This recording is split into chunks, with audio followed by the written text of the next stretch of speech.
You've seen me play. Aye, that's what I'm saying. And that was a joke. No, I've seen you recently. That big one job in that day. We've not explained that.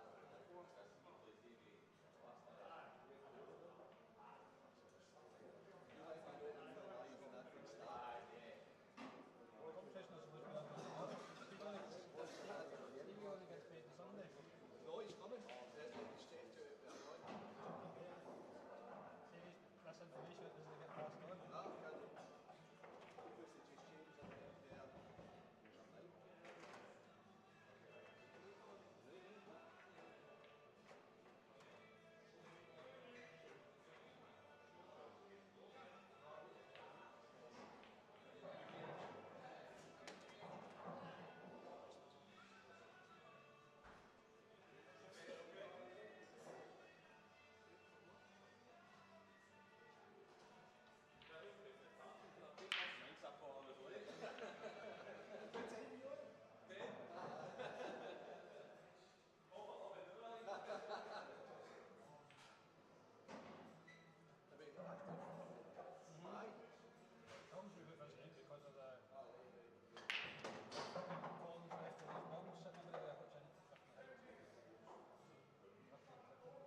Guys, I've been talking for the last 10 minutes and nobody could hear me. So good morning from McGoldrick's Spirit Sports Bar.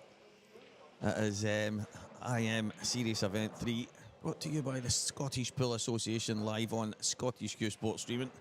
And I said all this 5 or 6 times not so long ago, but we're back in now.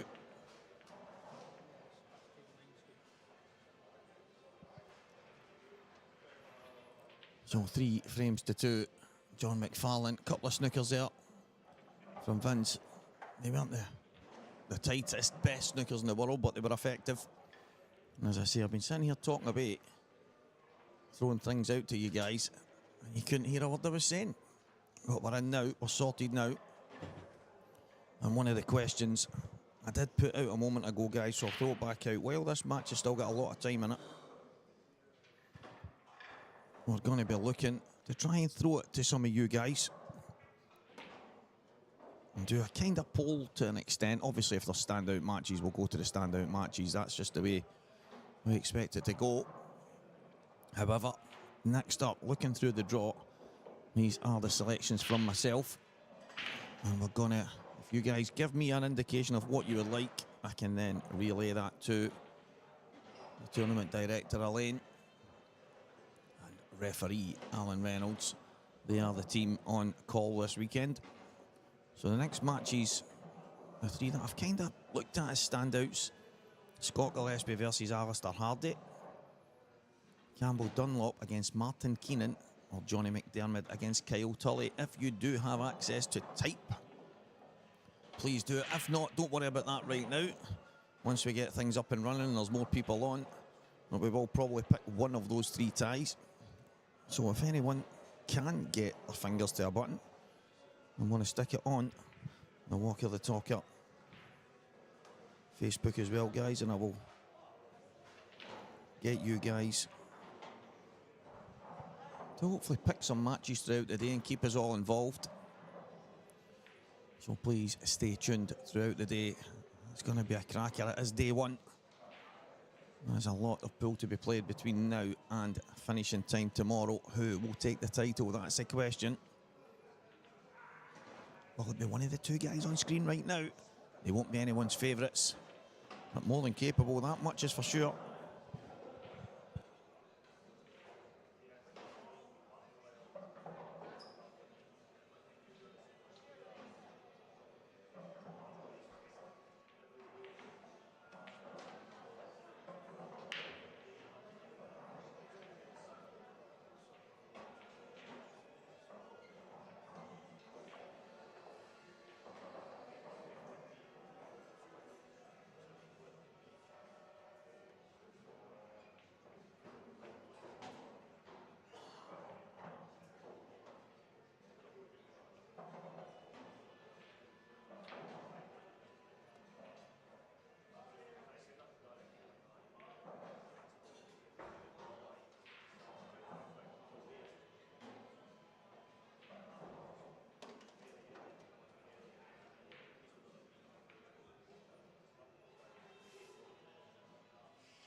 guys, we are now back.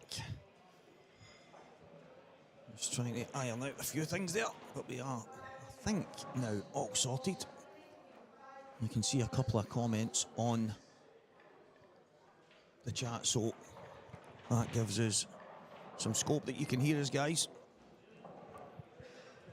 So that is good. John McFarlane 4-2 in front against Vince Kenny. Long way to go here.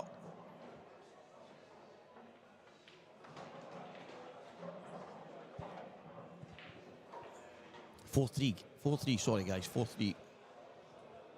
So I did mention, and I did put it on the Walker the Talker page, tagging ScottishPool.com and McGoldrick's Pool and Sports Bar. We do have Vince Kenny and John McFarlane live on the main table right now. Scott Gillespie, Alistair Hardy, Campbell Dunlop, Martin Keenan, Johnny McDermott, Kyle Tully. Those are the 3 matches that we will likely be choosing from for the next match on stream. Unless, guys, any of them end up on early, depending on how matches come off. So it just depends on this one. But if you can get me some votes in quickly, I can hold that one match back. Well, I've got a couple of votes already for Campbell Dunlop, Martin Keenan. So that one looking like it's got potential. I'm going to give it another maybe 5 minutes or so. And then I will let the tournament director know what the viewers are looking for. Right now, there is only a couple of votes being cast. But I have to say, I'm pretty chuffed with that one. Campbell Dunlop, class act, I have to say. Absolute brilliant curist. And Martin Keenan, massive congratulations to him. He's just been chosen to represent the Scotland men's B team heading to Ireland in November. So heading over on the team with Chris Ferrier and the guys. Massive good luck to them all. Good to see that Martin will be donning the Scotland jersey once again. So Campbell Dunlop and Martin Keenan potentially your next match. But again, I'm going to have to relay that to the team that are choosing.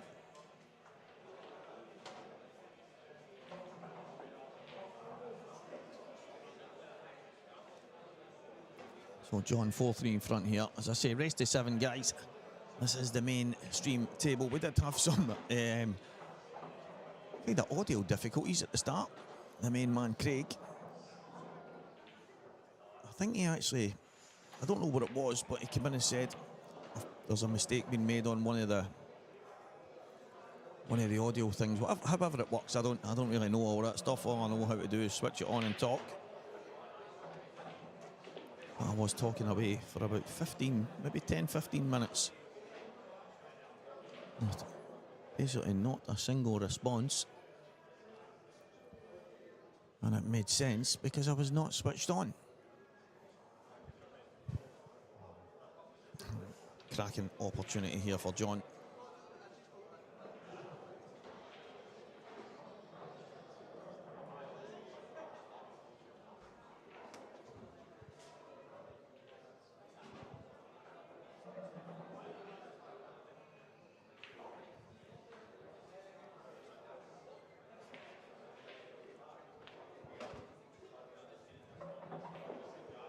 Yeah, he's came slightly low. I think he should still be okay because he can drop this bag weight and he'll still have a nice angle for the black ball.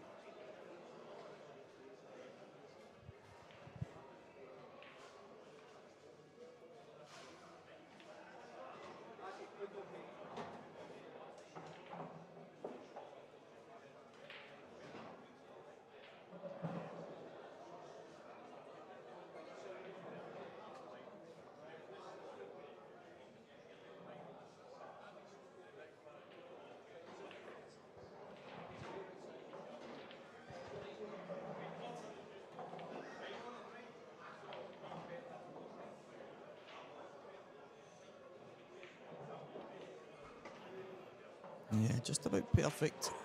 I know it's not where he wanted to be. He would have rather been a bit closer and slightly lower, but he can just check this in. The slide on the cushion, it will just kill it. I think he'll be totally fine. He'll have options on the black as well. Oh, I think he's playing this with a bit of pace. I don't think he has to.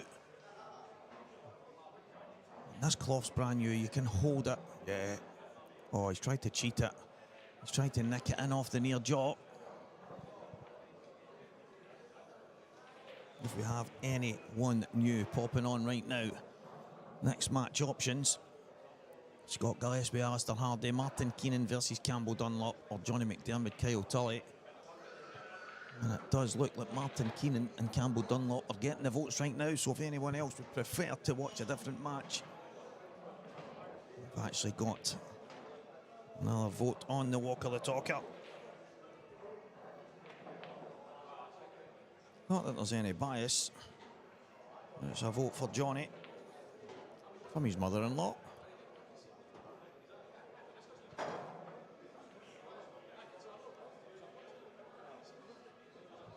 Looking just now,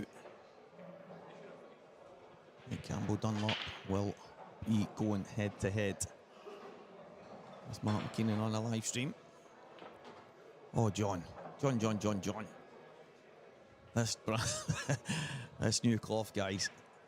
I honestly cannot see by the Strachan 861 when it's brand new. I just don't think there's a better cloth on the market. I know when it starts to get a little bit pingy and stuff, but there is things you can do to limit that. There's some cracking stuff on the market. You can get loads of these things from the EBS store that's right downstairs. I know we get, I think one of the things that the boys at 8 Ball Direct do, I think it kind of limits the way the balls move. There's some cracking stuff out there, guys. You can do your own research, but I think this cloth, when it's new, is second to none. It did take me a while to convince, well, to get convinced, but once that happened, I just can't see by it. And John's ended up landing really close to that last red on the wrong side, wrong angle, and all of a sudden he's put himself in a bit of trouble again. Well, I think he's been given a one cushion here, left-hand cushion. Oh, wait a minute. Can he just flick this in, maybe? Wants to be about 6 inches down, flick a left-hand side. This will slide high. He's got a chance. Oh, he's played it too thick. A reactive cloth catching John out there. 39 people tuning in. Good morning, guys. It is Walk of the Talker here at SPA, Scottish Pool Association IM event number 3. And it is brought to you by Saltire Promotions live on Scottish Q Sports Streaming. Vince Kenny with a chance here on yellows. Both of these guys just struggling to keep a hold of the cue ball. These brand new Supreme winner tables. The black marble effect. They do look very nice. New cloth, new balls. They can catch you out. And it is. It's doing that for these two guys right now. But I'm sure as the day goes on, that comfort will become more and more. I fancy whoever gets through this to really kick on needs to slow down. We might see another snooker here from Vince. Just a little jab back to the left-hand side.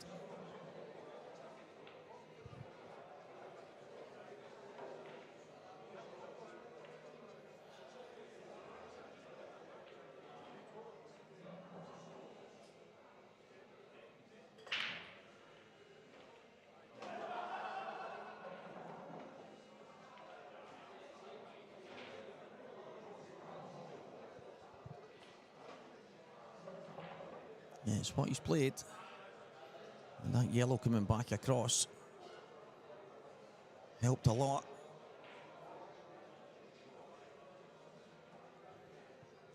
And it's a decent hit from John.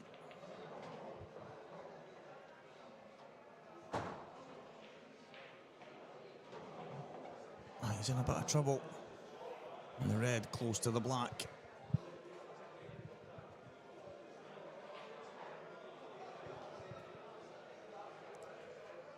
So we can see a second vote for Mr. McDermott there, but it's come from the same household, so I don't know what to do about that, guys. 51 people now on watching. The numbers are growing, which is absolutely fantastic. Chance here. Needs to bounce out, doesn't want it to be tight. I don't think that yellow will go now, so I'm going to give Vince another shot to play. Does the red go in the bottom pocket here? Decent contact, this red's got a chance. And I think John being very clever there, because that yellow at the top, well, both yellows don't go. He's basically just saying, oh, just a hit's good enough here, get the ball out.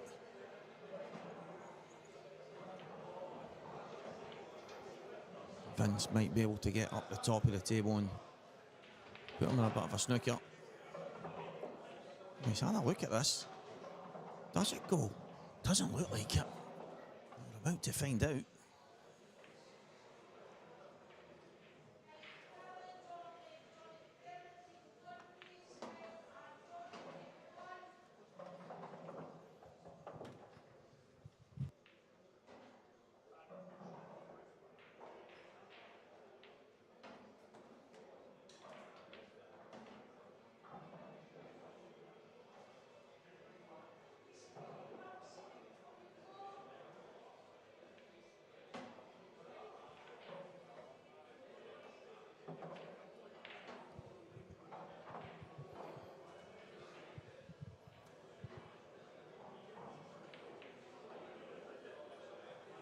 What a chance to square this match up. I have to say, Vince has dug in. It's been awkward. It hasn't been free-flowing. It's not been... Oh, no, no, no, no, no. Well, like I say, guys, it hasn't been free-flowing. It's been... It's one of the kind of opening matches that sometimes you expect. Table's brand new, cloth's brand new, ball's brand new, all these kind of things that factor. And you come in early in the morning. I don't know how many people watching are morning people, but it's a hard game at the best of times. The two guys having their struggles here.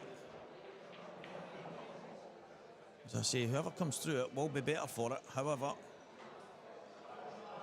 you have to get through it first. Now, John, I think the shot's to just run through here. Play it as a kind of shot to nothing, and then you'll have the black in the bottom.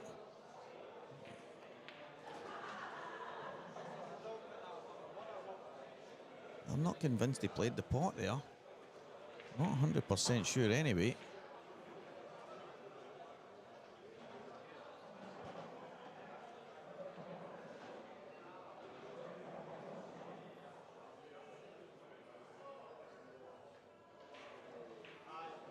Yeah, he's missed it by so much. I got to see it there on the slight playback that I've got here, and yeah, I mean, maybe just pushing the cue ball to the top left-hand side and getting the red in play. Vince trying to be cute here.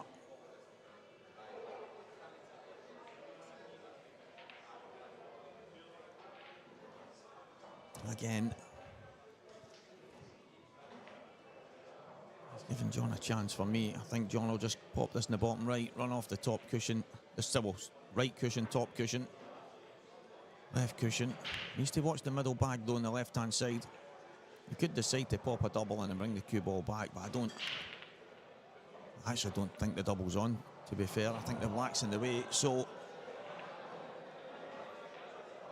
I think he's got to just run this in and let the cue ball run round the angles. I think the left middle pocket might be in play. If it slides high enough, he might be okay.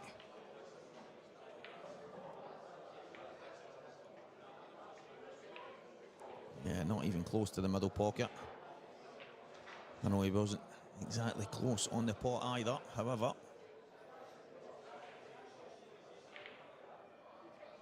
Better shot from Vince. It's actually a fantastic shot from Vince Kenny. Vince going one cushion, touching the yellow, getting the snooker, and in doing so, John has to pot this red. Oh wow, John McFarlane. He's put his hand up, but the pace he's played it at is to try and get the cue ball safe at the same time. He's got fortunate, of course he has. He wasn't far away of the pot either. He's rumbled the pocket.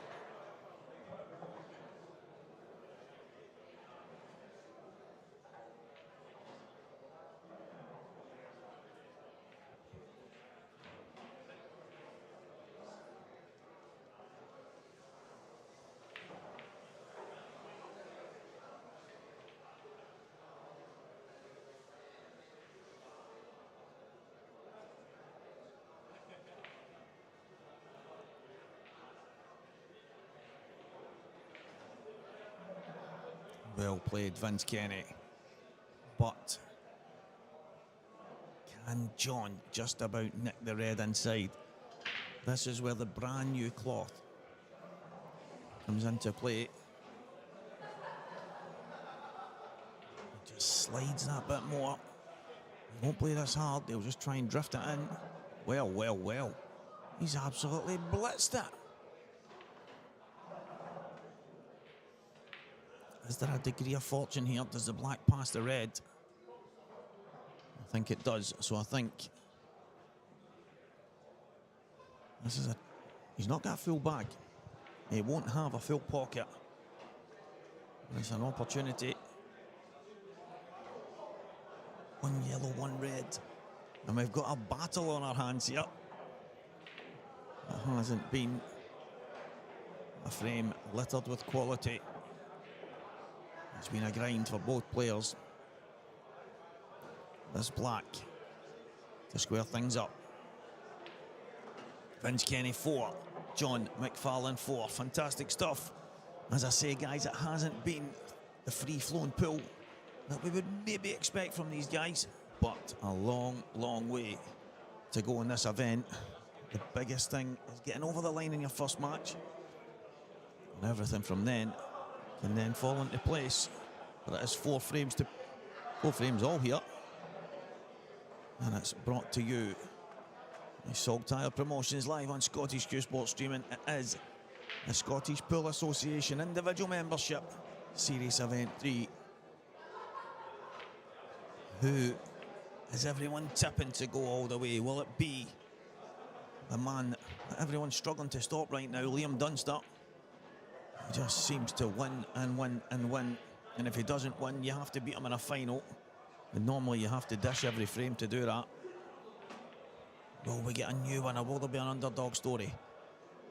Will young Gio, Morgan McInnes, will one of these young upstarts that have taken Scottish Pool by storm come through in the end?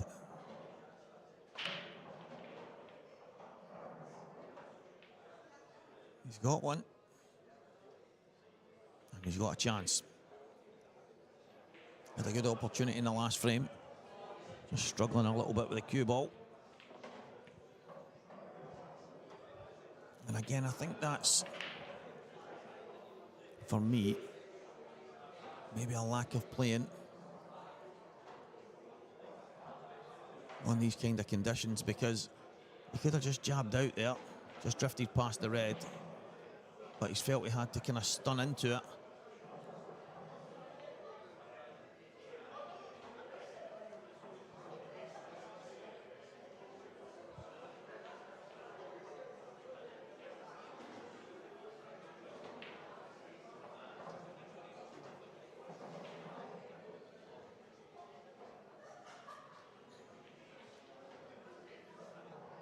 The yellow at the top side still goes.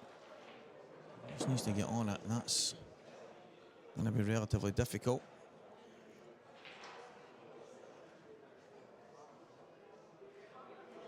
This is a chance here for Vince.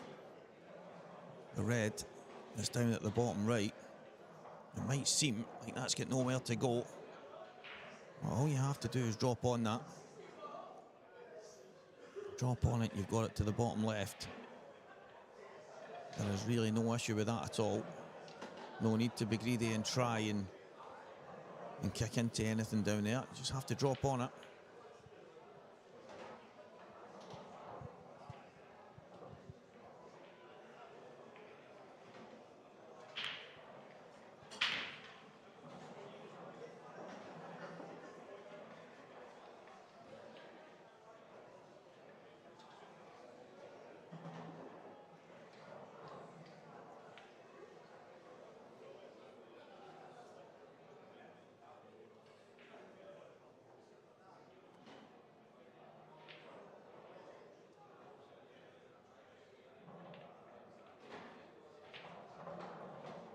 It was quite risky, I think,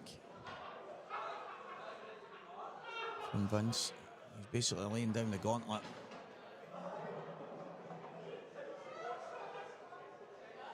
Risk, reward, strategy from Mr. Vince Kenny.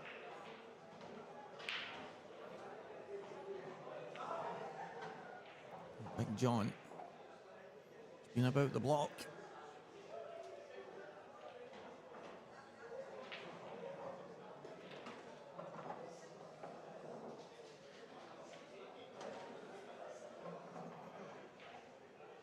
Slightly overhitting. Needs to take a little bit off it.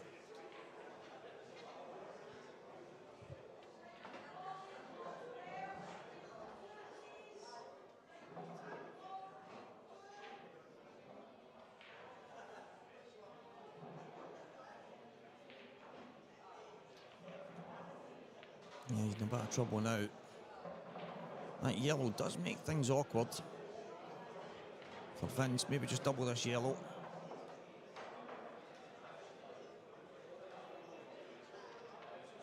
Yeah, I don't mind it. I was thinking more double the yellow up towards the top left corner. Somehow kind of throw a spanner in the works up there. Vince going for the one red. Not a big fan of that, but he's played it well. I really like that shot. That was brave. If that slides even slightly, he's in off. And if he overcooks it, he's coming straight back and hitting the black. So that was risky going for the one red. And again, it's the risk-reward strategy that Vince is going for.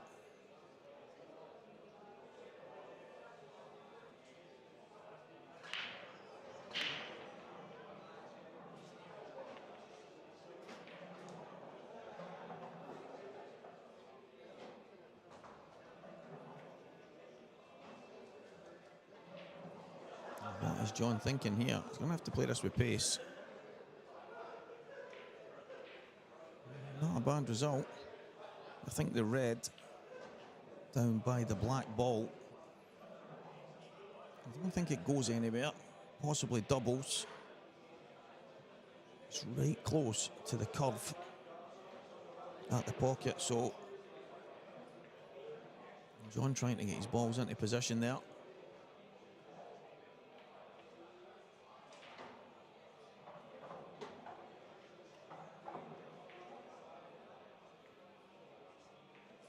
I see Vince throwing his hands in the air there. Not sure if he was playing that just to bounce it out, because he would have been giving John a half chance.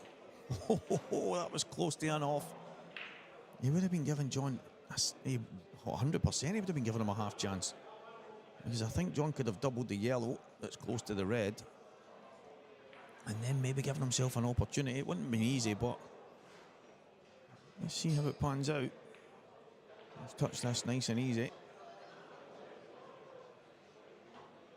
He's tried to come back down on the red.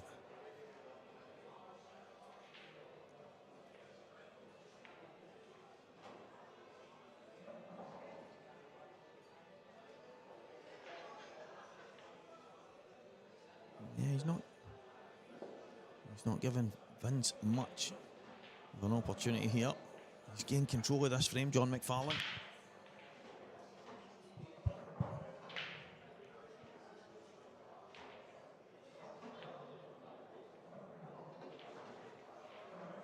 Yeah, decent shot, Vince. Vincenzo.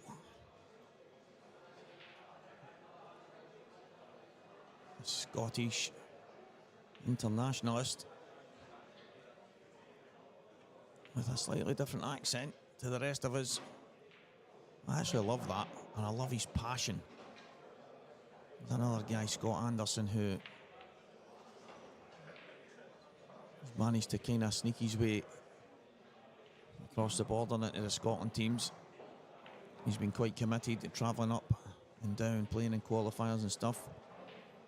Don't think he played the qualifiers for this one. But Scott has found his way into the Scotland men's A team. And the current men's A team players all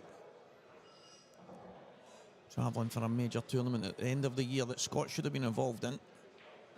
But he chose to go against the grain, quite surprisingly. Well, he is in the Grabs team going to Ireland. Massive good luck to them. As I say, Vince, when he pulls on that Scotland jersey, he is as passionate as anyone you'll ever see. He gives his all every single time he steps to the table, whether it's in the Dundee jersey or his local league, whatever it is. He's got a bit of a come on. Obviously that needs to be slogan, so we need to get that. Vince, the big come on, Kenny.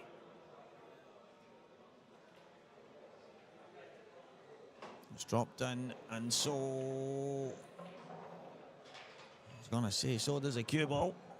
Mr. Unsworth, massive good morning to you, my friend.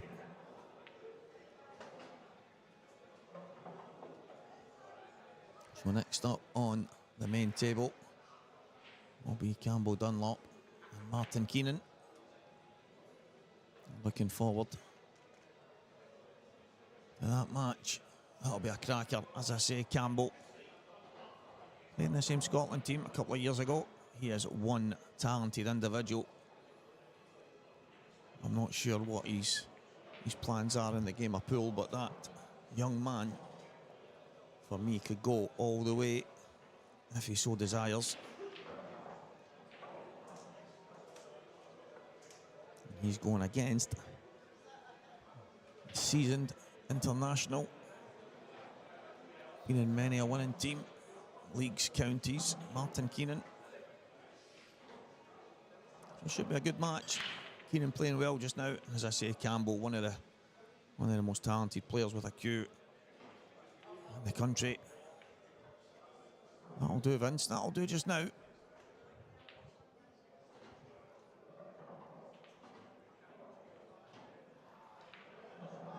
So that yellow at the top end, and that red goes. Vince's red goes, so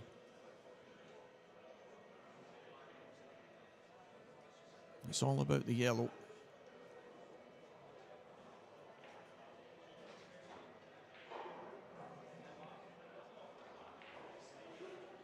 Not bad, John McFarlane. Not bad at all.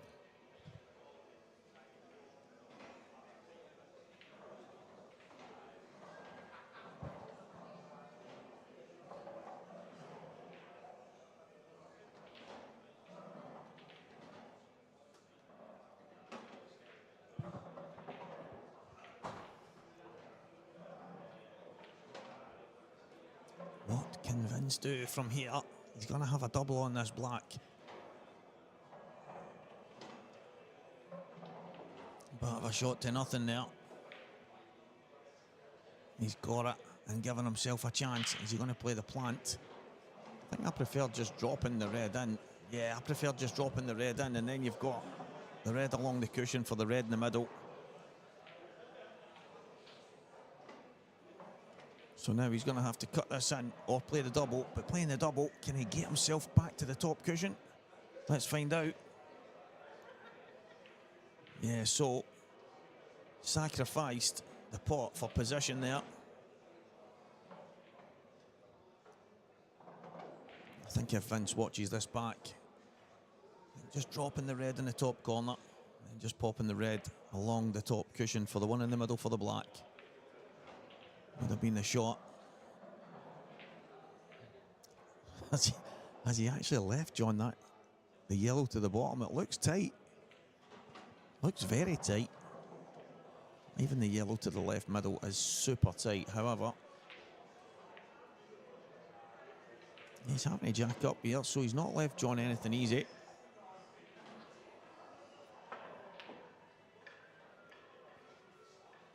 Unfortunate there.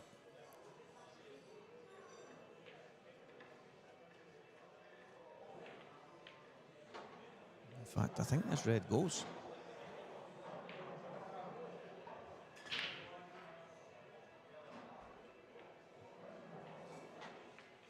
I've watched that about 3 times and I can't see what ball was hit first.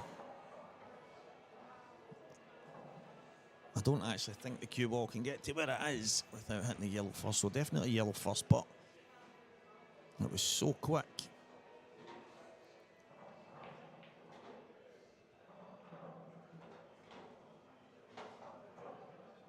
Yeah, Vince is unlucky. Had to miss everything on the way out. He's going to have to play a long double and get himself on this black. Oh, the first part of it was almost done.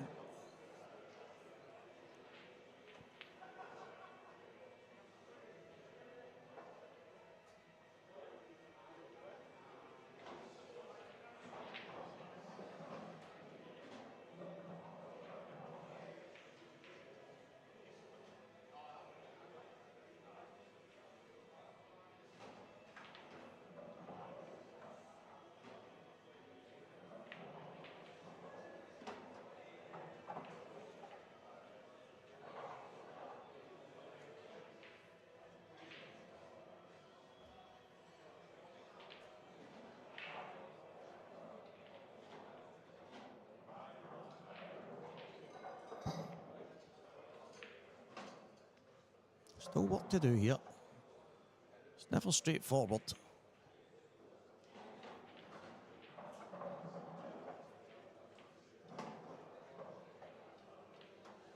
Even less so.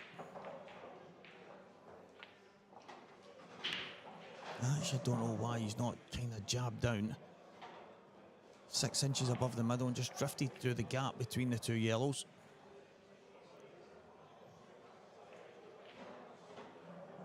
I'm going to pump this in the middle and go up and down.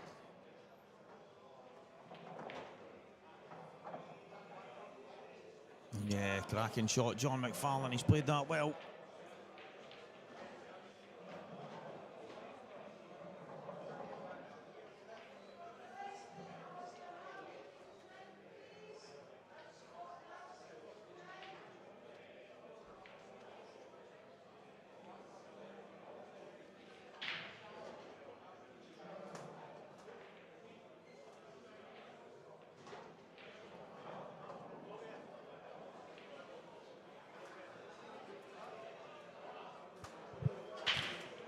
Just nice and easy.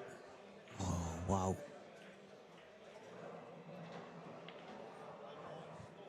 Yeah, I'm surprised at that there. I know he's tried to get back on it down the cushion, but just drift that in, come out and play the double. And I actually think when the cloth's as new as it is, you can just hold it. It's been a bit of a scrap so far. Both of these guys are throwing chances back and forth to each other, but now Vince with a chance from 4-2 down, and he's not got it. That was to go 5-4 in front. What a mad few frames we've had here.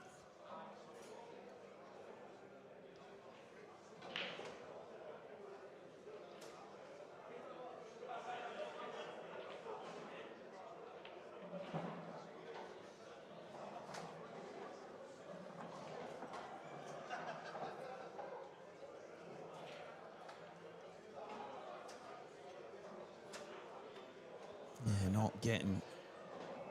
He's going to have to take a little bit off it. John playing everything super hard, and I know he likes to cue through the ball. He's a fantastic cueist, one of the best that the country's seen throughout the years. He's struggling with the pace so far, but that is what he's all about. He doesn't miss much when he gets a chance, John. He's just losing the cue ball slightly here. Well, he's 5-4 in front. Probably fortunate to be. Well, it's been scrappy so far. These two guys 10 times better than what we've seen. But it does catch you out. It is the first game of the day for both of them. 5-4, John McFarlane.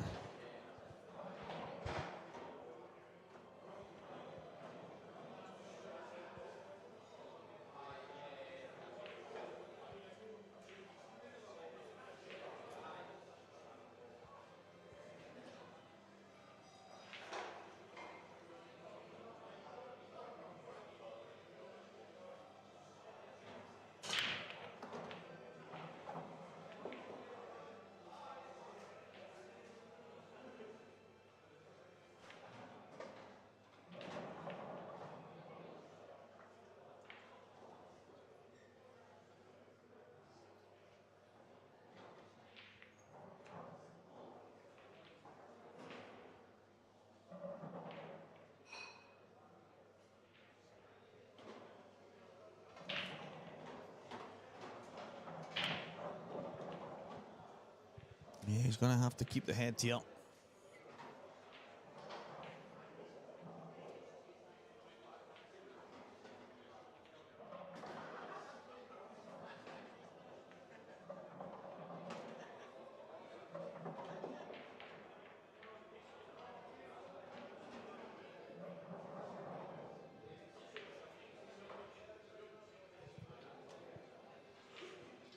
Fantastic shot from Vince to keep himself going here.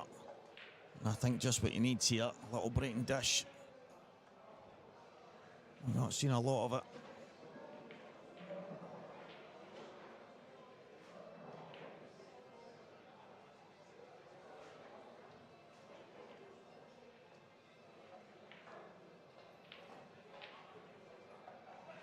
Yeah, I think this is the way. Just drop this in. Probably the best shot would be to get as low as he can. If he can't get low, then just a little trace aside to go. So that's what he's left.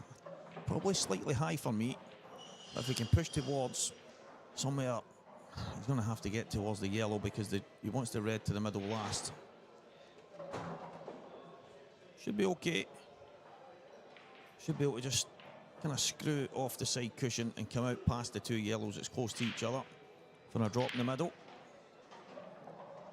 Should be a quick fire response here from Vince. It's more a stunt, maybe just below the centre of the cue ball.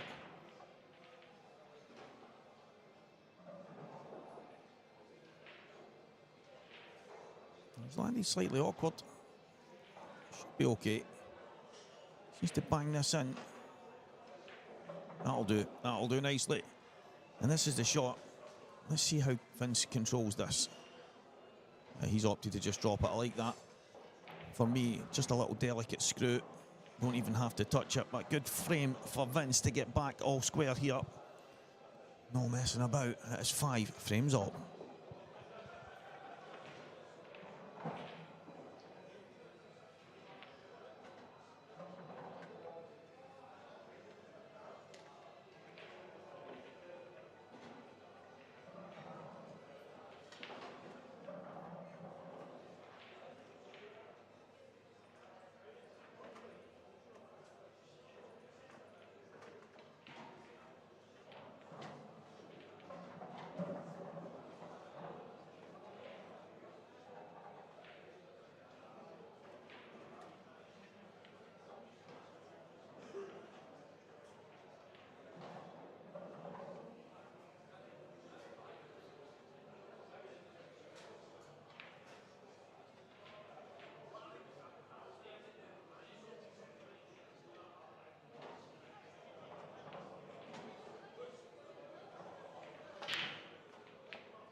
Good morning, Woody. Scottish pool legend. Tuning in on this Saturday morning.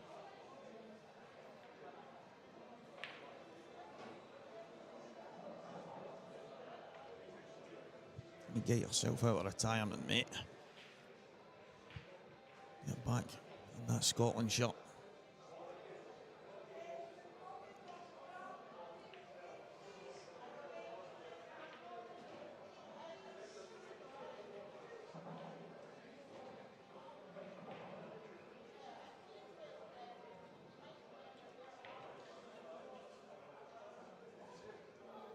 As I say, guys, next up, Campbell Dunlop will go head-to-head with Martin Keenan on a stream table, on a mainstream table. We've got Scott Gillespie and Alistair Hardy on the other one, and Benjamin Brogan and Norman Young are going to go head-to-head on one of the other ones as well. Mr. Slater, good morning to you from the capital city.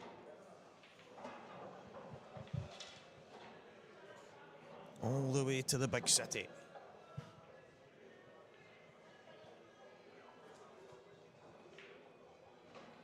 This match has literally just sparked into life. It's been scrappy all the way, more or less. There's been some good moments and some crazy moments. On the last frame, Vince came out breaking dish, and it looks like John is going to answer with another one of his own.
He's overcooked that.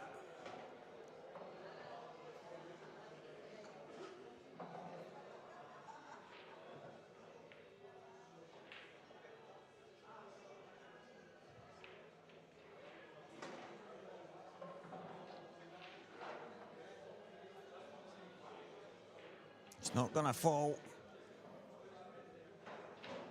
Chance for Vince to maybe get in front here.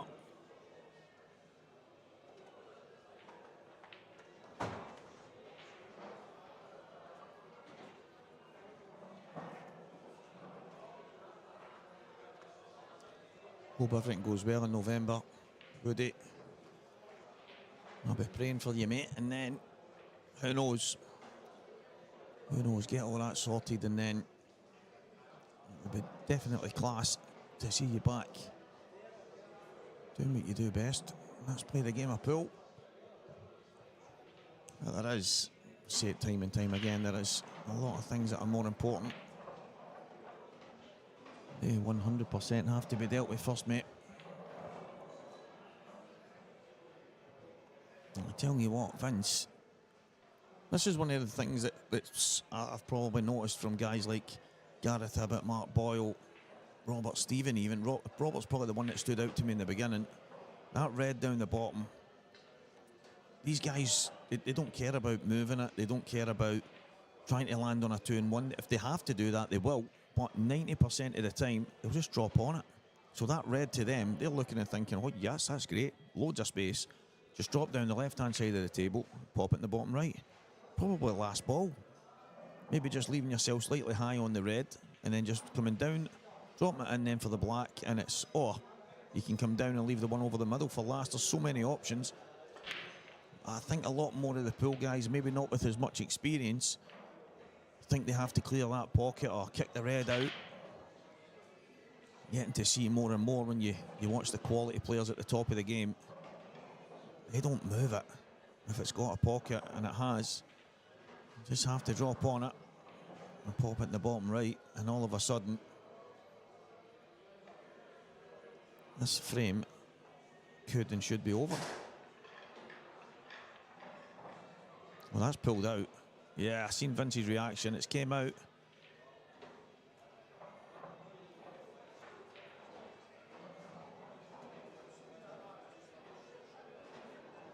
Yeah, the guys are having a little chat about it. It definitely moved. We did see it, but that, again, we could maybe roll that ball 10 times now in the same direction and it will not move. It's just when the cloth is so fine, that tiny finger mark on any cloth when it's brand new, whether it be Strachan or all the top cloths that's out there. Used to use the Strachan 6811, I think it's called, the gold one that they use on the pro snooker tours, and it'd be the exact same thing, and you go, what, that was some move there, and you look down and it's rolled a finger mark or a chalk mark. It is absolutely insane. But we would rather be playing on the brand new cloth every day of the week, so you have to take the good with the odd little bit of bad. For me, that was just unfortunate. It looked like it caught something early and just came right out, but I'll have a little check of that anyway. I'm sure Chick was hovering about somewhere. Can he get to the top? Red, I think he can. I think he's got a big gap, so hope they won the top. Needs to watch the middle left pocket. And this frame could be the one that puts Vince on the hill. John McFarlane staring down the barrel. Oh, what's Vince playing here? The plant? Fair enough. Yeah, I wasn't a fan of that, but I suppose if he plays it a bit slower, he's arguably perfect. And again, it's all subjective. I might have been at the table myself and played that exact shot. Just seem to see it different when you sit here. And I remember hearing one time sitting in here, I think it was Boyle that maybe said it, I've never missed a pot sitting here. And it's so true.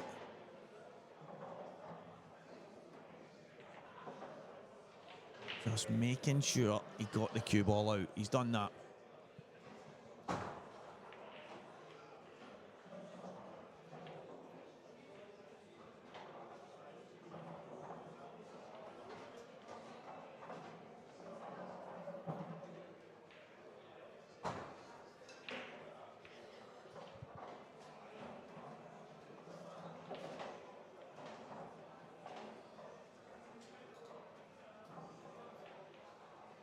So, massive moment for Vince. He's not been in front for quite a while.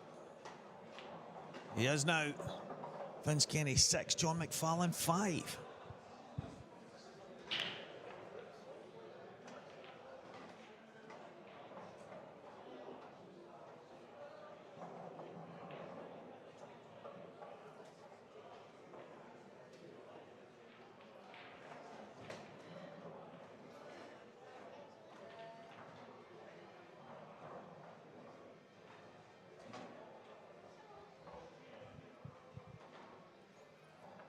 Can Vince do what he did last frame that he broke? Can he dish and give it the big come on? I know he won't do that. I think if he was to go and win the tournament, you would hear him all the way up in Dundee, all the way to down south. In goes the 8-ball.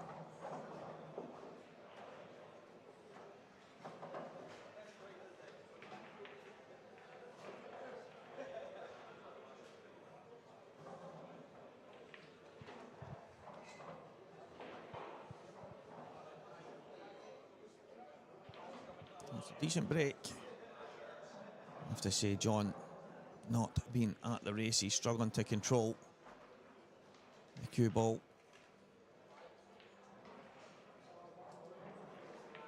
In these matches, I think the start of any tournament, Kind of hear the top guys say it quite a lot. You just want to get through those first couple of frames, the first couple of matches, just feeling out the tables, feeling out the way the balls are breaking and stuff. I know it's slightly different on every table, but when all the tables are new and the cloth and balls and stuff are all very similar, you get an idea of how they're playing and the kind of feel shots that you can use. And for the moment,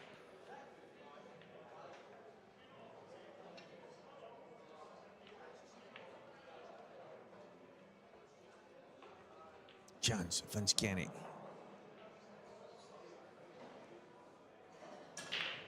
Does he decide to go reds or yellows? That's the question. 3 yellows at the bottom. Pretty awkward. He would have to land. Yeah, I mean, he would have to land low and work them out. So I think reds, because the 2 reds at the bottom right pass clearly into the bottom left. So you can use the one over the pocket or drop into that space. Red to the top left to start things off. Yeah, I like that shot. This is a good chance here for Vince. Can he get over the line? It's been scrappy to a point. Yeah, you just want to give yourself a chance here. It's one of the don't get too greedy moments. Even if he just drops it in and then gives himself a slight angle to drift past the yellow. He's come too far. He's come miles too far. He's going to have to try and get to the bottom cushion now.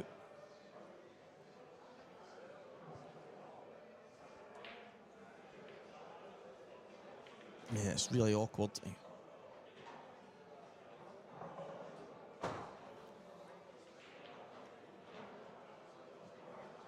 He's going to have a shot to play now.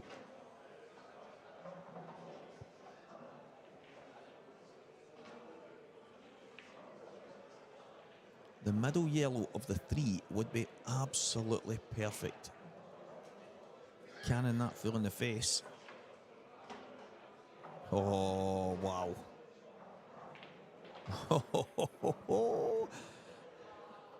He's looked at that area, guys. He has looked at that area. There's no way on God's green earth did he mean to flick that and land absolutely plumb on the right-hand side. However, you take that every day of the week. If the black goes to the left middle, and I do believe it does, Vince Kenny will shake John McFarlane's hand after a 7-5 win here. That is my thinking.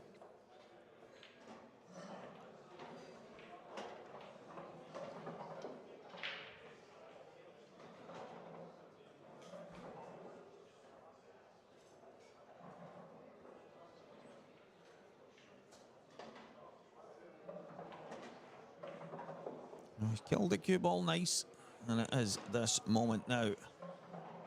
Vince has come from behind to beat John McFarlane. 7 frames to 5. Congratulations to the man from Dundee City. Come on. Vince Kenny is through to the next round. Congratulations.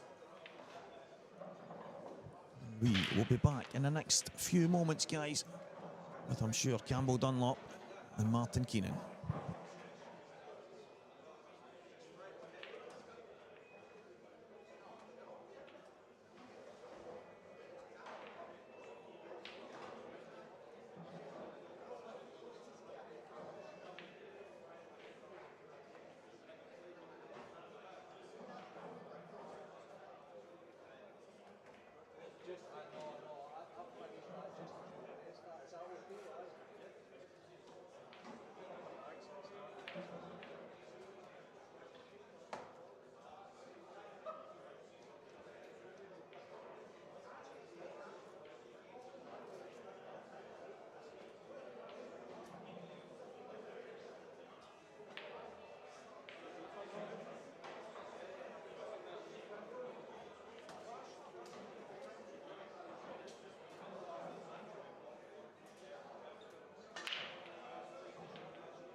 back, flying, early doors. Oh, Kino.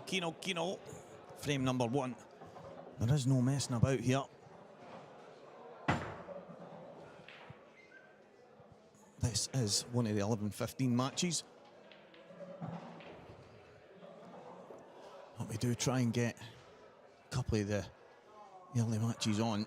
Obviously that first match with Vince and John took a little bit longer than probably expected from two players of that quality, but Vince in the end did turn it on. No, Campbell Dunlop. As I say, guys, he is a talent. Looking forward to seeing his progression if indeed he does decide to take the game serious. Scott Gillespie 3-0 in front against Alistair Hardy. Davy Forrest 4, Ross Tully 2. Daniel O'Connor 2, Kenny Horn 0. Barry Wraith 3, Nick Denson 6. Nick is going to Ireland as well in the Gary Mitchell Scotland seniors team. So good luck, guys. Benji Brogan 1, Norman Young 1, Mariam Rinaldi 0, Wally Bigham 4, Michael Gallagher 6, Stu Hartness 5. That's a good tight match in that one. Mikey Pauly 5, Colin Welsh 0, Kyle Tully 0, Johnny McDermott 6. Unbelievable stuff here, guys. So Johnny and Mikey both flying. A couple of matches a bit tighter, but it's all go right now here at the Scottish Pool Association Individual Membership Series Event 3, brought to you by Saltire Promotions. We're live on Scottish Q Sports Streaming. Martin Keenan is playing Campbell Dunlop. Race to 7. This should be a good one.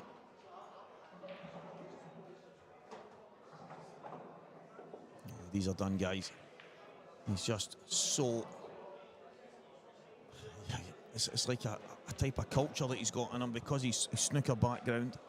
You see it with Mark Boyles and Liam Robert Stevens and Gareth Hibbets and guys like that. They've just got that pure action. They make things look easier. He's made this slightly awkward. He decided to just pull the cue ball back an inch, take the black in the same pocket.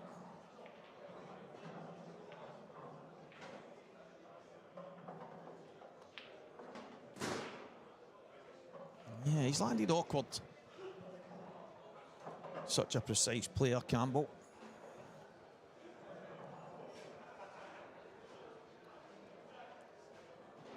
Still fancy him to get this. Cue ball will be travelling.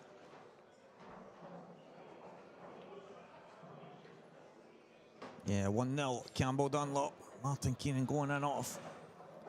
And you can see from how this match has started, he's going to have his work cut out.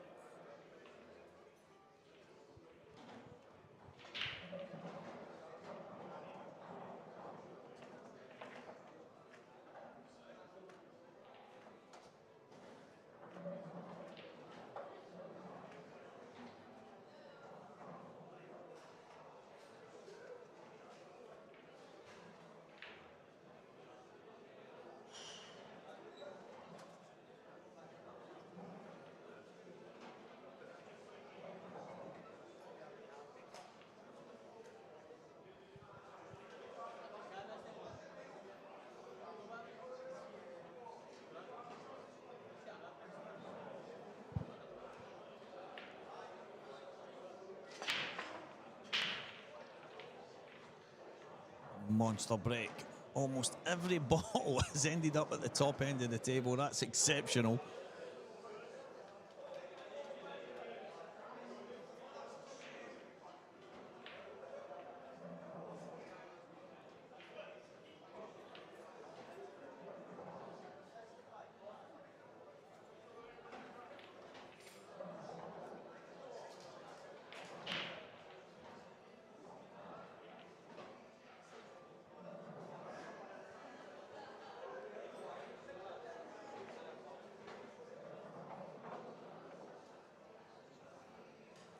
Awkward table, everything at the top end.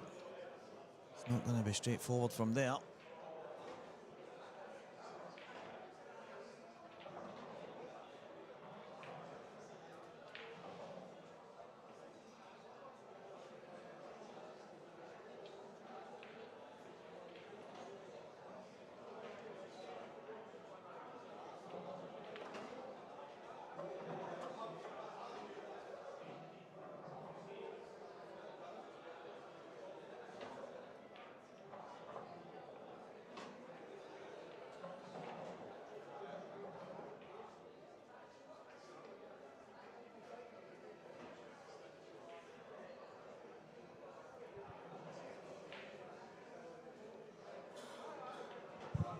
So, 3 matches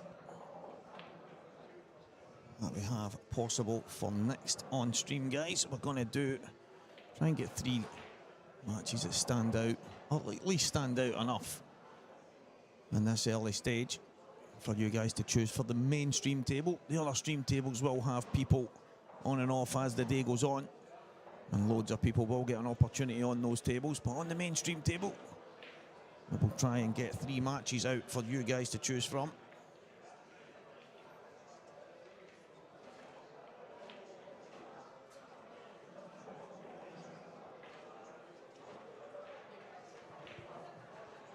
Just having a little peek through it just now as this match is tightening up in the early stages.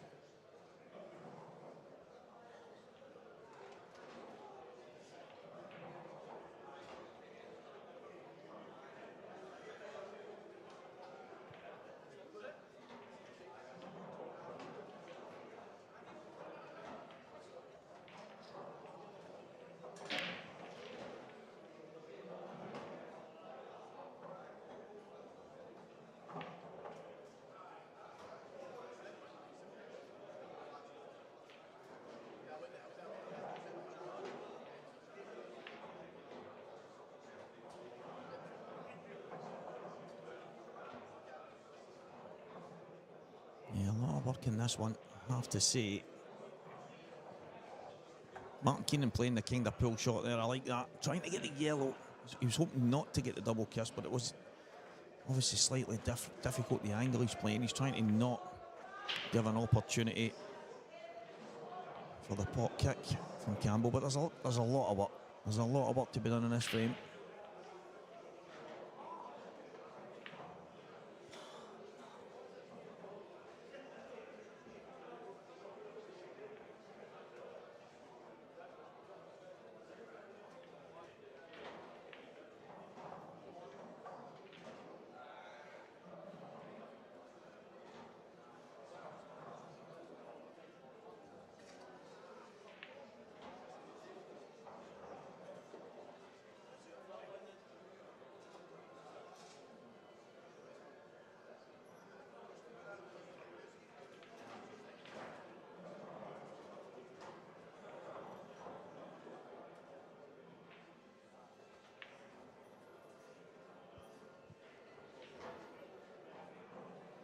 Yeah, not much that Martin Keenan can do right now.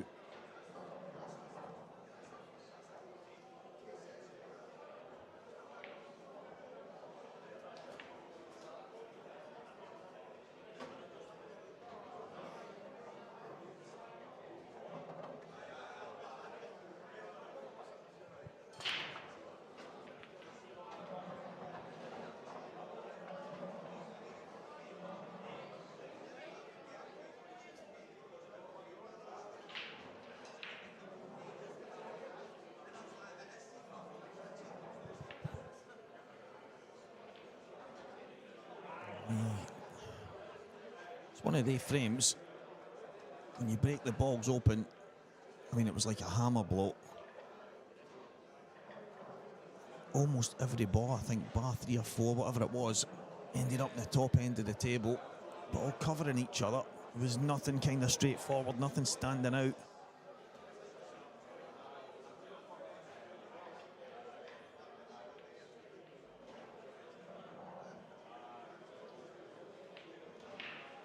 It's not exactly what Martin was playing. He was trying to get it inside the red. Just the angle's slightly different. That little slide, it's just came a lot lower, but it's covered the red at the bottom. Campbell Dunlop, massive favourite in the frame now. But he'll have to mind his work, because as you can see, there is a lot of yellows covering certain angles. Oh, that was... yeah, that was slightly fortunate, I have to say, because if that goes in off, there's a chance for Keenan to get some kind of control. He could have popped the yellow onto the red, left an angle on the one over the middle. Try and come down and kick into these two at the bottom. Just open things up slightly, but...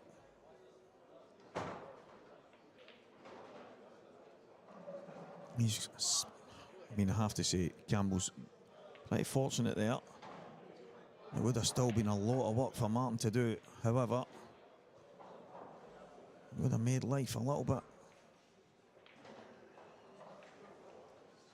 Would have made it a lot more straightforward, that's for sure.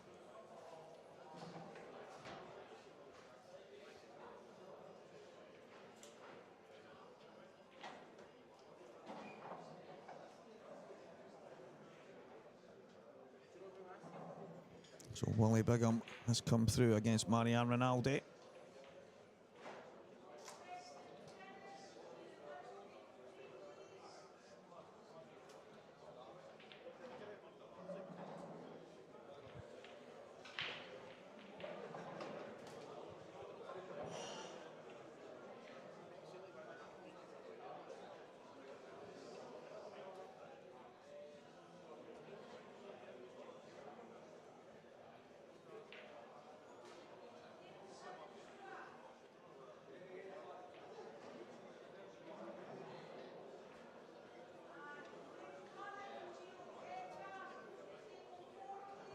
Not straightforward here. I mean, this is one of the frames that if you're a purist, you might enjoy. But in truth, guys, none of them have really had a chance to go mad. There hasn't been that opportunity to really go and chase a finish. It's like a game of chess. And right now, there's a bit of running and hiding from Martin. Well, Campbell tries to figure out a way that he can go. There really isn't a major opportunity at any kind of opening sequence that would allow Martin Keenan to have a blast here, but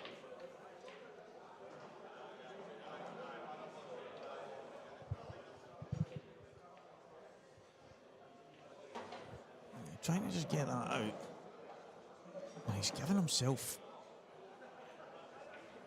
maybe half a chance if he decided to go. I don't know if he will. He can play the plant. He can then play the red at the bottom and off the other red and open things up. However, I think that's way too risky. And this shows me how far Campbell's come lately. We played in a Scotland setup a number of years ago. I think 2 years ago. And Campbell would have been looking to try and open things up and really force the issue, and it's just the ability that the young man's got. He's absolutely exceptional. I think myself and Big Rab Edmund were talking about not just the ability, the temperament, and the kind of guy he is. He's a class act. We see him as one of these players that could potentially go all the way.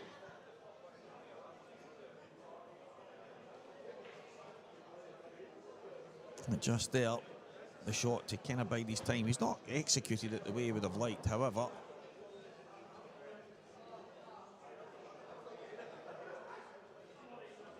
It was the right shot, and Martin Keenan has played a cracking shot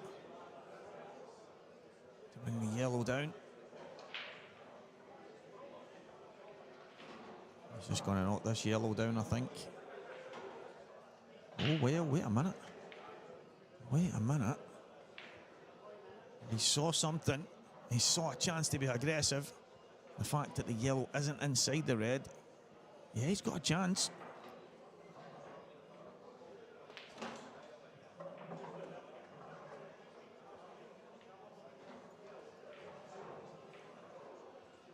That is not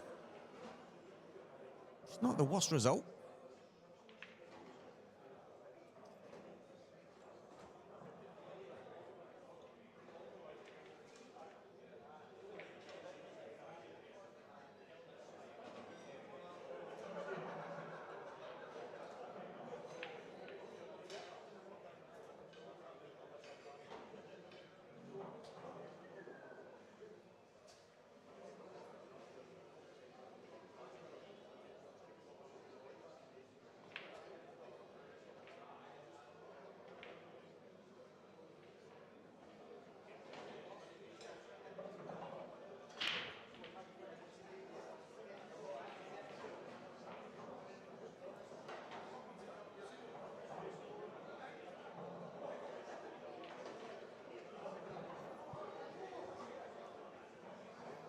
Keenan trying to just hang in there.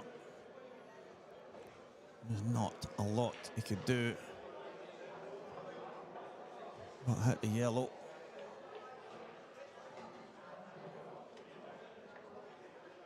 And you often hear that shout. That hit is good. And in a lot of situations it is.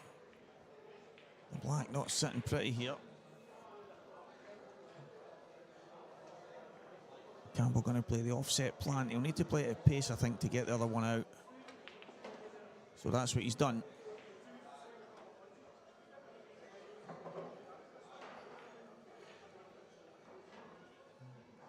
Carry up the one at the top, miss the yellows and come down. Try and leave himself low in the red. I'm not sure he can.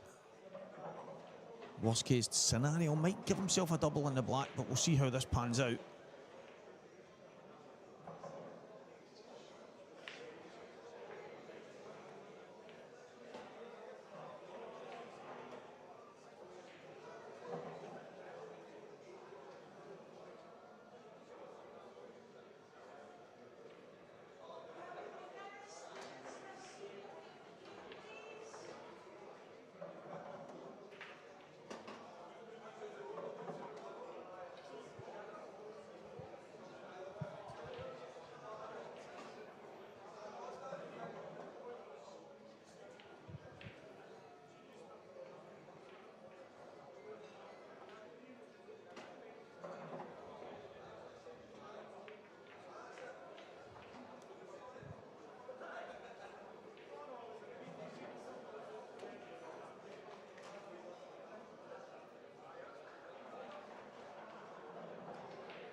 So Morgan McInnes and Stephen Smith Jr. getting underway.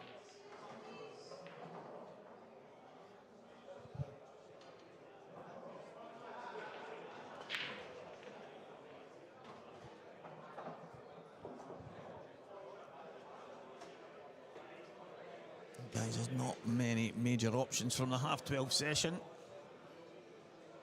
I'm going to have a look and see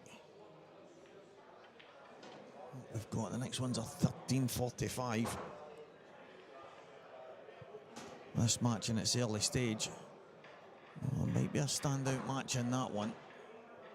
You can see the possibility of maybe holding one back.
4-1 Campbell Dunlop. Next match that you guys will have is none other than Mikey Pauly and Wally Bigham.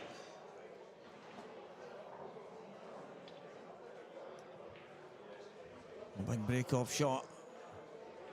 Cue ball in off when it rains, it pours. As I say, guys, next on stream, Mikey Pauly and Wally Bigham. That should be a cracker.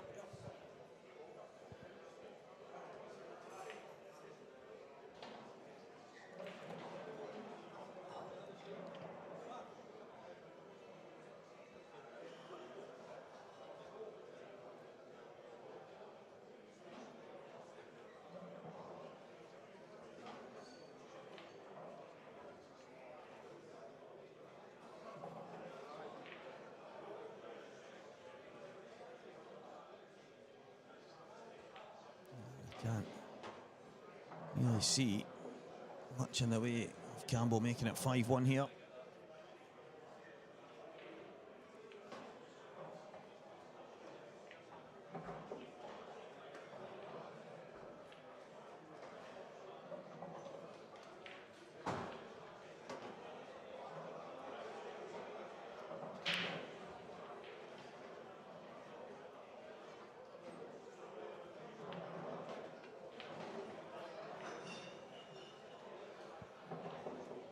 Straightforward. I mean, you wouldn't want to be leaving the plant to last, but I think that's all he can do now.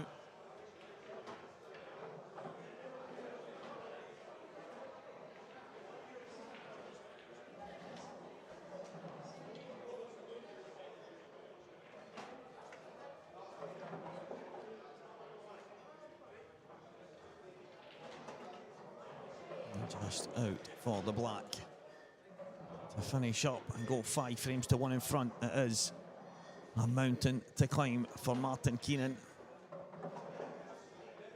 And it's Campbell Dunlop to break off next. So still a chance.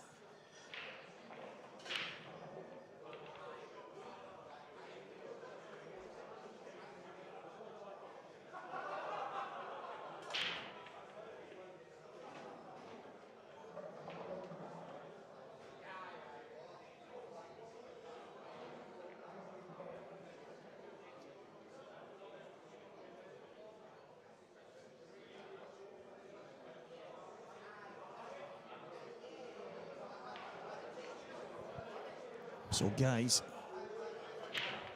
the 13:45 1/4-2 match poll, the 3 matches picked out.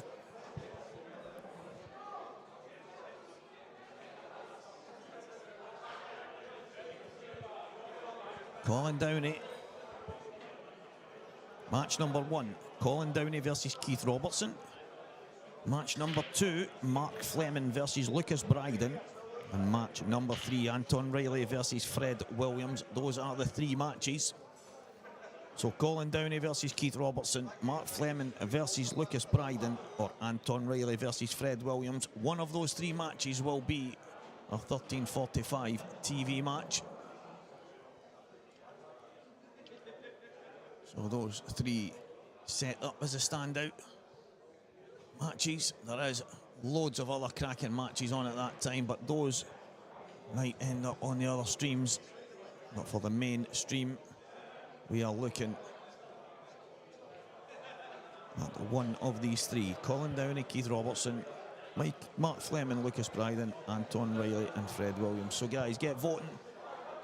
It's on the Walker the Talker page as well. We are live in McGoldrick's Pool and Sports Bar. It's a Scottish Pool Association individual membership series event 3. These are the big events in Scotland. They are what make Scottish Pool what it is. Brilliantly run, fantastic weekend events. The value for money second to none. It doesn't get much better. If you win one of these events in Scotland, you're doing something right.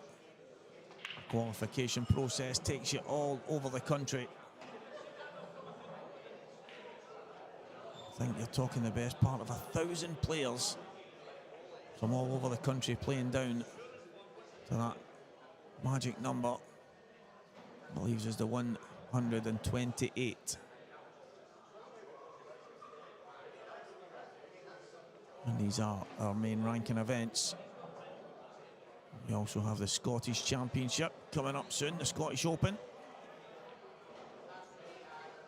Our final ranking event of the year. And the biggest title in all of Scottish pool. Keep your eyes peeled. The qualifiers will be starting for that very soon.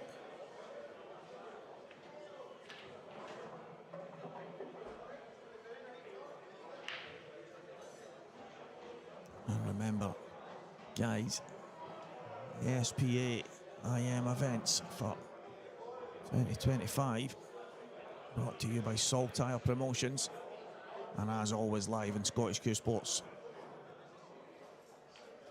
Craig Anderson from nowhere has created something very special. The clarity in which we get to watch is absolutely sensational.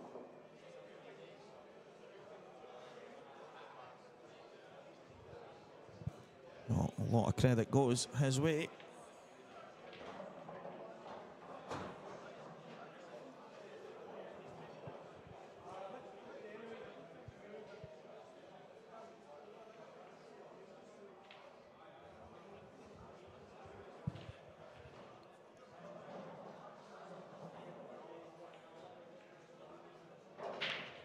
He pulled the cue ball back.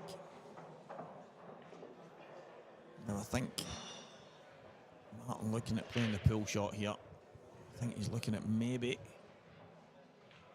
playing a kick. Again, for me,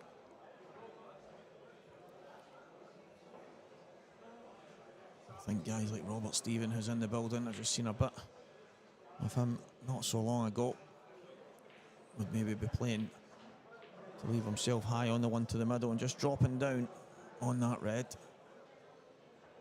McKeenan going for the kick. And with any pot kick, you need fortune. Unfortunately for Martin Keenan, he has pulled down all over him here.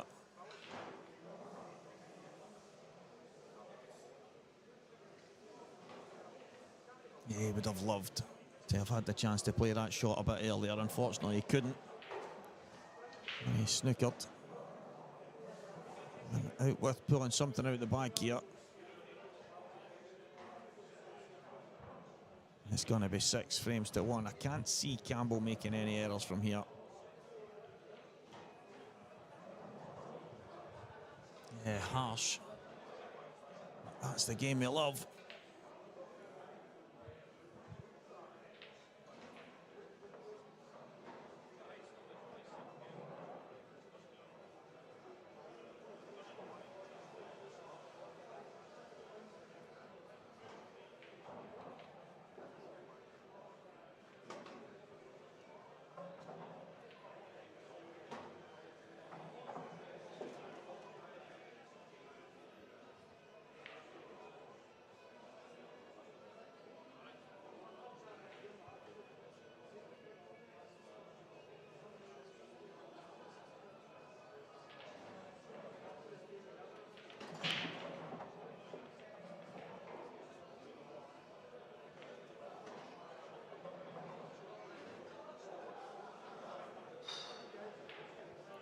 So, if he's on the gap, this is pretty straightforward.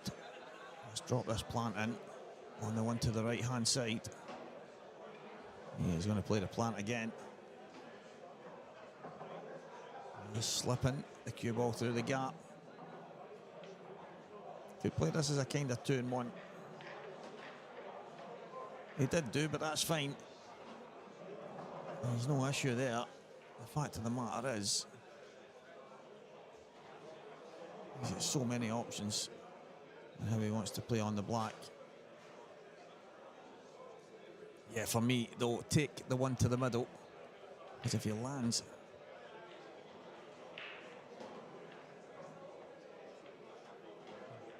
Yeah, if he lands there, he's come too far. Should be able to stun off the top cushion. Yeah, no problem at all.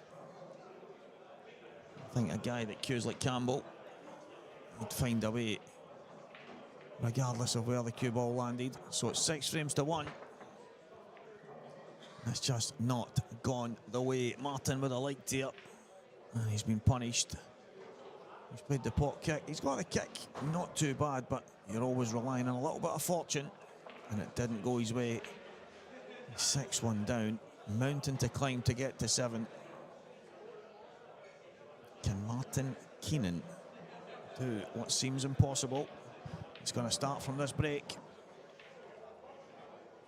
So guys, our 13:45 match. We've still got a bit of time to go. We're going to have Mikey, Polly and Wally Bigham on next. But Anton Riley versus Fred Williams. Colin Downey versus Keith Robertson. Or Mark Fleming versus Lucas Brydon. If you can, pop your vote in the chat. Or go to the Walker the Talker page and vote on there.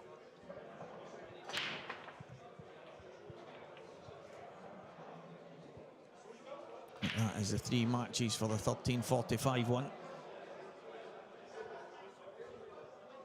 If you can, get your fingers working. Pop your vote in the chat. Martin Keenan needs to keep the cue ball on the table. He's done that. Needs to get a ball. He's done that. Now, if that yellow next to the black goes,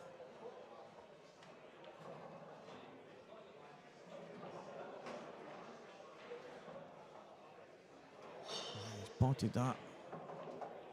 Slightly thinner than he would have liked, so he's came a little bit too far. He should be okay.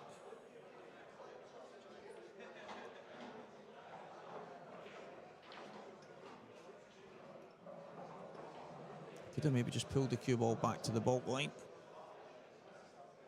He's going to have to run on and off the cushion here. No drama. The problem is, maybe just overhit that there. I think he maybe could have played on the one close to the black.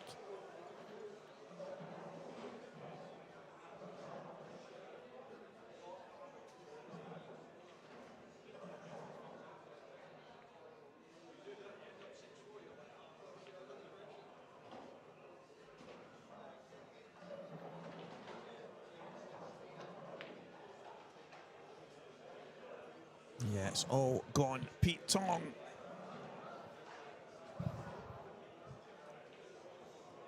Chance now for Campbell to get over the line.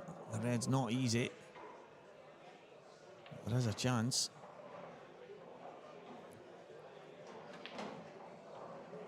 Tried to kick that out. Didn't have to. Both of them go in the top right corner. Could have just dropped on them.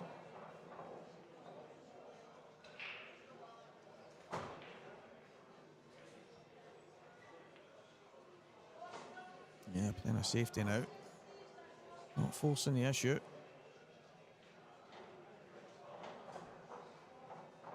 That's just about good enough.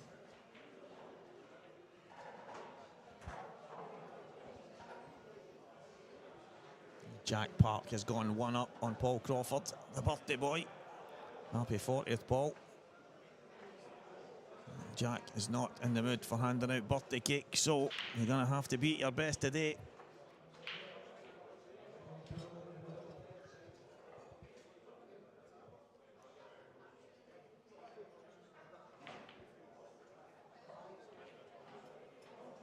Yeah, Keenan in all kinds of trouble now.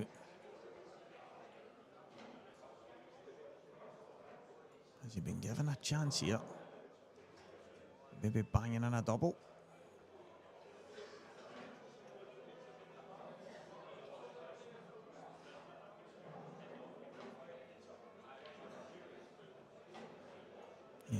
hit it. Full in the face. He's got a chance. He's got it. Cue ball. That is an unbelievable result. He's played that treble. He marked it out. And he's absolutely nailed it. If he can just miss the black here, he's going to have a chance if he can. Well, what an amazing cross double. Campbell made life a bit easier than it should have been. Board.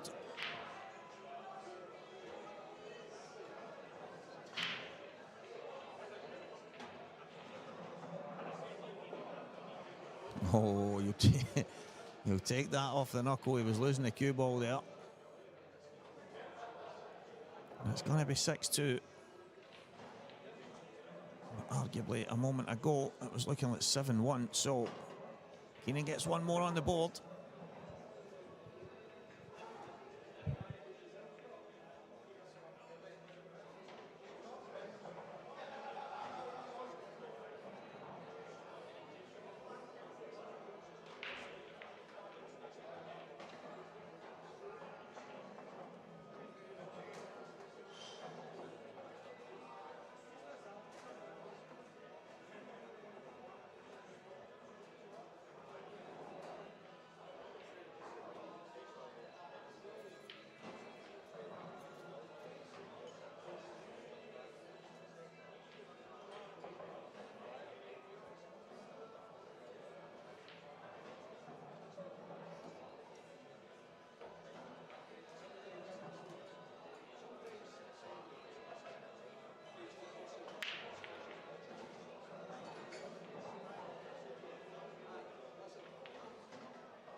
Could have been a better opportunity here, but he's at the table. The red close to the black. I'll go on the top right. If he can get on it, bring the black into play as well. Not 100% sure if the black goes, but if it does, it's still going to be tough to get on it without moving it from that red. Just looking, that red went to the bottom left as well. Could have just dropped that one in and came back out, but there's a lot of work to be done here just to get back to 6-3.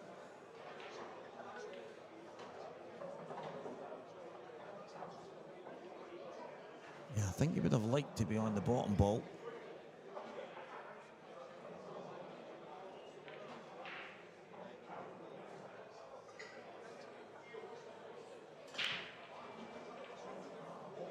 Decision time. Is he going into them again? Has to watch the black. Oh, he's hit the yellow and the black's gone. It's all over. Campbell Dunlop 7, Martin Keenan 2. He's tried to pop the red in the middle and kick into the balls. He's knocked a black straight in after fouling, so it is all over. Unfortunately, just not Martin Keenan's day. Campbell Dunlop, worthy winner, moves on to the next round. And next up, guys, Mikey Polly will go head-to-head with Wally Bigham. What a match that's going to be. Two cracking players. Mikey has just been nodded into the A-team.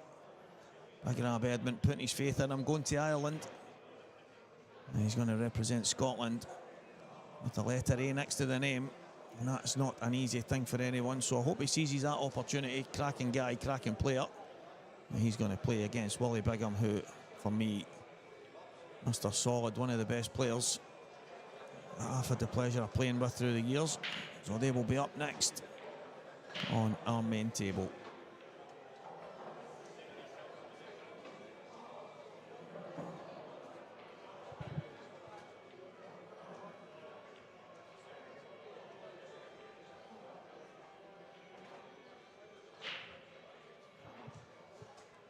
So far in the poll for the 13:45 matches, Mark Fleming and Lucas Bryden is getting the nod so far. Colin Downey and Keith Robertson, they're in there as well.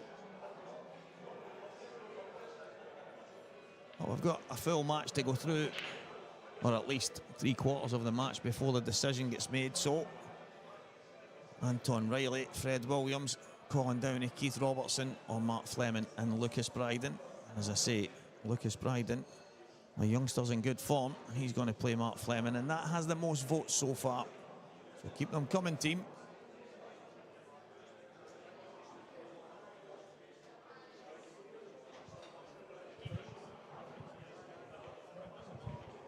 Some of the scores right now.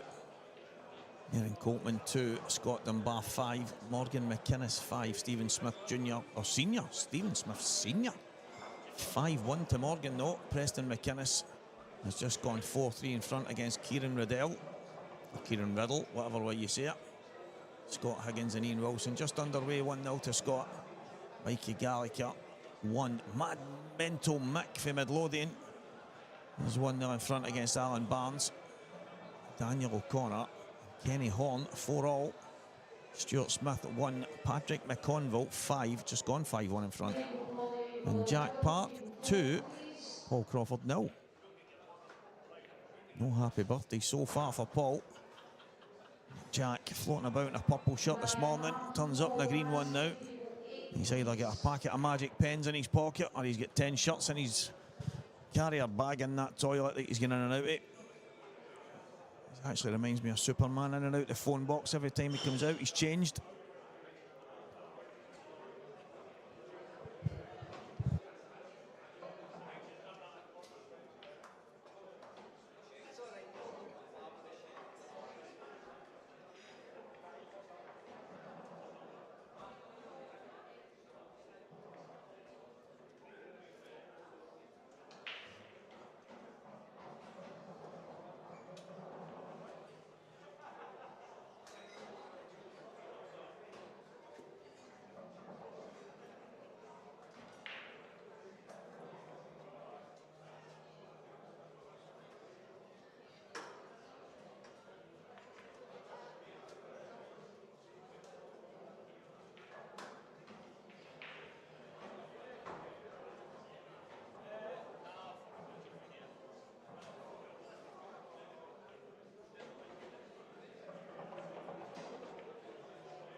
piece of anybody's door, this mob. Sean Michael McGiff has entered the building. So guys, frame number 1 here, Mikey Polly, Wally Bigham. Let's get you through this match. I have to say the building in here has got a bit crazy over the last maybe 20 minutes. Obviously all the guys from all the next sessions and the winners continuing to play through. So the temperature in the building has stepped up. I'm just looking at the outside tables. I think that'll be a cracker. Ryan Martin and Paul Ivansky. Paul Ivansky's gone 1-0 up. That is on one of the other stream tables, guys. That will be a cracking match. Wally Bigham had a go early doors here, didn't get it, and all of a sudden he's one behind. Now, there's a long way to go in any race to 7.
Pop in there, Fernand Reynolds. He's on referee duty over this weekend. I'm pretty sure at some point he might join me in the box. I do think that we're pretty good together, even if I do say so myself. And Mikey Polly, as I say, guys, has managed to get himself into the Scotland men's A team.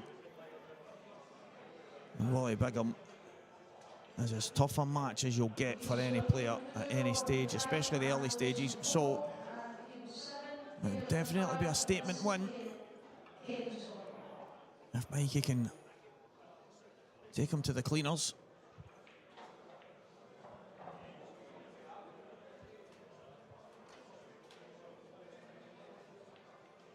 Mark Fleming, Lucas Bryden. There is a 13:45 match. He's going to be starting soon, the quarter-to-2 session. So I think we can take Anton Riley and Fred Williams off the vote. And it is now between Mark Fleming and Lucas Bryden and Colin Downey and Keith Robertson. I think both matches will be pretty attacking. So far, young Lucas, I've been told, has beaten Mark McAllister Jr. on his way to this IM.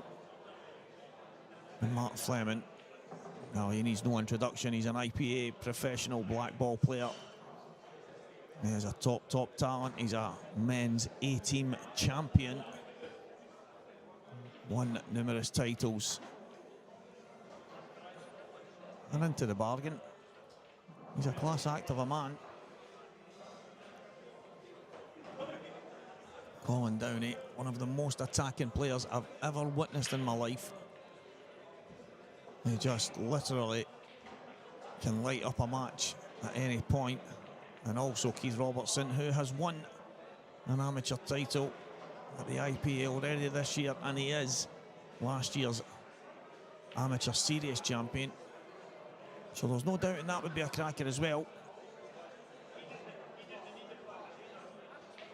So if you want to see either of those two matches, please get it in the chat. If you don't care, that's fine. That's absolutely fantastic. It's just good to give it over to you guys watching at home. And if you can push a button, please do it.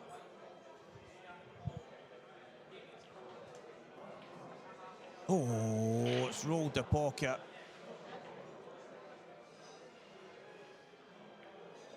That is unfortunate. Yeah, it's straight in the heart of the bag. As I say, I've just managed to watch it on the playback that I've got here. And it's right in the heart of the pocket. And it's given Mikey a chance to go 2-0 in front. That is very, very unfortunate for Wally Bigham there. So tough black at distance. Wide open, slight angle. Should help Mikey.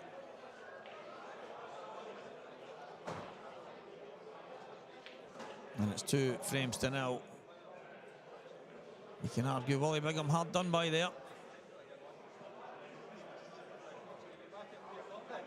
Can't do much more than pot it. It has rolled the pocket and come back out. And it's 2 frames to 0. It's hardly a mountain. He's got a bit of climbing to do.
A good opportunity here.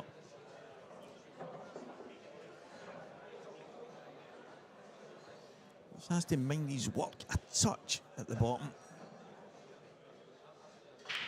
Everything at the top side, relatively straightforward. Well, I think he can just nip this. He might decide to just try and drop through, but I think he can nip it if he decides to do so. Is he going to just screw into the red? Yeah, I don't like that. I think he could have just played a nice little jab into the bottom side of the pocket and just came towards the line that you see on the table. But I totally understand why he did play it like that. He didn't want to leave it to chance, however. It's ended up going against him.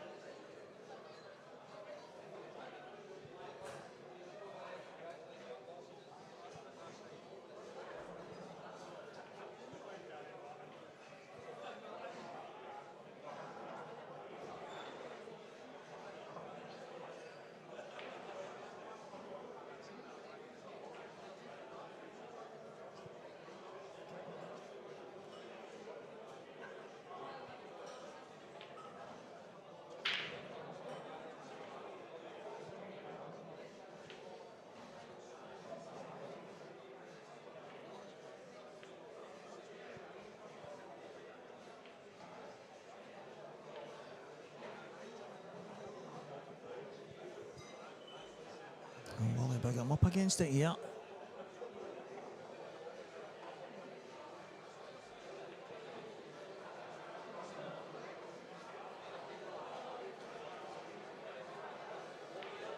Unfortunately, Callum, he's not on the list for the main table, but we do have 2 other streams, and with a bit of luck, we can maybe get him on one of them for you. I will speak to the tournament directors, but it all depends on when matches finish and when they get called. I'm having a look at the draw. He has a few games down, so we'll see how we can work that out. But it is between Mark Fleming and Lucas Bryden and Colin Downey, Keith Robertson for the main TV table match.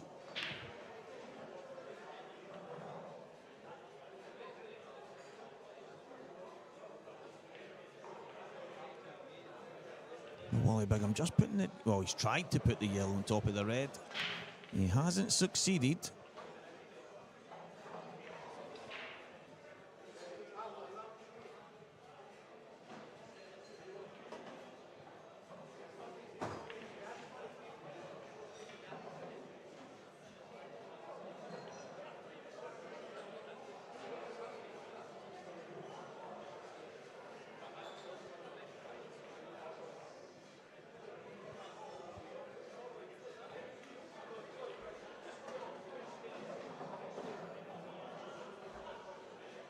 Should be able to just hold this. Just a little slide off, some running. A wee bit of reverse side. Just bring it back up the line.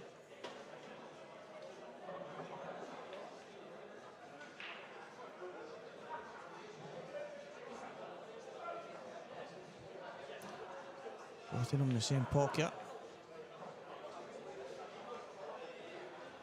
On and off the cushion. Just a push through.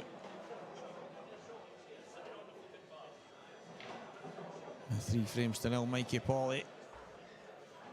Not a lot Wally Bigham could do there. Mikey ruthless. That's 3 frames to 0. The early stages of this match going the way of Mr. Polly.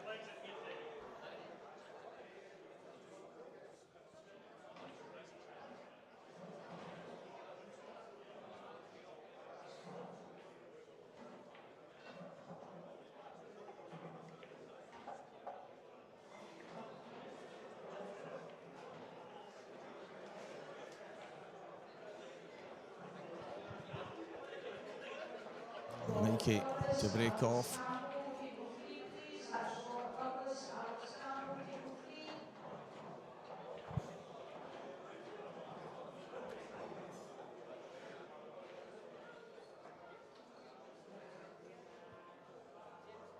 There is still a number of the half-12 matches waiting to go on.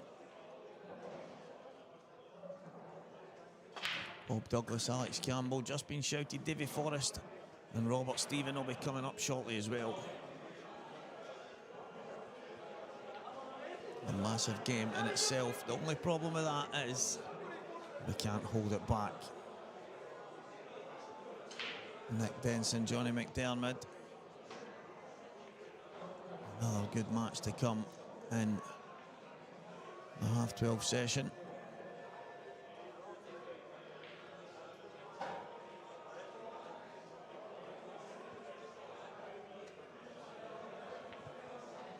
In the 3 o'clock session, we will have an absolute cracker for you guys, so you can bear with us on that one.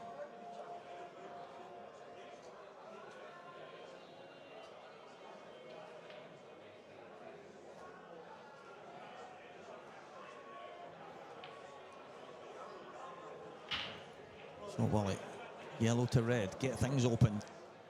Try and work his way in here.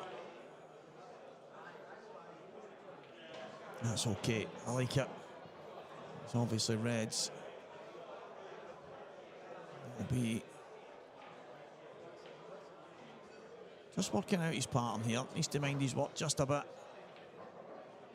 He'd have been wanting to drop the red in the top, then play the plant.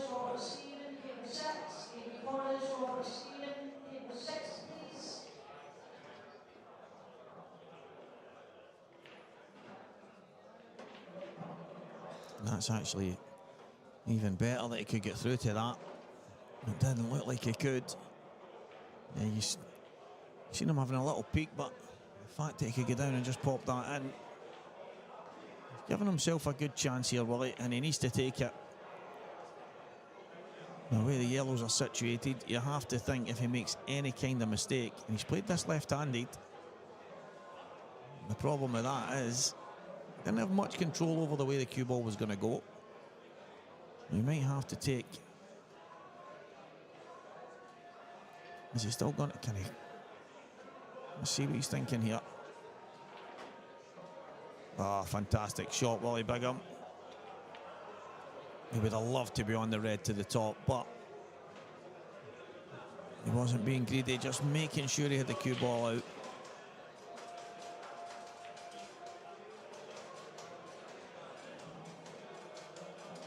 Play the 2 shots in one here, try and get out for that same red. If he's not on it, you've seen that roll in the middle, maybe putting a little bit of splash on the cue ball. Let's transfer into the object ball, because he's ended up with that red roll in the middle pocket again there, but it stayed in.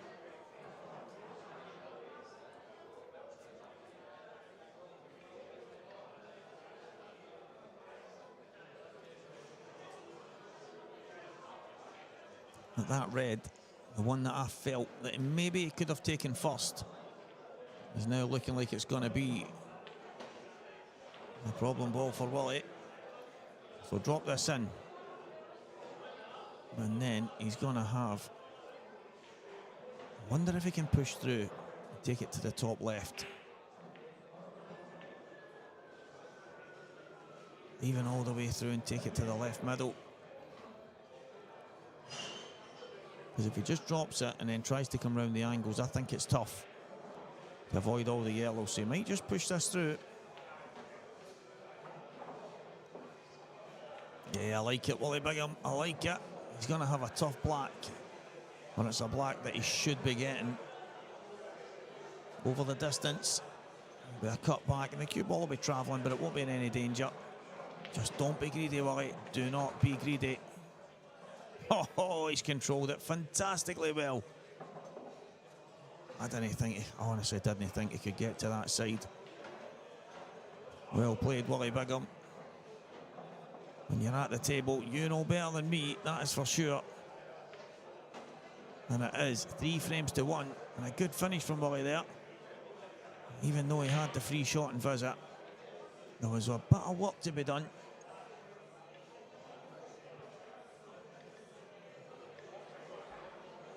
And he's worked him out. He had to reroute a couple of times. But he's got there in the end, and it is Mikey Polly 3, Wally Bigham 1. As I say, guys, 2 class acts on and off the table. I've known Wally a long time. Back when he lived in Glasgow, he was only 5 minutes down the road from me. Still see his brother Andy quite a lot.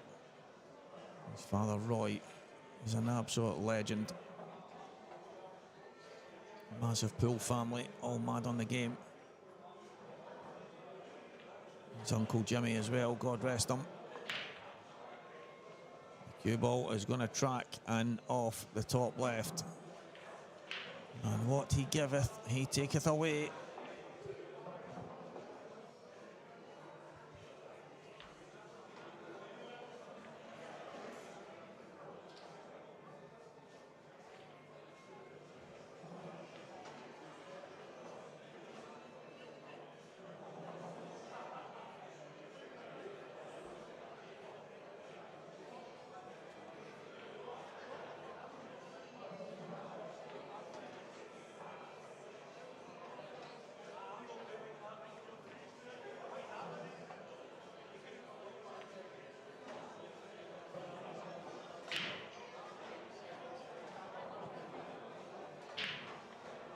Looks like Mikey favouring the yellows here. So 2 yellows just above the black spot. Slightly awkward.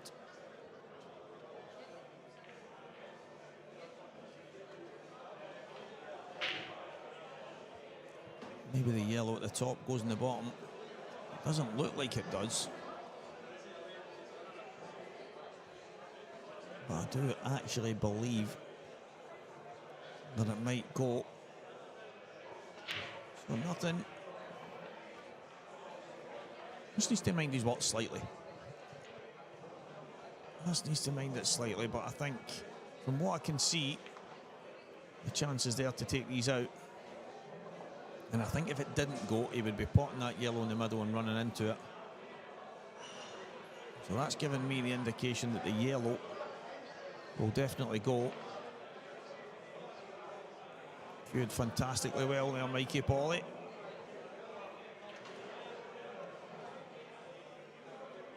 And birthday boy Paul Crawford not having a great time today. 5-1 Jack Park.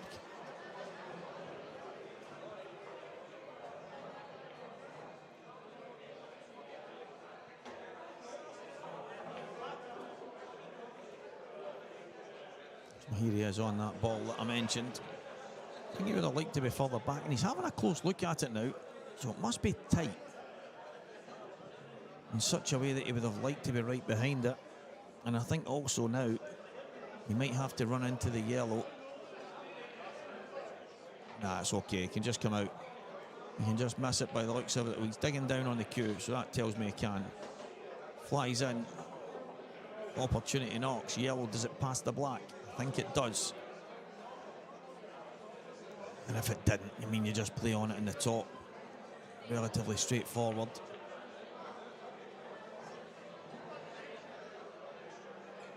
He's unsure how to play this. I think you want to just play it nice and thin and use the knuckle at the bottom side to just hold the cue ball. He's playing it with loads of check run through it.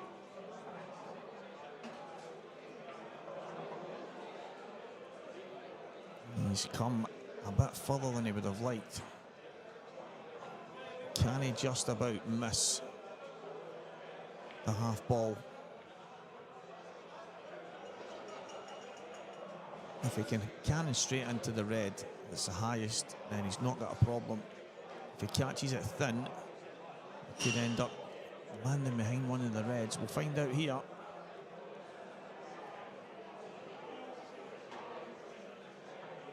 Yeah, that's fortunate. He slid off both reds and ended up behind the yellow, just about dropping in. And he's landed on this black to the top right, so definitely elements of fortune in it. But a tough black nonetheless, but I think this is one of Mikey's strengths. For me, one of the strongest parts of his game is the big shot.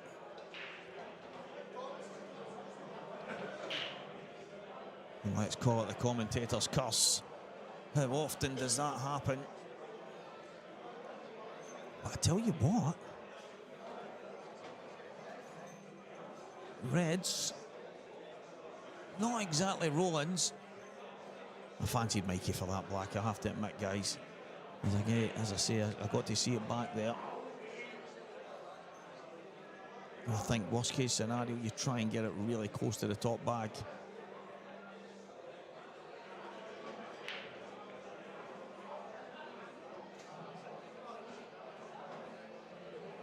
Wally, I think Wally's on the one to the bottom. So he can play the one to the bottom left and then work his way back up. Oh, he's going to try and just drop through nice and soft here. That was a problem, but listen, it's one of the lesser of two evil type things, so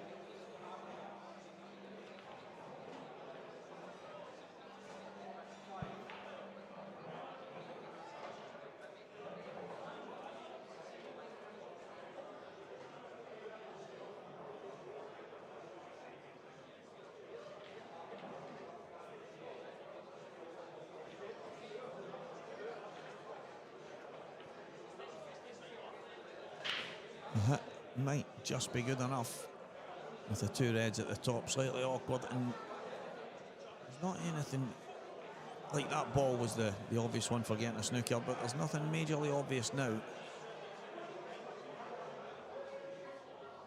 Yeah, Mikey not wanting to put it further down because it would have put it in a position where those three reds would have become a perfect target for a snooker. I think Wally's got a chance here. Can he maybe pop this in the top?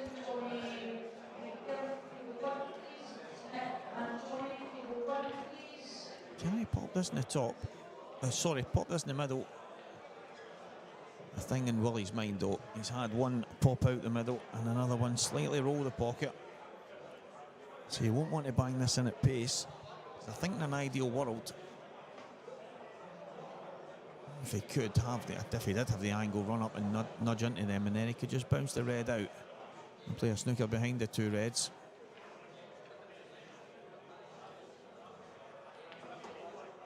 Yeah, so that's what he's tried to play. And then this red on the left-hand side, it was always a case of bouncing that out and bringing the cue ball towards the middle pocket. That kind of line.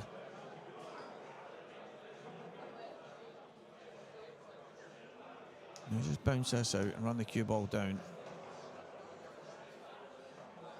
Nice shot. And as I say, he would have liked to have got a nudge on the two reds at the top. That would have been the ideal scenario. Unfortunately, though, he just didn't have the angle. He had to push through.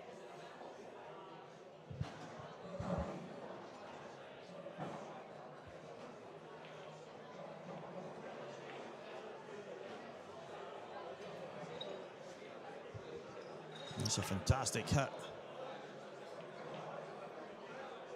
Always fancied him to hit it, to be fair. It's just, can he put a little spanner in the works? Now, for me, Wally Bigham should be able to get the reds at the top into play. And late, sneak up, and it will mean that Mikey has to either get in behind it or pull something out the bag, because it will be a chance for Wally from there.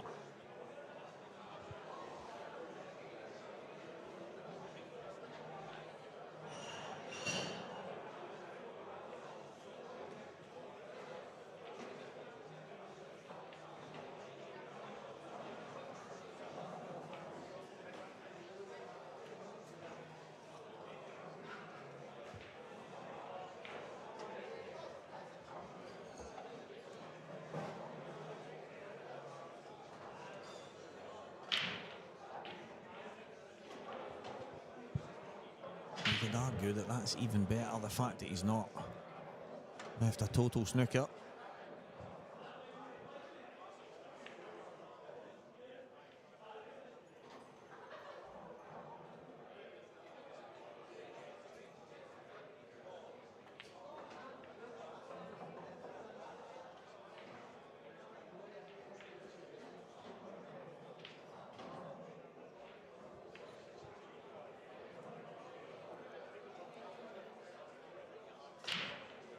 Needs to watch the cue ball. He's done it. Oh, Mikey, Mikey, Mikey. The cue ball looked, it just looked to me like you could not play that without going enough. What amazing control. And what a double. It's 4-1. Wally Bigham made a mistake there. He should have bounced just one of the reds out. He got greedy. He tried to get both into play, and he's left Mikey a sniff. And as I said, sometimes it's not the worst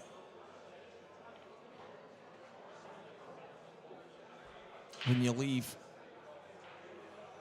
an opportunity to just see a ball. But he's left enough. And Mikey Polly is 4 frames to 1 in front. Jack Park 6, Paul Crawford 2. Robert Devine 1, Lewis McKill 3, Bob Douglas 1, Alex Campbell 0, Scott Higgins 5, Ian Wilson 3, Ryan Martin 2, Paul Avansky 2. I did say that would be a good match. Played Paul a while ago myself. Decent enough player. He'll grind away. He's just missed a chance there against young Ryan, so Ryan will go in front. He pops the 8 ball in. Ryan missed a black in that one. He's been left a long black. It's on the other stream table. It's 3-2 Ryan Martin. Davy Forrest, Robert Stephen only just underway. 1-0 Robert Stephen, Kev McLeod 2, Vince Kenny 1, Michael Gallagher 3, Alan Barnes 1.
have the viewers from all over again tuning in. It's absolutely fantastic.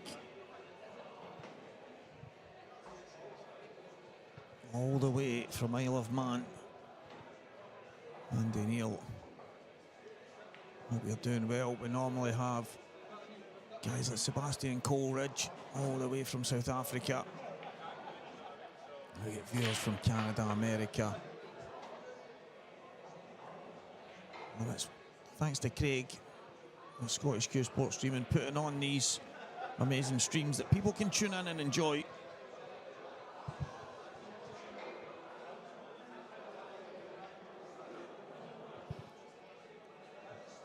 Has opened the door to allow a lot of people to watch Scottish pool on the level that it's got to and the kind of players that we have the luxury of seeing. The more eyes on it, the better it gets. And obviously the advertisement that we have for Black Ball Pool here in Scotland, the Scottish Pool Association, brings us these individual membership events. One of the biggest carriers of black ball pool in the game.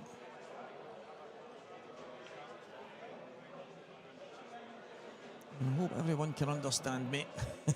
I think most people watching, from the small number so far this morning, I know it's a huge Saturday with football back on. And hopefully the numbers will rise tonight and tomorrow.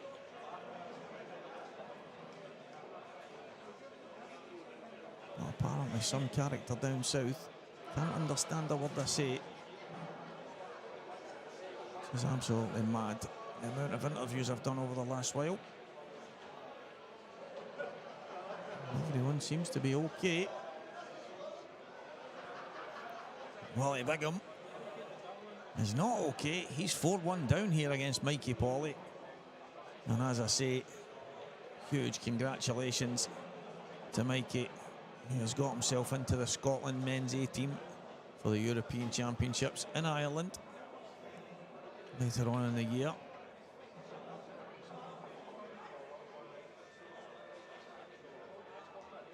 And regardless, it's a proud moment wearing a Scotland jersey at any stage. Massive good luck to him and the team. I'm sure Big Rab will have them fired up and ready to go.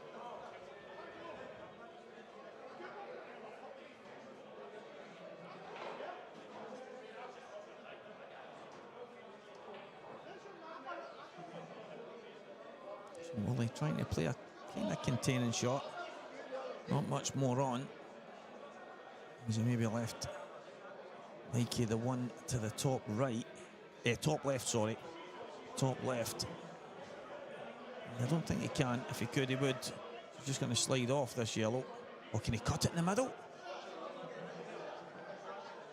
He nearly got it second time round. Yeah, carrying a little bit of fortune. That red is now stone dead in that end of the table, which I'm pretty sure was not the plan. And after the cue ball came down and hit the two yellows stuck together, it has led to Wally being in a little bit of trouble. As Mikey can just bounce this yellow out now, and his next visit will be a chance.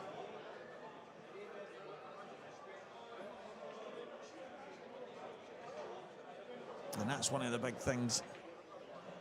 Getting the time on the table does make a difference. Mikey Polly mentioning he's going to be absolutely hammering it. So there he goes and seizes the opportunity that he has. And I think that's the big thing, guys. You hear people say it in every walk of life, you get out what you put in. So can't expect to mix with the best in the game if you don't do what they do. Lee Shepherd, one of the IPA pros, spoke about Liam Dunstan and Mark Boyle, two of our very best in Scotland. When you go down in the morning for breakfast at the big events, guys, these two guys are in putting in the hours on the practice table, getting themselves ready for the day ahead, and that You see Mikey and Wally and all the other guys playing just now. When you're looking to try and compete with these guys, you have to do what they do. It really is as simple as that.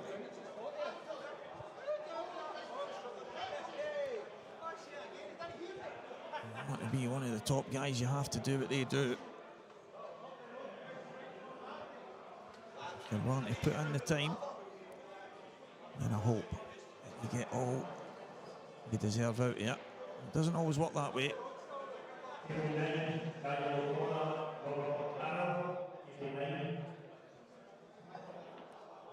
What is that shouting all about, man? Who was that?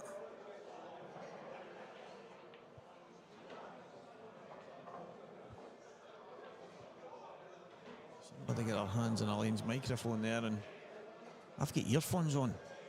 Almost deafened me.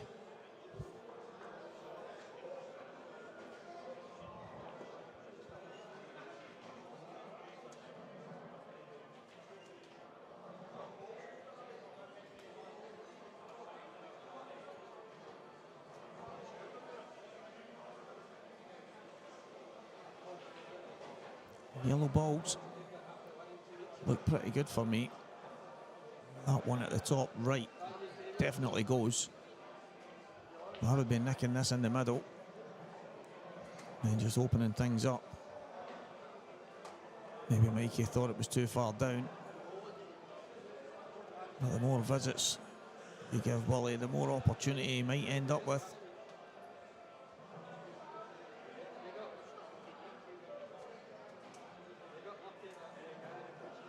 Table number 9, one of our outer stream tables, is going to have Daniel O'Connor. Don't know if he's any relation to Sinead, and Robert McCarroll. Big Christmas. Surely that's got to be his nickname. Has to be, man. Has to be. Anyway.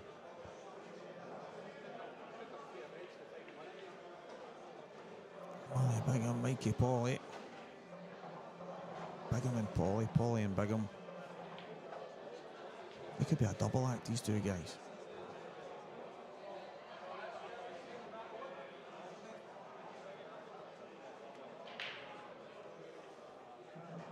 When will Mikey flip the switch and have a go?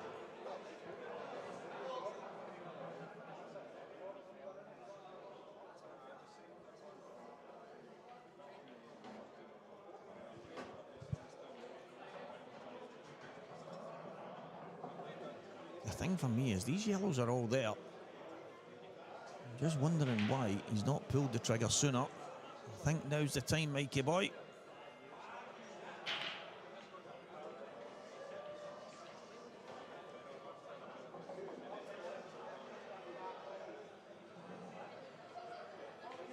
For me, it kind of straightforward. Pop this in the top. Take the one to the middle. Even if he can take the one to the top right next, that would be even better.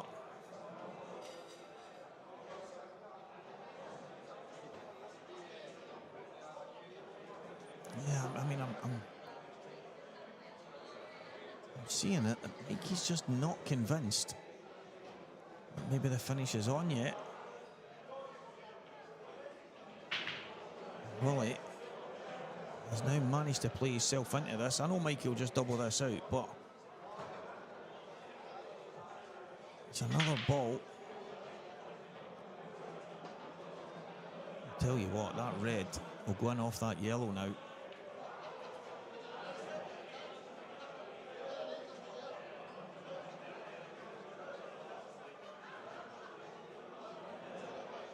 can play the one at the top. Try and slide it inside, but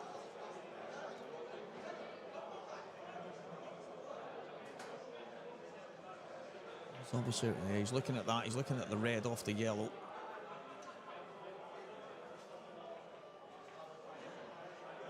He just has to give himself a chance. I think Mikey could have maybe pulled the trigger sooner. Just trying to be too perfect.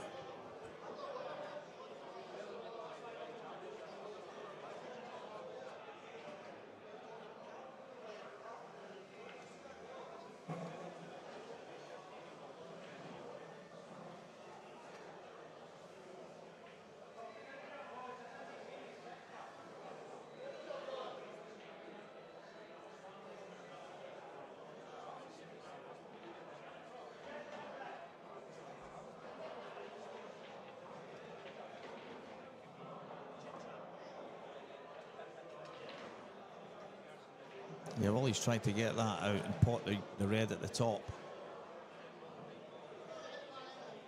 He's tried to get 2 shots in one. And he wasn't far away. Maybe about 1/4 of an inch. Now, Mikey, do you pull the trigger here, son?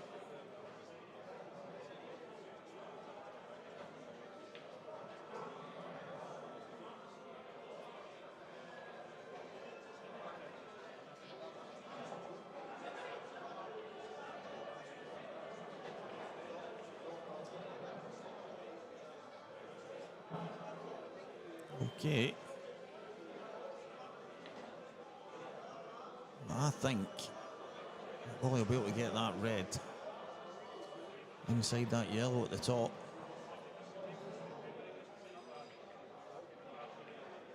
Well, I don't know how much it changes, even if it is touching, because the likelihood is he's going to have to pop the red in the bottom.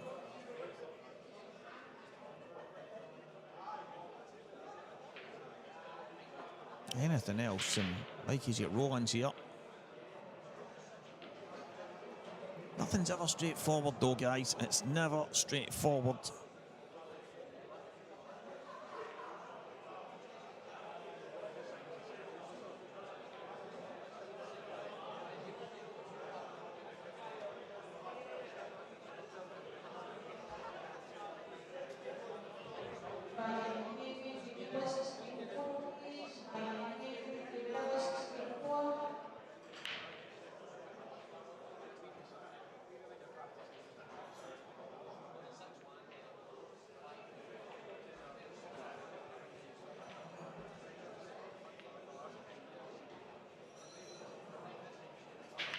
We're obviously feeling the potting it wasn't the answer. I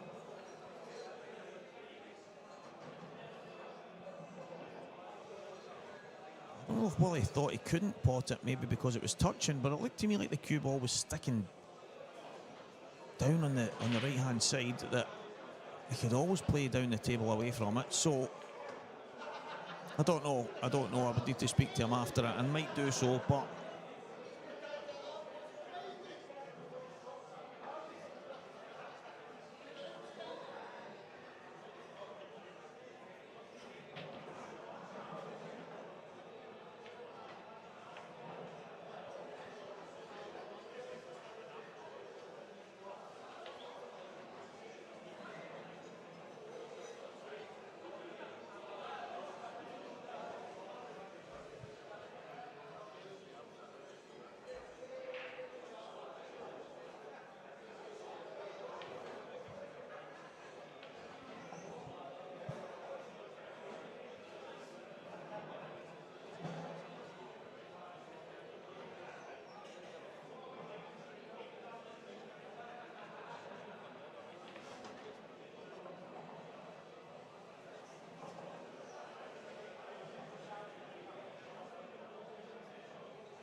really straightforward here now. And a 5-1 scoreline is really looking likely. I'm struggling to see where the problem might arise. I just don't see it at all.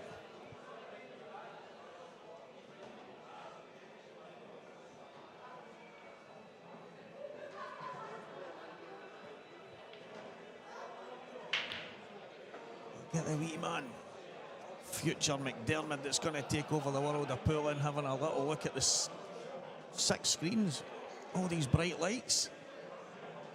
Yeah, he's not even looking at me.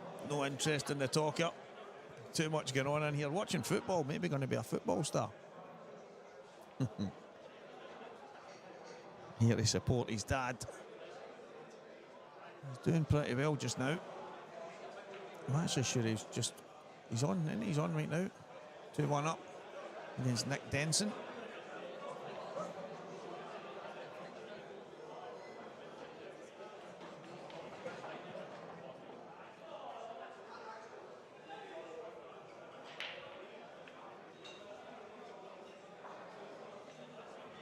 He's wondering why the guy sitting in front of him's got no hair. You've got more than me, wee man. Yeah, brilliant to see. Maybe a future superstar on our hands. Right now, Mikey is the one playing like a superstar. He's about to go 5-1 in front.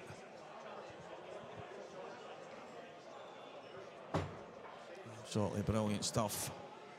Catherine and Johnny welcoming a youngster to the world. Two people that absolutely love Scottish pool. And they've brought a young kid into the world that will no doubt enjoy our magical game of black ball that we play in this country, and that is all down to the Scottish Pool Association and how they go about their business. It's IM event number 3. Saltire Promotions have brought the events to the Central Belt.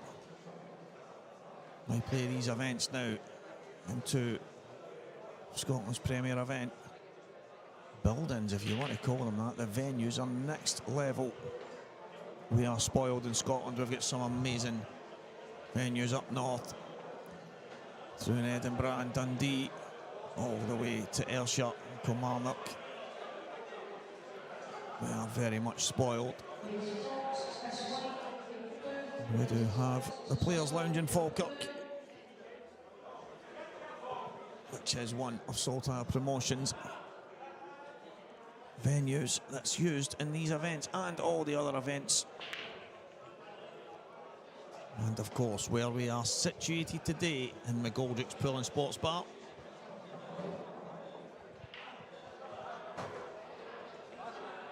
They really do spoil us rotten. So the main individual membership events between McGoldrick's and Players. We then do have all the other Scottish events, the seniors, the masters, the ladies. And they are all over the country, which is fantastic. The youths and juniors. And one of their superstars, young Ryan Martin 4, Paul Avansky 3. Ryan has climbed his way to the top end of Scottish pool. Plays a lot of stuff. Works hard at his game. And I mentioned it earlier, you get the rewards a lot of the time from what you put in. But that mental side of the game, the temperament, a lot of guys, they haven't got it. And sometimes when the penny drops, it can be a touch too late to mix with the very top boys. But we all continue trying, guys. We all continue trying. The sideburns.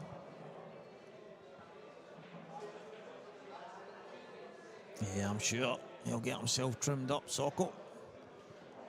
And it's time to go and don the famous Scotland jersey once again.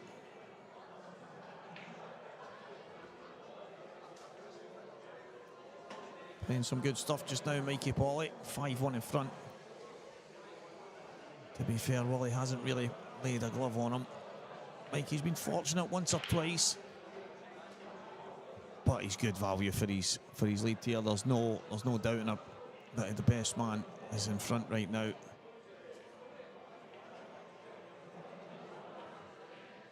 Couple of fantastic pots, fantastic finishes.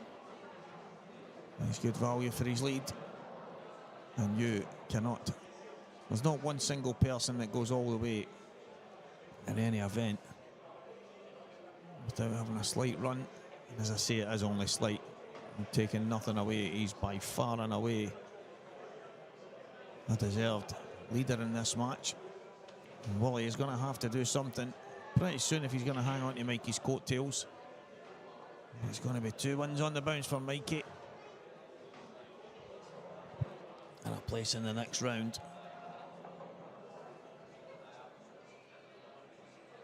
Where would that place him? Let's have a glance, guys. Let's have a glance.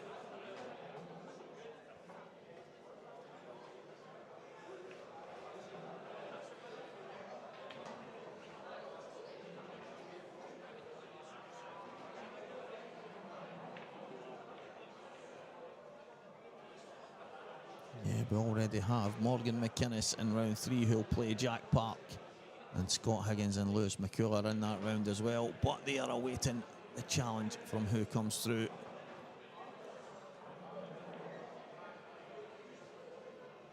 So I have mentioned, guys, that we are getting down to the nitty-gritty for the next match on.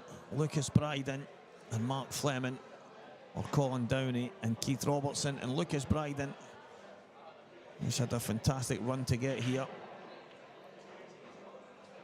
himself,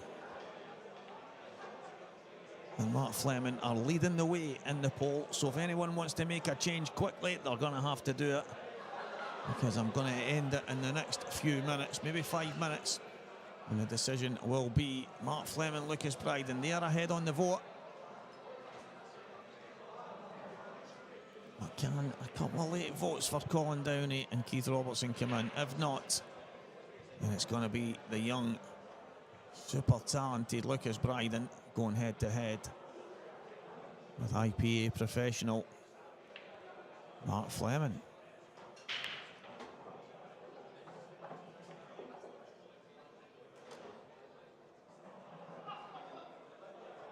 It's going to sound a bit like a cliche here.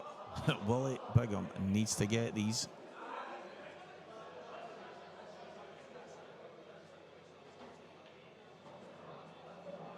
And Daniel, the brother of Sinead O'Connor, playing Robert Christmas McCarroll.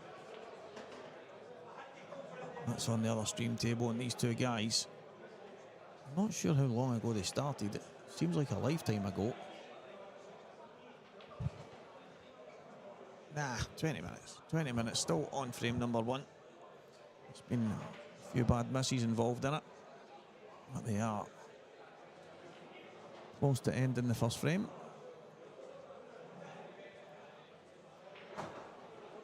Wally maybe looking to cannon the yellow, give himself a double.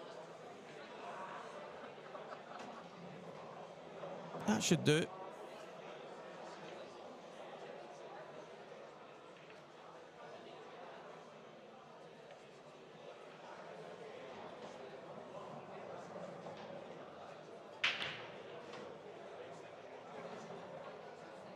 And he gets one back. Well, he got off the hook a bit after he made his mistake. Mikey missing the yellow into the middle. I don't think you'll see much. You won't see many mistakes like that from Mikey. He doesn't miss much. As I said earlier, one of his biggest strengths is getting the big shot in the big moments. Super talented. Brilliant player. I was delighted to have him myself not so long ago. He represented Scotland. I had him in my own team. We went to Ireland. And it was probably a long time coming for Mikey. And I was delighted, as I say, to have been given the opportunity to get him in the team. Wow! What a break. The cue ball's in and out. It's all, oh, that is incredible. What a break. What a break. Cue ball left the table, spun the middle, and then flew every which way but loose. There's hardly left any type of opportunity here. I suppose Mikey will probably be and should be thinking, well, the likelihood is I'm in off there. I've managed to stay in the table. So with that, can we turn it into a positive? Even though it's not a great opportunity, it's one he might not have had the cue ball in the pocket.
It is a mountain.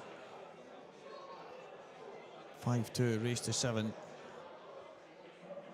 You know, when you get an opportunity like this, you have to take it. But for me, the biggest thing you have to keep your opponent off that magic number of 6. You have to fight and dig and scratch and claw and keep your opponent off that number that puts them on the hill, and that will be number 6. I don't mind if you're 6-5 down and you get back to hill, but when it's about a distance between them, the laws of averages tell you it's a tough and long road back. Chipping a chair, one frame at a time.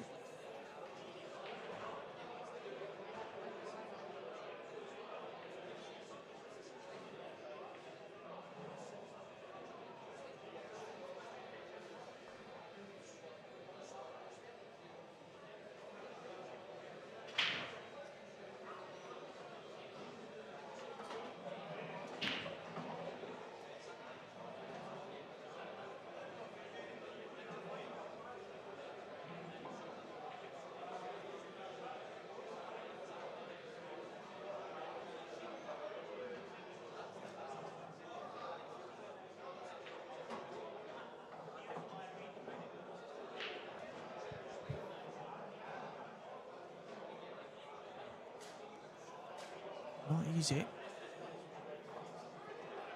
in the sense of just keeping calm at 5-2 down. I think that's your biggest thing. Temperament, we talk about it, I talk about it, and everyone else, I think, in the venue. 5-2 down, these finishes, the bags just look smaller, everything becomes tighter. It's actually one of the boys that plays a lot of stuff in the American game, and he talks about it. Like, if your opponent was to miss and leave you a certain position and what it would be, oh, it's wiped its feet, you would spring off your chair. And sometimes we don't look at it that positive way. We just think about what can go wrong. But it didn't go wrong here for Wally. He's 5-3 now. As I say, there's a long way back. Not one frame at a time. It is now 5 frames to 3, and it's Wally to break. Needs to get one, needs to get an opportunity, needs to take the opportunity. That's the thing.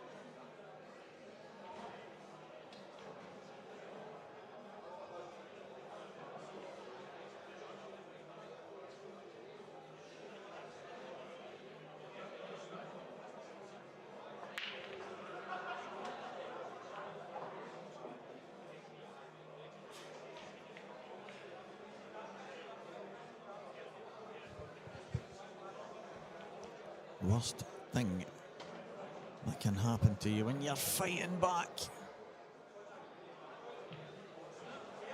is the big old and off.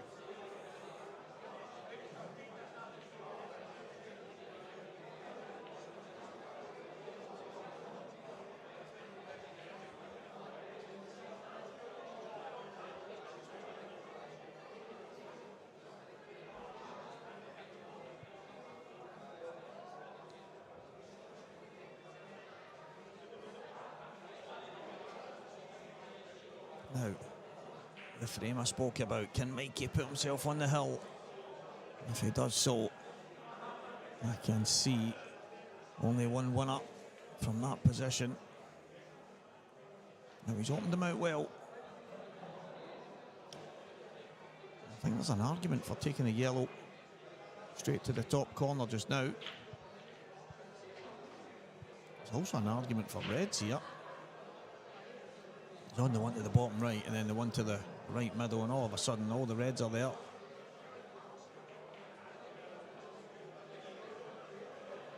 Mikey might decide to just make sure take one of the straightforward balls first. So he is making sure he's on yellows. He's taking the straightforward yellow to the right middle. He could just play it into the high side of the pocket, giving him the yellow to the left middle.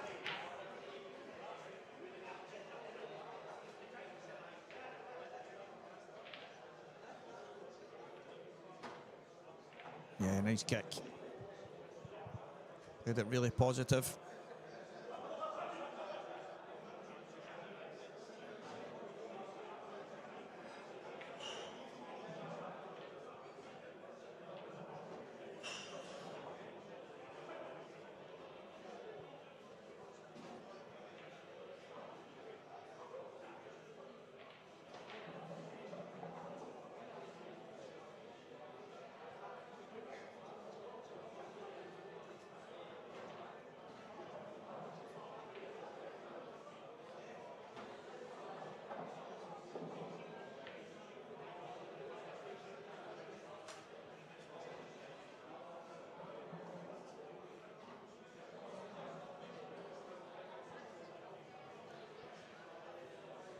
Just drift past through the gap. Yeah, nice shot. Obviously that yellow just above at the bottom left here is the one that's slightly awkward.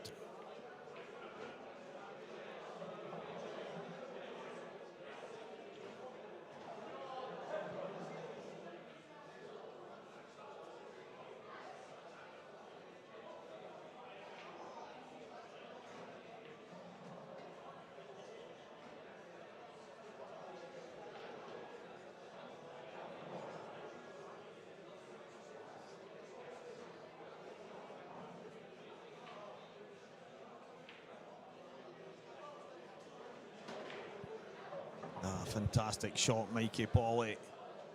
That is an impressive shot to come through that gap, because the pace, even if he flicks that red, it goes behind the other two. He's got work to do then. He's chasing the cue ball. I think if he hit the high red, the one to the left-hand side you can see there, full in the face, he would have been happy enough with that, but he can just stun through the gap now. One cushion and out.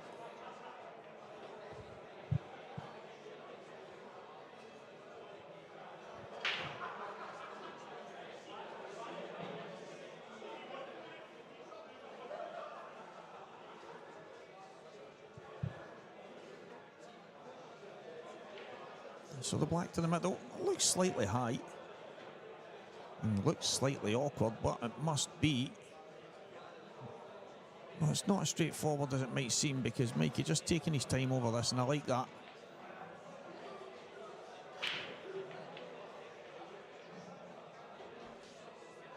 Just making sure. Yeah, so he's opting for the double. The black to the middle. Obviously more tough than he would have liked. Might have been a case that he didn't feel he could hold the cue ball or get close enough, so he's going to have to screw away here. Pop the black back, nice and easy. 6 frames to 3, Mikey Polly. Wally getting back within 2, but all of a sudden Mikey on the hill.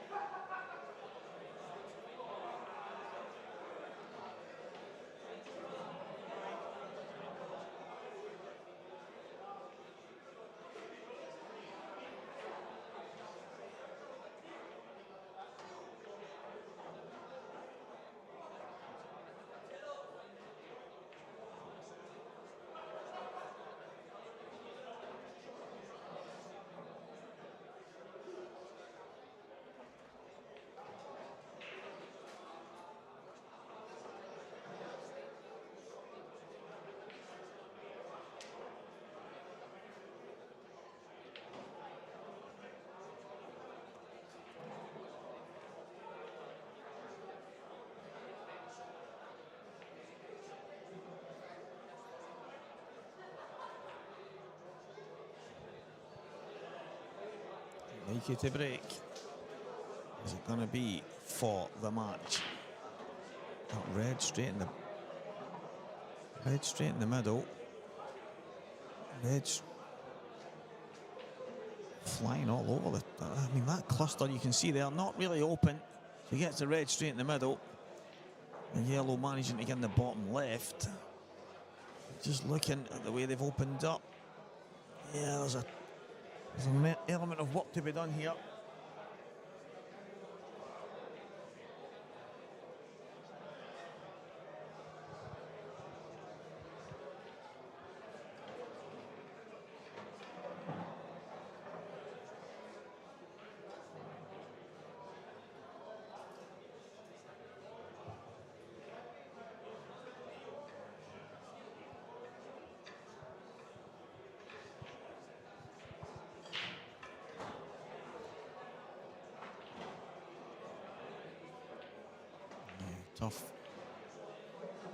Tough layout here.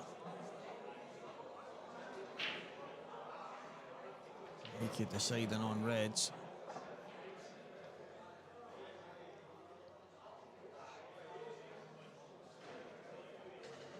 So he obviously feels he can drop this in, either one to the left, and then the two reds go into the right hand middle pocket. He can maybe run one in, nudge into the yellow, and maybe at the top side, opening up the black and the red. Oh, he screwed straight in. Screwed straight in. What a shot. Powerful screw back. No messing about. That is one shot. If you're going to get it, you have to cue through the ball, and he stayed down. Now, where do they all go? Yep, right-hand side. One below the black goes in the bottom right. Can maybe just drop in, nudge the black, and then it maybe goes to the bottom left, but there is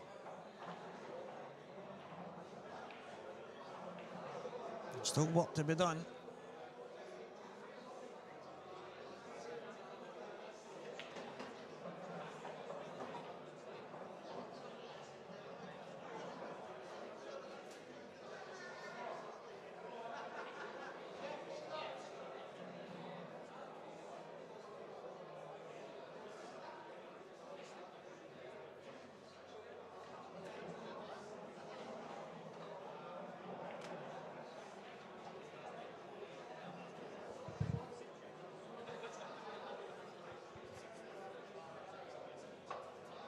Can get up and down through the gap. Is he gonna get, I think he's okay here. I think Mikey's got the rub of the green there. He was obviously playing the gap between the two for that red to the bottom and the red to the left middle. But he's landed absolutely spot on. This match moments away from being over.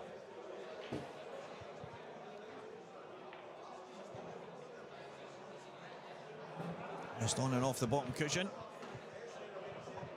And it's going to be Mikey Polly 7, Wally Bigham 3. Congratulations, Mikey.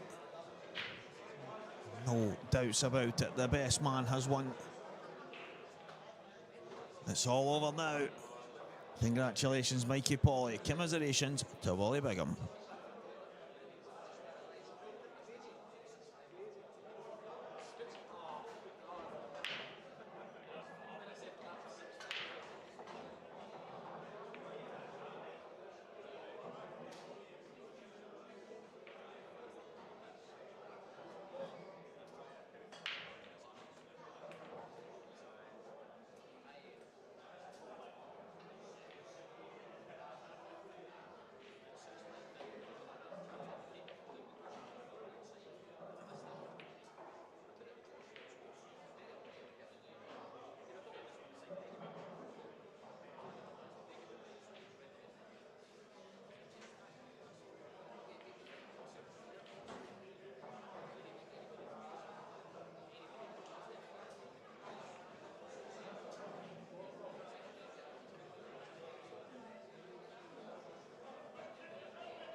James Jack, Gary Robertson, table 1, James Jack, Gary Robertson, table 20, please.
William Barnes, Hutton, table 3, please. Ethan Lang, Graham Scales, table 6, please.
Back, guys. The match that got the most votes, even though it wasn't crazy amounts. This was a viewer's choice. Young Lucas Bryden going head to head with Mark Fleming, one of the young Scottish internationals making waves. Potential future A-team star, potential competition winner in the country and further afield.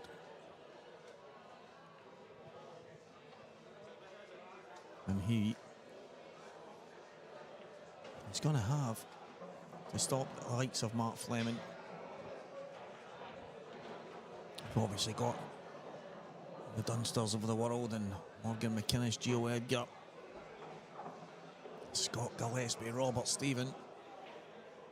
But the young upstarts like your Ryan Martins, Lucas Bryden, young William Wallace Jr. There's a lot of young class acts, young Jamie McPherson coming through as well, Sean Millen, and obviously further afield all over the country, young Sonny Craig. Absolutely loving seeing all these kids pushing and pushing and pushing. The game growing at an exponential rate in Scotland. Needs to run this. I think he needs to play this with a little trace and run towards the red. And if he does, he should be able to pop the yellow in and get up and down.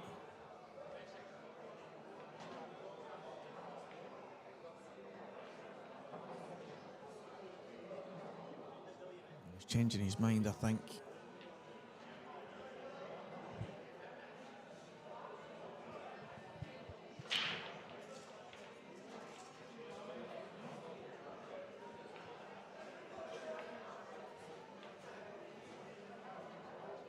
He's trying to play towards it. I think to get that shot right, that required a bit more pace.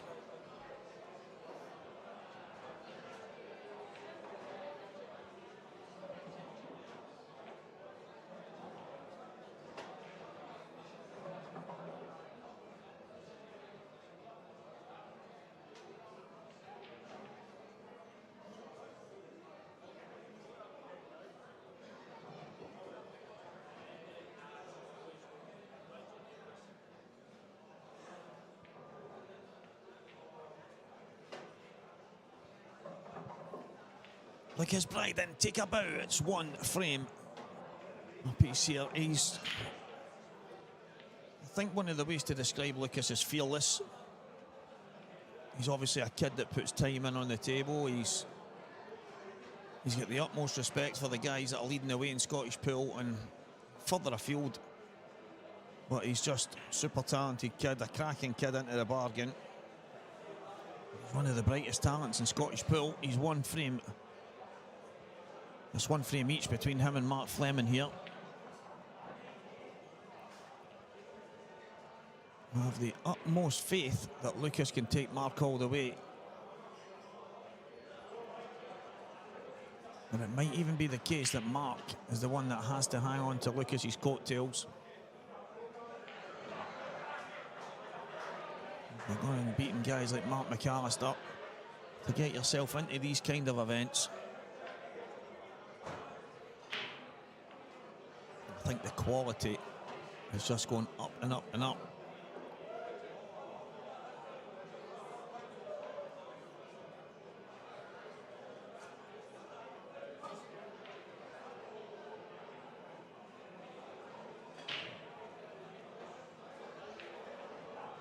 He's overcooked that.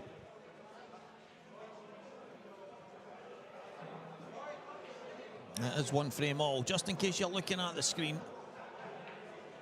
Lucas just forgot to put his one up. I think he's heading in that direction right now, and he has now done it.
Drop it, nice and easy.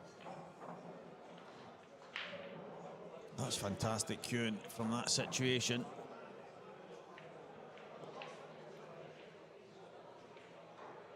If he can control this off the red. Yeah, brilliant stuff. Young Lucas Bryden looks, I've already said he's fearless, but he looks right in the zone here. Bang this in the top.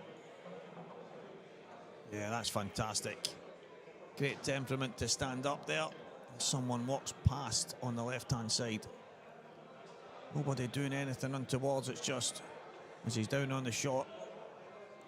The players on the next table just walking past his eye line.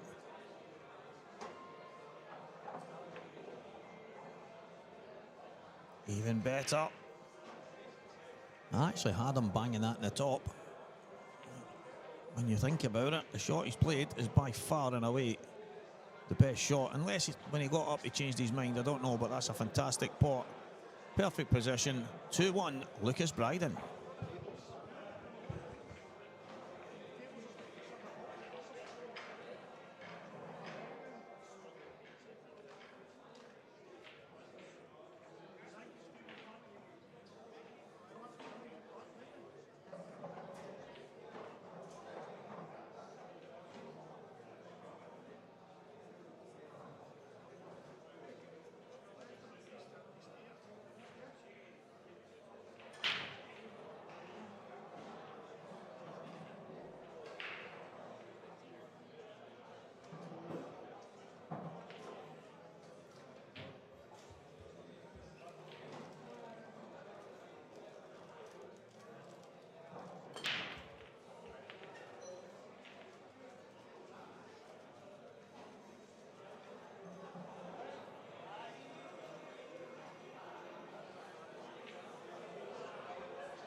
Thomas Lumley, Ross Fairman, table 5. Thomas Lumley, Ross Fairman, table 5, please.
Can I get through?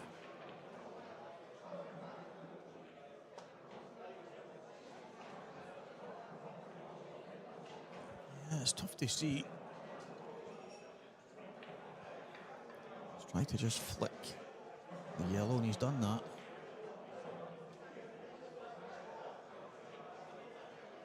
Obviously, just sliding off the red, but it was...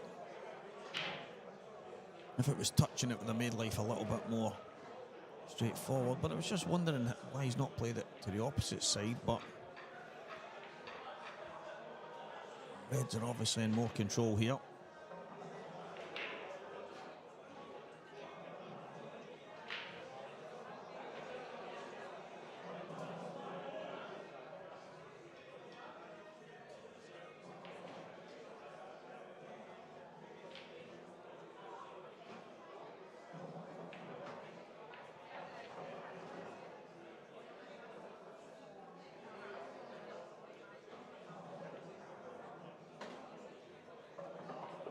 Now, I think Mark has got a chance here because the red close to the baulk line.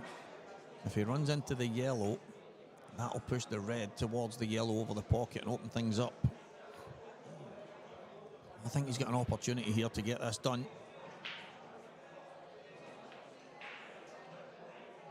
Yeah, he's absolutely perfect.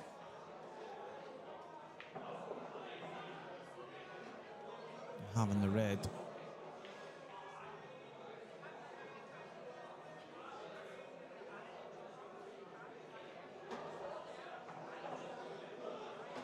Well, that'll do it.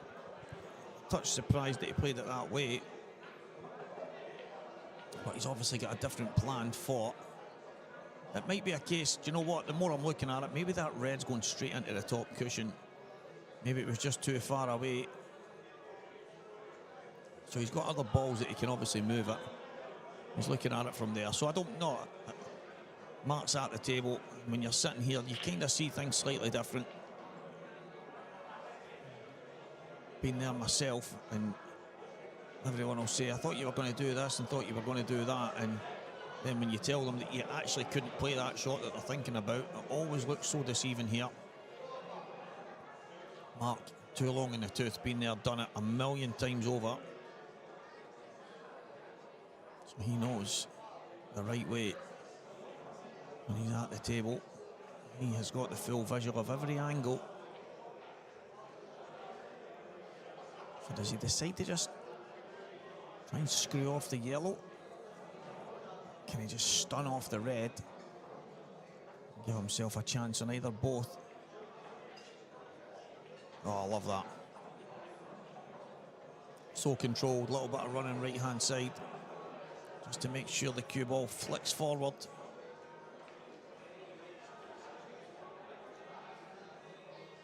Yeah, man, magical stuff there. A little flick aside, making sure he cannons the red and then just comes through. But I think he's okay here just to run through and take the red into the right middle.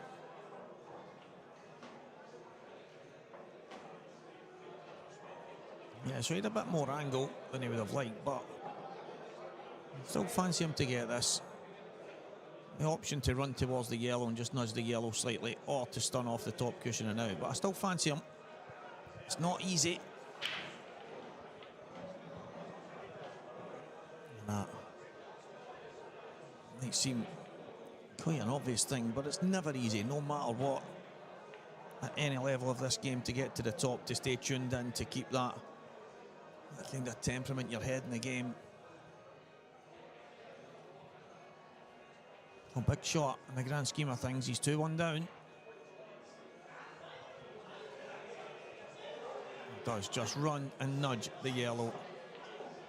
2-all. Mark Fleming 2, Lucas Bryden 2. Youth versus experience. It's all go here.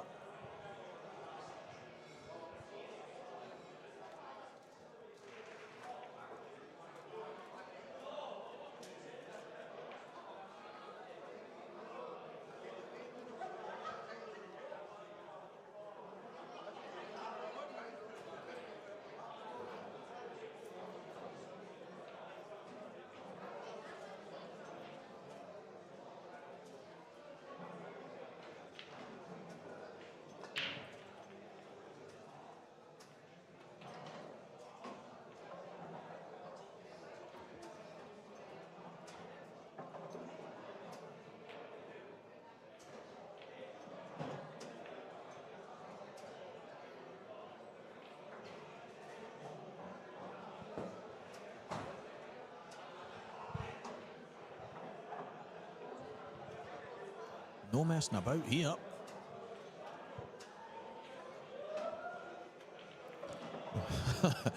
You would pay good money for that break.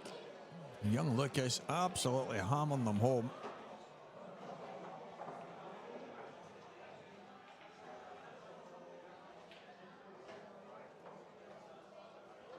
Yeah, I think that shot there should have ran off the cushion with a tracer left-hand side, came up higher.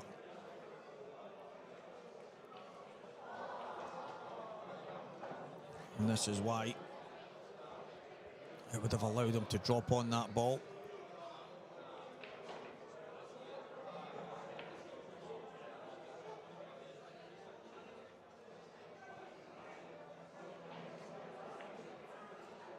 I'm not sure what he was trying to play there. If he was maybe trying to just kind of stun it and leave himself the one to the top.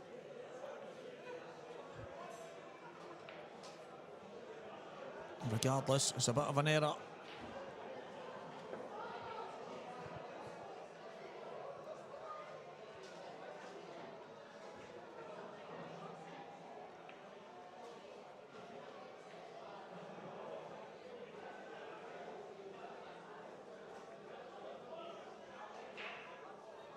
Oh, still work to be done. Looks to me that that red doesn't go. It gives me an indication.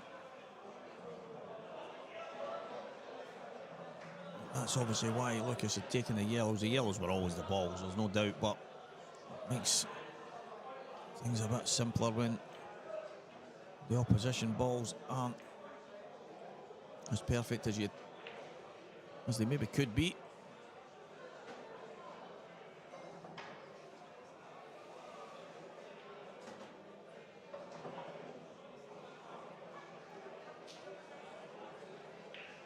What a phenomenal shot from Mark Fleming. Judged to perfection. The Dundee native.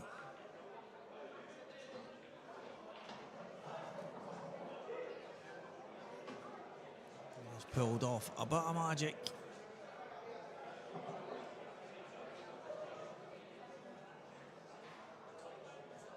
Through the gap.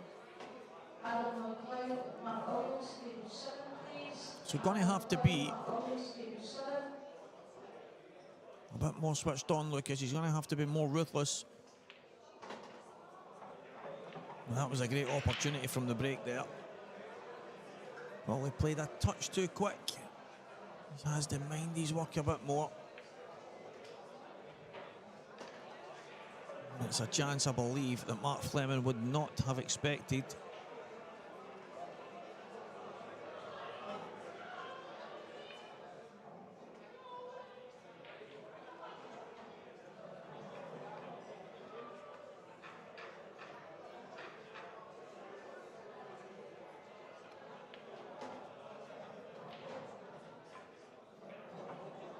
So 3 frames to 2. And Mark with the break. It was a big turning point, that. I was just having a glance over, guys, at my screens next to me. As young Ryan Martin, 6. Paul Avansky, 6. And it is... Paul's missed his last red, by the looks of it. And he's left Ryan Martin. Oh, he's almost written off. And he's like, oh my word, that was close. I know you guys can't see it, but Ryan's played a plant in the bottom right corner. The whites flew up and hit the 2 knuckles at the top right. The red in the centre of the table with the black hanging over the middle bag. So Ryan, young Ryan Martin, is on a finish, but believe me, it is not easy. I'll keep you updated with that. It is 6 frames all.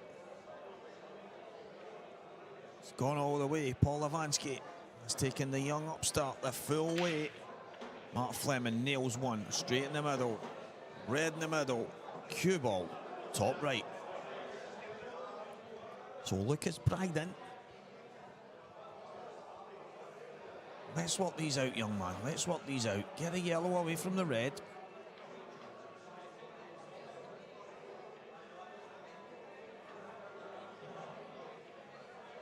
In an ideal world, they can just drift through the gap.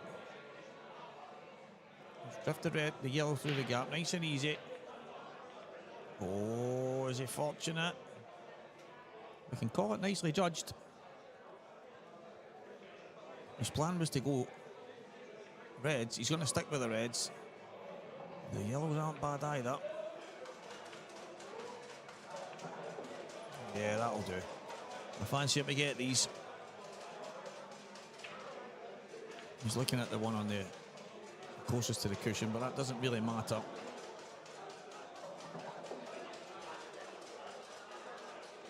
And young Ryan Martin has managed to somehow get those awkward yellows. And he's got the black over the bag to win. So Ryan Martin 7, Paul Avansky 6. That one went all the way.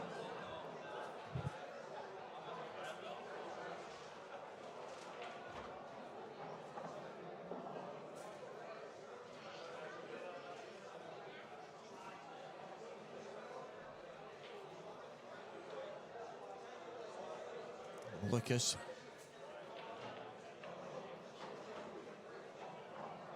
Just wants to come past the red on the high side. Both of them in the same bag. I was going to say, doesn't want to dig this too much. It was always going to go away. I think he just needs to slow down a touch. Such a talented young man. So much potential. Won't be a whole lot that can stop him if he keeps doing what he's doing. He just needs to slow down a touch.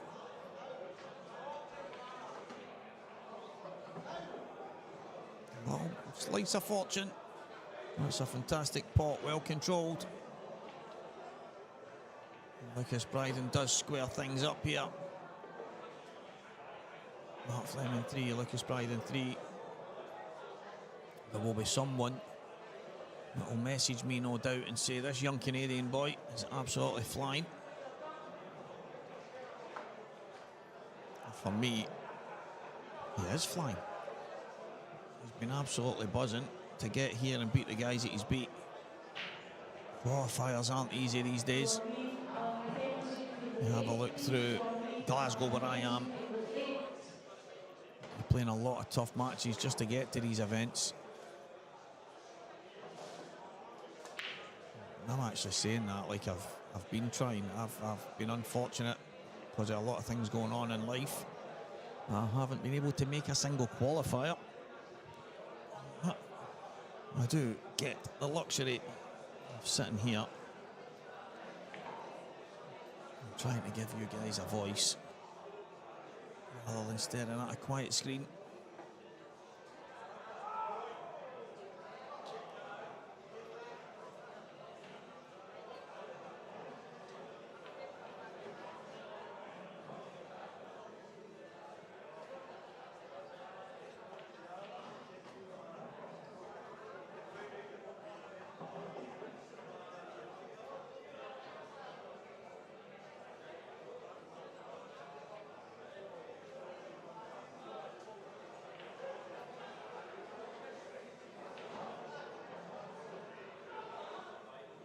Scottish Pool Association individual membership event number 3. Saltire Promotions looking after the IMs now, and Scottish Q Sports live streaming is the place to watch it all happen. Myself, Stevie Walker, Walker the Talker, Alan Reynolds, our on-site referee, and Elaine Ewan doing what she does best.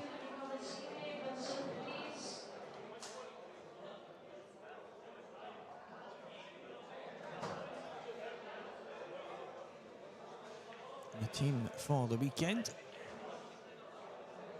Keep everyone going into the small hours tomorrow evening when we will crown a winner.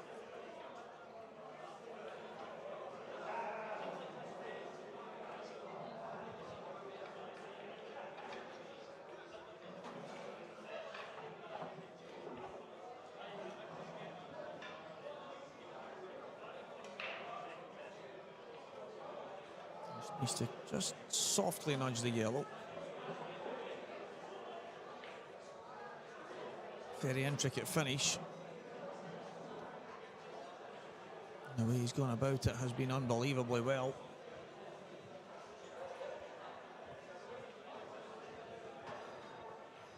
Yeah, he would have liked to nudge that yellow just a tiny bit more, just to give him more options for the black. He might just pull the red out a bit further here.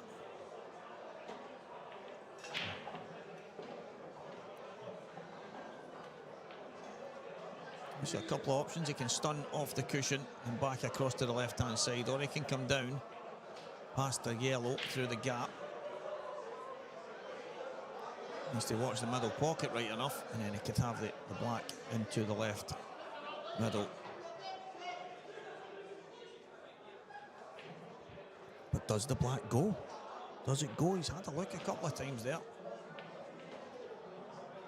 So he has come to the left-hand side. Very good. This match has definitely sparked into life. Chances being taken. One visit pool.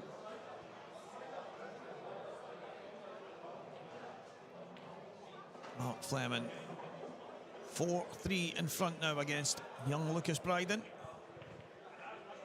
7 frames deep in a race to 7.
Mark Upton for right down the middle. The guaranteed balls break cue. Pretty sure that is a cue developed by young Morgan McInnes. The specifications that he wanted. And put it into a break cue. I know a lot of people love it. Mark Fleming is one of the guys that uses it. OCW break cue. Look at the chance he's got.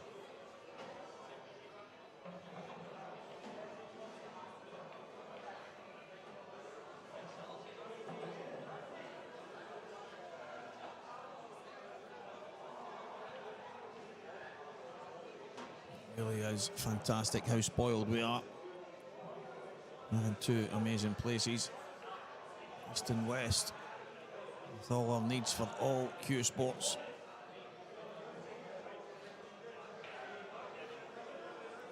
OCW, EBS, it really is sensational for us all.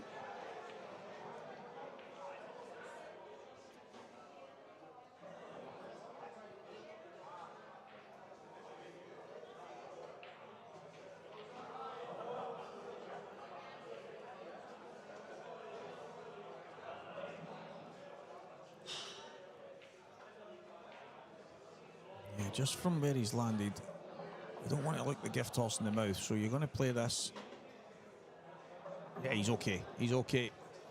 Drop this in. And it's a quick fire. Dish from Mr. Mark Fleming.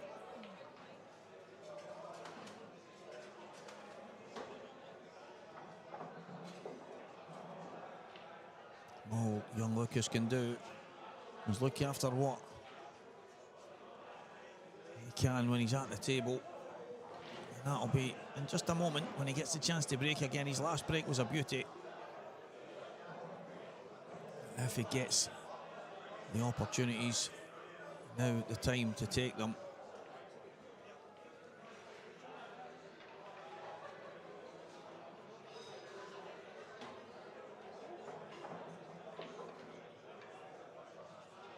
Mark Fleming, relatively straightish black. Must be tighter than at first glance.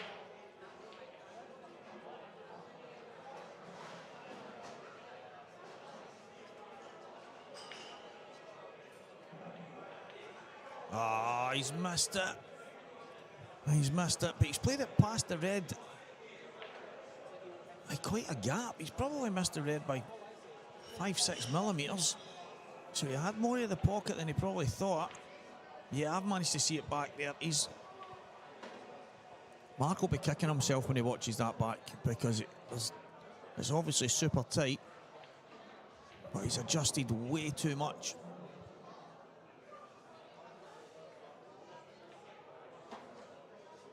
Well, what a chance this is.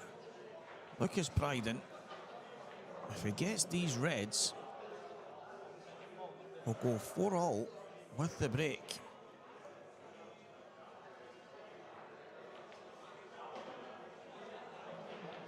He's not come out far enough. Or has he?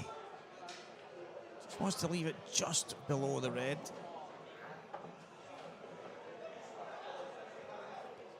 Doesn't even take the time to chalk his cue.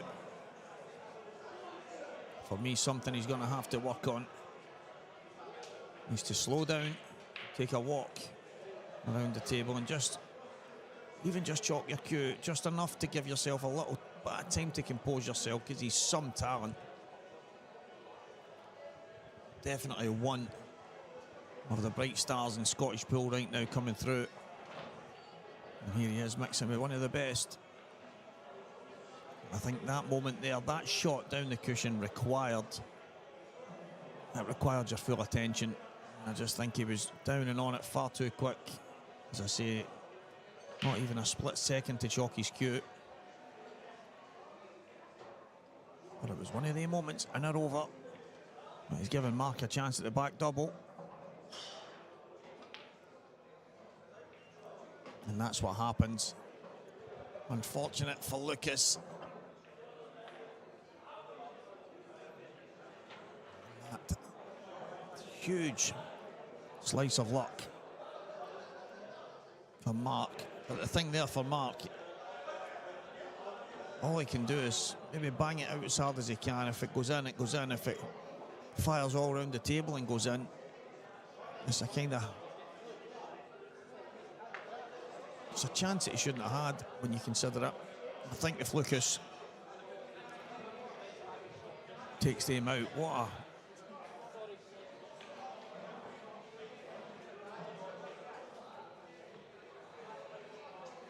a chance it would be.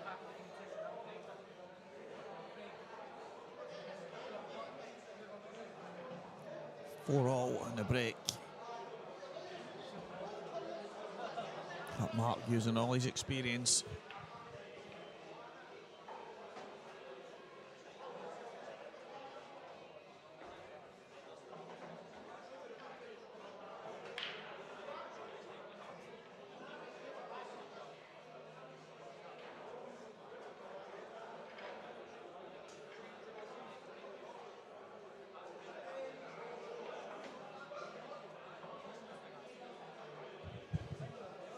Delighted now to be joined by Johnny McDermott. How are you doing, guys? All right? So you know these two guys. Obviously Lucas is one of the kind of young upstarts who's really, I mean, I was told on the chat that he beat Mark McAllister to qualify for this. Right. So he's doing something right, Johnny. You always notice his results. He seems to be progressing all the time. Mark Fleming.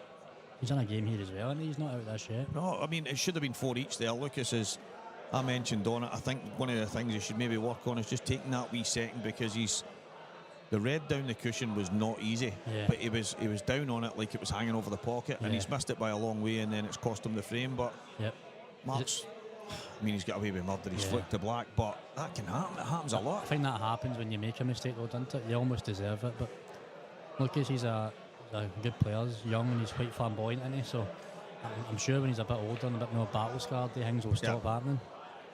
It's mad because I think one of the players that's on the IPA tour, I've not seen much of him this year, Harry Pert, and he plays 100 mile an hour. He doesn't even take a breath in between shots. And I said to him once, it was, I think me and Mark Farnsworth were doing the commentary for Harry and Mark Boyle, and I think he was maybe 5'2" in front of Mark Boyle, and then he just kind of, the wheels fell off a bit. But I had said to him, maybe if once you slow down a wee touch, and he said, you know, people say it to me all the time.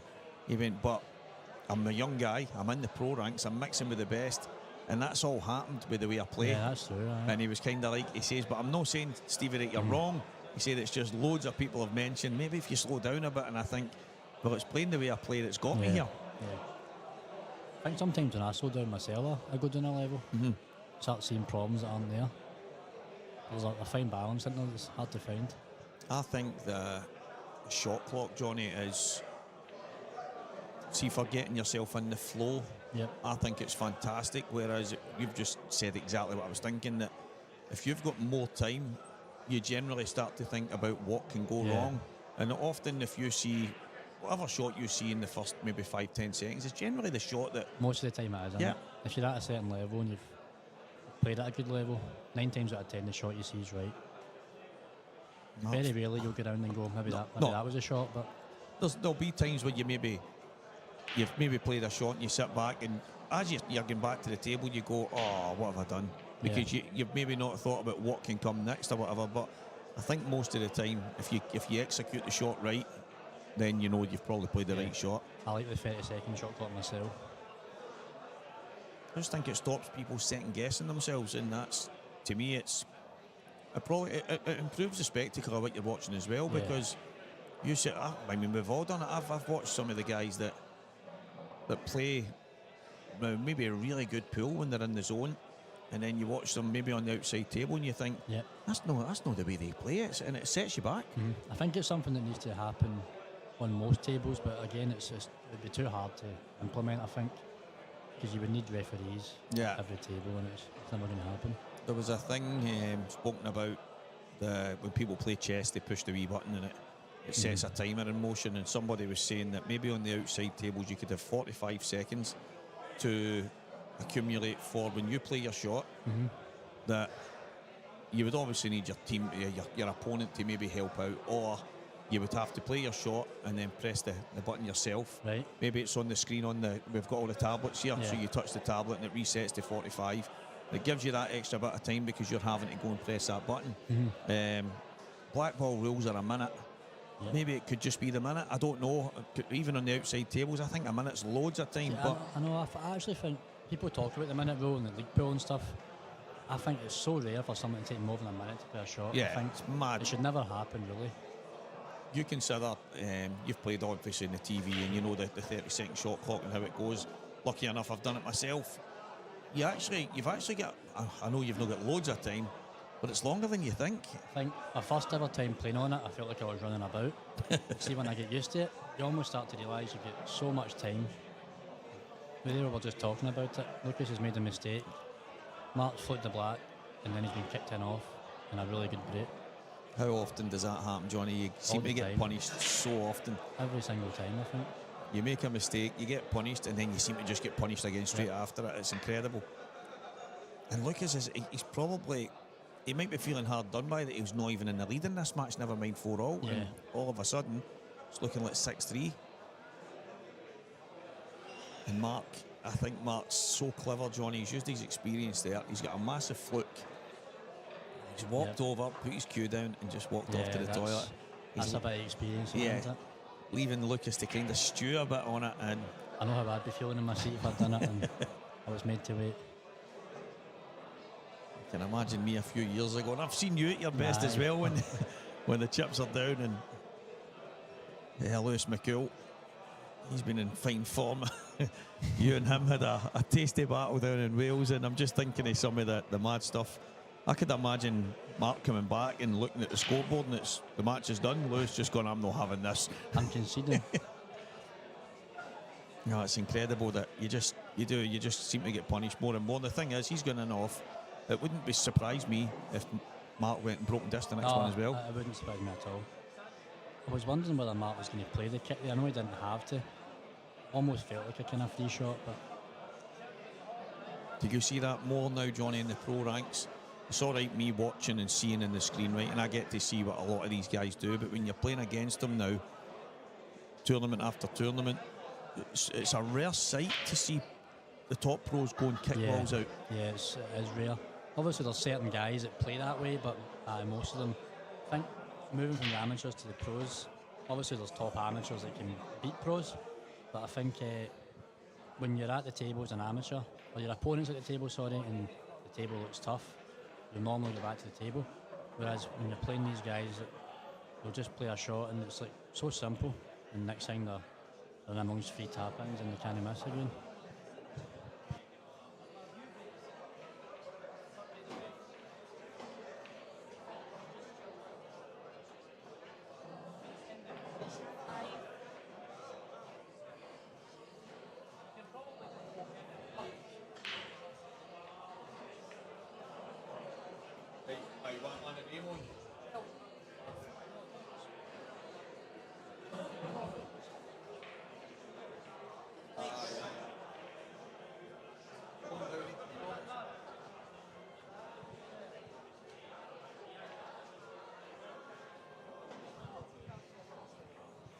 Just sorting out the next match here, Johnny, and this is something that was mentioned earlier about we've obviously only got 10 tables in here, and the way they schedule them is they want people in early, and I love the idea of that because you can be waiting all day, but then some of the guys go, I'm due on at 2 o'clock and I'm still here at 3, and it's like, it's just the way it's always been done, and it always seems to get us done in good time regardless, even though certain people might be waiting, but we're obviously getting it's 1:45 matches on just now, and we're on a wee bit.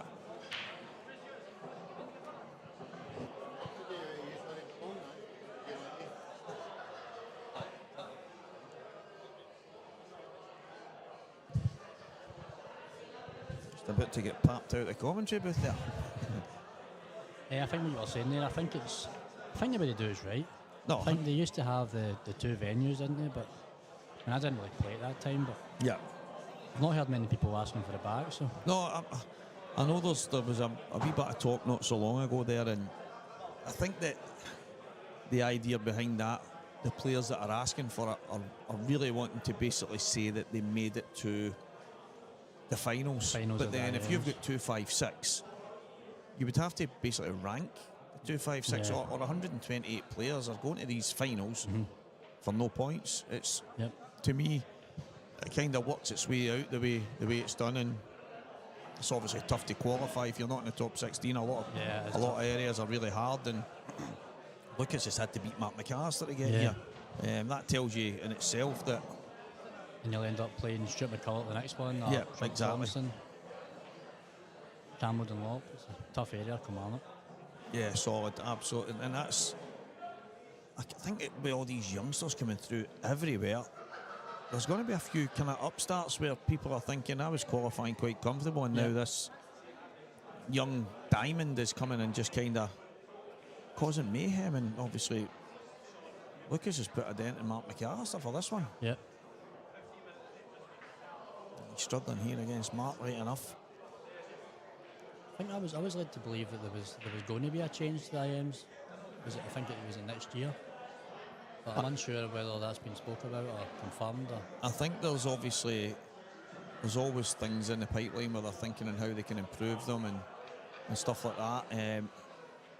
I don't know what that plan is. I know there was times before when it was maybe wanted to go to hotels, and not just the Scottish, they would have loved to have been able to take the entire thing there, but it's like, how do you run a single elimination event, say in a hotel where you'd have to go and get a room and all the kind of stuff just to go and play a match, when you could be in the building for 2 hours kind of thing. Be out in an hour and a half, exactly, so I'm not 100% sure what the plans are, but I do think they're always looking to improve. How they do that, maybe someone with a good idea can propose something, and then I think monetary value, it's got to be the best event for anybody. You're talking about 35 quid and 100 if you're a top 16 player, is that right? Yeah, it's unbelievable. Is it 4 events? Four events, yeah. 4 events, and even the Scottish, I think this is maybe the first year that it's been put up, if I'm right. I might be wrong. I'm sure it's went from 10 to 20, if I'm right. I might be wrong. Right. But if that's the case, I don't know if the plan is to obviously, I'm assuming it's to grow the prize fund. Yep. But I think it would be a test based on the numbers and how many's in it to whether it works out. So I think value for money is one of the things that the SPA would manage to do with these events, innit? Players want the value for money, don't they? Chance for Lucas. Not an easy finish, but I think he'll just be happy to be back at the table from what's happened in the last couple of things. How would you be thinking in trying to get on that top red? Good question. I don't quite see it, not quite yet, to be honest. I'd be tempted just to, I know it's a bit negative, but full ball into the edge just now, not the other yellow on the side cushion, the white on the bottom cushion. Lucas is going to go for the kick. Some shot here, but is he going to play to stun across and catch the yellow, the top yellow? Is he on the top through? This will slide wide. Yeah. I didn't like the percentages of that coming out. It was tough. The thing, I notice it quite a lot now these days, especially sitting here. But again, He's played this so well. at least he's got a shot. Not unlucky. Yeah. A lot of the top guys would have just dropped on it. Dropped onto the top cushion and had the choice in the middle pockets and stuff. And that's a tough shot in itself, but the worst case scenario would have had a double, and now it looks like the match is over. Yeah, it should be. He's a quick player, and it's obviously helped him to get here, Johnny, and he's got a massive future. It's just not easy when if you don't take your chances and you're playing guys like Mark. Yeah, and playing someone like Mark, you have to take every chance you get, don't you? That's the thing, that whether it's yourself, a Gibbsy, a Boyle, a Dunster, if you're playing against people of that calibre and you're not on it, you can be a hard lesson that you end up getting. And obviously, Lucas, he's not done a whole lot wrong. He's made a couple of mistakes, and that's just the nature of it. But most of the time playing these guys, you can be on it, and you're still up the road, aren't you? Exactly. Congratulations, Mark Fleming. He's through. But whilst we're waiting on the next matches, Johnny, how is life in the pro ranks? How's it been? Obviously, it's never going to be easy because it's littered with just top player after top player. But it must be great to be a professional pool player. Yeah, it's brilliant. I'm enjoying it, but it's tough. Yeah, it's tough. Travelling down 200-300 miles to know that you've got a slim chance to win the event, and even winning a couple of games at times can be tough. But I'm enjoying it, and I'll get better and better as time goes on. Well, that's the. So obviously, improvement comes at different times. I always call it the glass ceiling. So some people smash through layer after layer. Some will smash through a layer and then they'll kind of plateau for a bit, and then they'll smash through again. And everybody improves at different times. But the first half of this year, I mean, we're in August now. How do you feel your game has gone since just winning it? I mean, at Isle of Man, you went and won the tournament, cemented your place. There was never any other chance that you were going to be anything but a pro. How far do you feel your games came on since then? Definitely, yeah. I think maybe confidence-wise, no. But in terms of my ability to beat good players and stuff like that, definitely. One of the guys I see quite a lot over the last while, I don't know if it's something that would interest you, he's actually messaged me, and I've kind of spoke to him. I've not got involved in it yet, but I know a lot of players have the no Flannery. See, I do that just now, yeah. Have you started it? I pay £10 a month, yeah, right. and I watch some of the videos. I probably need to do it a bit more, but I have been kind of up to bed at night and put it on for half an hour kind of thing, yeah, and it does help. Good. It does help. Because I've seen a lot of the players are obviously, and I know he's helped a lot of top guys in Q Sports and whatever, and I've a couple of messages back and forth, but I've not actually went and done because I'm kind of in that place now where I'm thinking, how much do I want out the game in terms of playing it? Because my goals have changed a wee bit, and I'm kind of thinking to myself, even if I was to go and, I don't know, compete at the tail end and make it as a pro and do all these things, I think to myself, how much further does it take me at the other side, if you want? Yeah. So I'm kind of, I don't know, I'm in a wee bit of limbo right now. So I'm kind of just enjoying playing pool, and I'm playing pretty well, so I'm kind of just flowing through. But a lot of people, if your aim's to really get to the very top, I think he's a good guy to be involved with. Yeah, I think so. I think what you said there is what it is. Well, obviously it's not as if it's that important, Paul. It's how much do you want out of it, and what are you going to get out of it. And if you're enjoying playing, then you'll play well. No, that's the way it. I look at it. I think the first video I watched of his, it basically said, and you just need to remember that it doesn't matter. Yeah, exactly. So if you win a pro event, I know you've got a bit of cash in your pocket, but apart from that, it doesn't change your life. I think that's the big thing for me that stands out, in the sense of there's maybe only a few players. I mean, there's only one can win the big prize money at the end, yep, and everybody else will get the rest. But even if you were to win every event, which would obviously be a really good payday at the end of the year, it's unlikely that you would, but it's not exactly. If you'd done that every year, great, you would have a decent yearly wage going and playing pool. But to do that and really make a difference in the sense of where you could quit working and all that stuff. Hopefully the game is the most played Q sport in the UK by a million miles, and there's a lot of good things happening in it. Who knows with the sponsorship and the TV and all that. I know there's obviously a couple of different rule sets and whatever, but maybe 5, 10, 15 years from now, who knows what the game will be like. But right now, for me, I'm thinking that far ahead.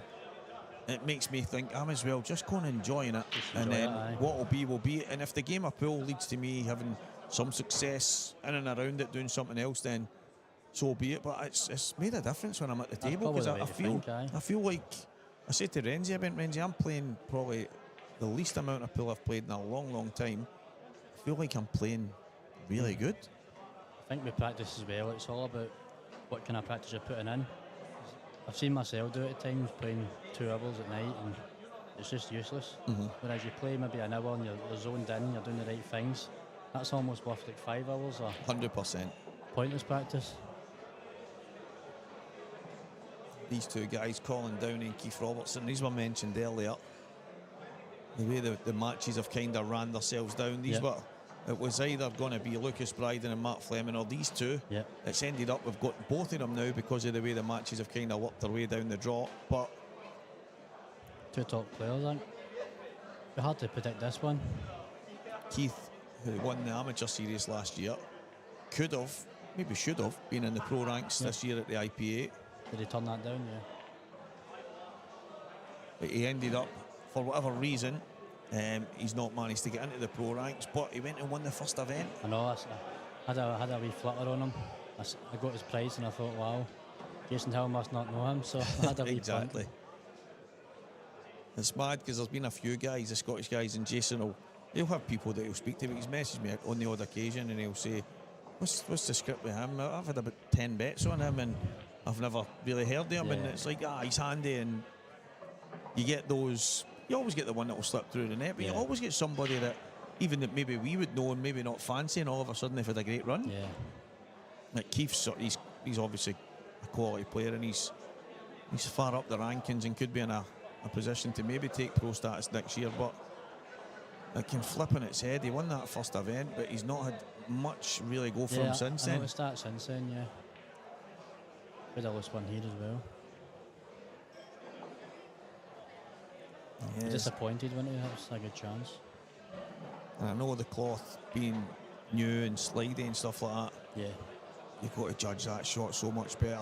Got to say, the tables are playing brilliant. I've only played on the one table in both matches, but it's just perfect. It's, in my head, that's what pool is now. Yeah, it feels good. I was in here during the week, and it feels good to be able to play the shot. Yep. Now to cue it, and you don't have to go and hammer things, and you can keep it simple. And probably the thing that caught John McFarlane was on early, and he just seemed to be, he was overhitting everything. He just didn't really get that finesse part of the game sorted, and it ended up costing him in the end. But there was one or two things back and forth in the match, but I think if John was to go and watch it back, he'd maybe be thinking to himself, why am I hitting that so hard? And after a few frames, you kind of know you need to maybe take a bit off it, and that's the joy, as you just said there, playing on a table that's playing as good as these are.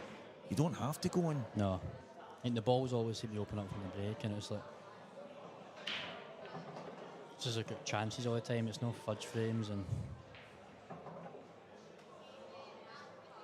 Yeah, this... I've never known Colin Downey anything but the way he plays here. I've seen him playing single frame things, go off the back cushion, and he'll say, well, I'm not going to break the balls open just to be dished. So he'll give himself a shot, but in races, he just goes down and just bangs them in, and that was easy. I fancied him to get them, but... I'd imagine he's won a few of these in his time, has he? He's... I remember when I started playing, I was only literally maybe about 6 weeks into the game, and I played him on a Tuesday night, and I says to Tiger, I was like, who's this guy? And he said, Stevie, there's maybe only one or two guys I've seen breaking and dishing as much as this guy in my life. He went, and one was Alec McDowell, and I think the other one was maybe Danny Kinney or something at the time. He's like, they just smashed them open and finished, smashed them open and finished, and I'm like, all right, well, he's got no chance here. But I smashed them open and he finished. Yeah. But I mean, saying after that, I mean, he's unreal. And then I think his next match in the doubles, and every time I seen him for there, it was just like, and that was the old rules. The cloth was really thick, the balls were rubbish. It was kind of like... Cues were rubbish, tables, everything.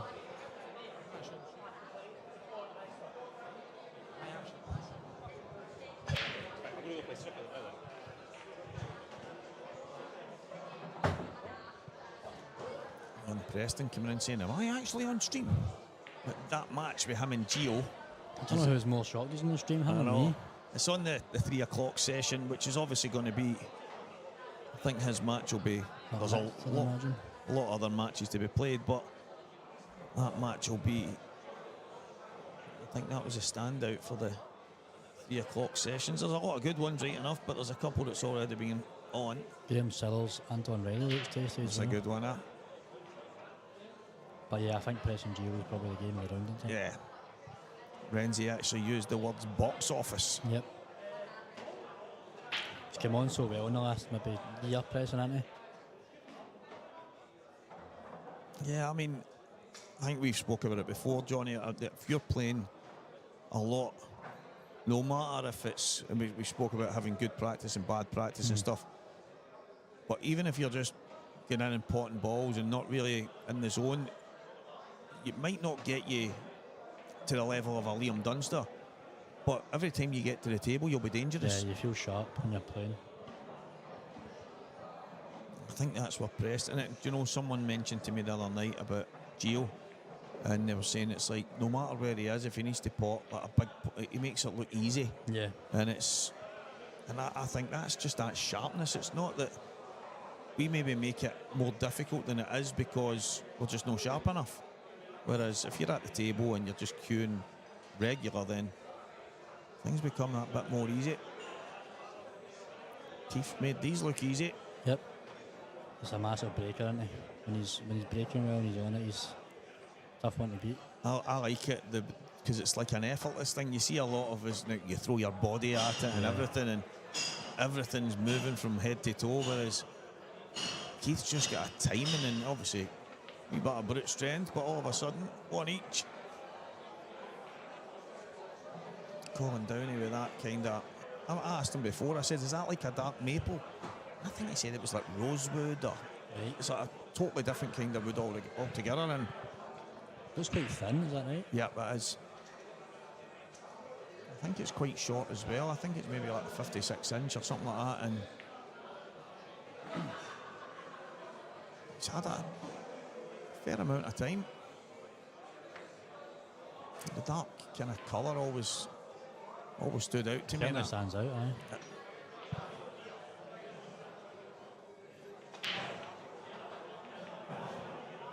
One away. It's a big break as well, isn't it? Yeah, he's got a good chance. Yellow straight away, I Johnny. think yellows, yeah. Just because the two reds down here, I know you can play them straight away, but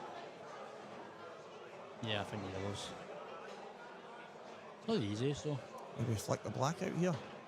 I think that's what he's played, aye. No man's land now. See, that's probably his Achilles heel as he's got older, even though he's still got massive ability. He would play quick, but I think as he's got a wee bit older, he's actually went a bit too quick. Right. He's barely on the table and he's swinging his arm at some things, but Starting to get trickier into every shot now, really. You're almost like one shot away from being back in position. It'll be hard to get it here.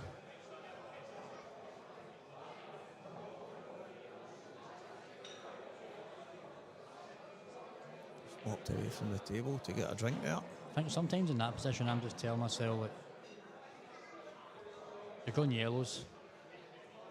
You've not got like an obvious last ball or anything, just sounds daft. Pot of yellows. Yeah. You're on the black, you got a shot.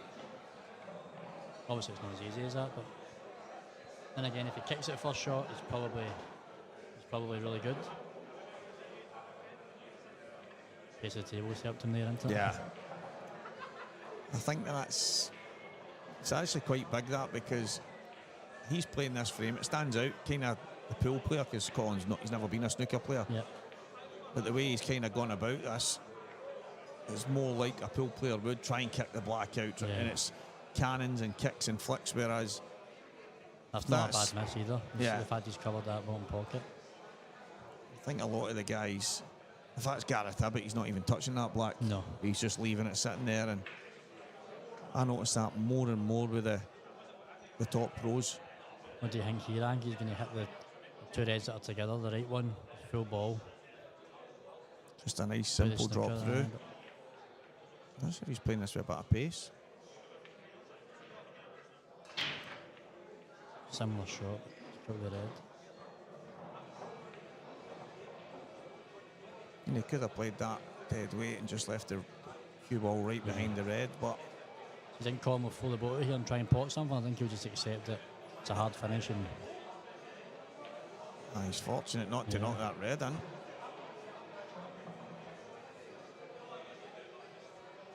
But he could play that shot because Keith overplayed the red and made it a bit more awkward at that left-hand side. If you're Reds here, Johnny, what you thinking? Are you trying to hide the cue ball if you can? Can you hide it? If you could, definitely. The only thing I can see is getting up the table, see if you're like where the yellow is, in the middle of the table. You can glance off the yellow with the red in behind the other two and cover the hanger. But I think he'll go for these, to be honest. Yeah, it's been a good shot, but a bit unlucky, I think. Still kind of the same two problem balls, isn't it? I think that's, for me, because he's running into the Reds from the bottom side. Yeah. There's always a risk that he was going to knock one up towards that yellow, but they're a bit more open than they were. Slightly. He's the kind of finishes Keith will get, isn't he? Because he's quite brave and Yeah. take the shots on.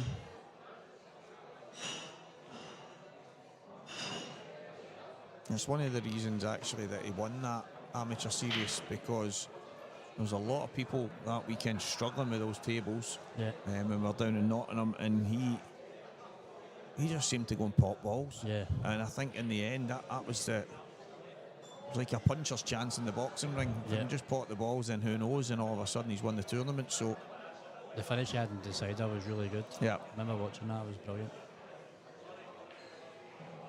I think you're right. That's when he's kind of dangerous. And right here, it looks like he's in all kinds of trouble. But then next thing you know, he's on the black.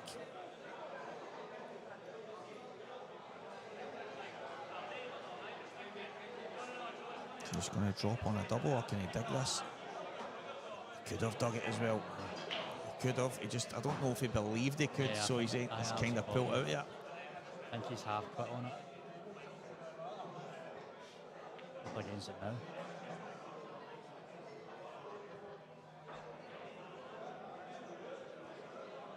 I might just cover the yellow here.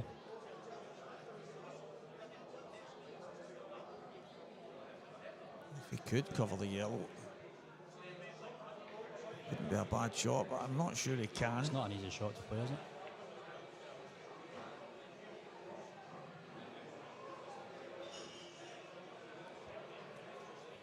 It's not the worst, is it? Just because he's left the kind of natural one off, I think. He pots it in the left middle, he's going close to the right middle, I think. Colin would never refuse this. No, it was talking garbage. But it wasn't far away, it's clipped the knuckle and it's landed absolutely plumb. It's perfect as well, isn't it? Or is it? He landed just short, he might run into the black. Oh, he's tried to. This is where, like, guys, Colin plays a lot in here. I don't think he plays as much as he used to play. I'm going to call it here. I think he's going to double it off the red. Is that on? I think it is. He'll need to pull the cue ball away quick. I think but so. I think he's got a good chance doubling this off the red. It's almost like a huge bag. Yep. As long as you don't get the double kiss. I just think that when the cloth's so new and the balls and stuff, people mismanage the angle slightly. Yeah. And when they hit it so hard, it ends up changing the angle. I think he actually tried to pot it clean, yeah.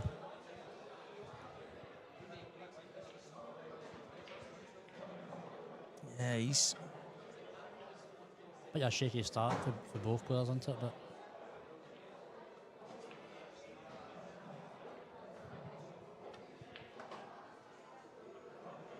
it's a tough first round for both players, isn't it? Because I think he's quite high up in the rankings and he's playing Colin in the first round. It's a kind of a bad game for both players. 100%. You're getting, obviously, one of the guys that you fancy going pretty far, and he's done it lately, and then you've got a guy who's been there, done it a million times, and plays out the venue. Yep. So all of a sudden, you've got two really good players.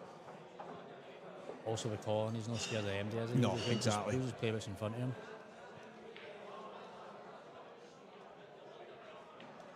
Stun head towards the bottom left. That's not easy, this. If it I slides think off it's it. maybe okay just to drop onto it. Just, as Right. long as you pot the ball, make contact with the red, I would think it should be good.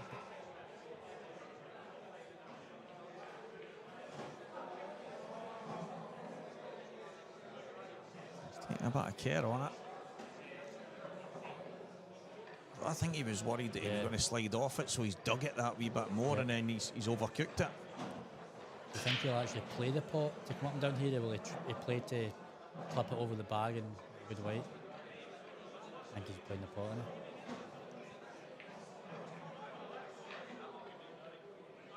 Yeah, he put it away. I don't know if that was in last week before Yeah. the tables came in. Good shot.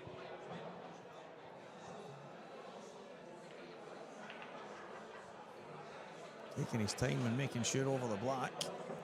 It's 2-1. Crappy frame, but you don't care if as long as you win it. Exactly. I think that's the. There's a lot of is that. Did you get shouty there, no?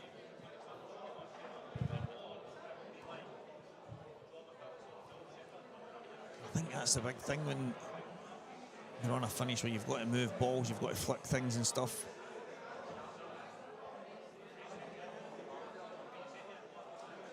It doesn't exactly go perfect, but he's got there. And it is 2-1 Keith Robertson. And Johnny has left. He literally stood up just in mid-conversation, and I thought he'd been called on, and he went, no, I'm just going to shoot off and get my dinner. Just stood up and, oh, what a boy. Not even okay, guys. McD is just about to leave. What a boy, man. What a boy.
Gary Robertson, Thomas Lumley, can you come and see me before you go?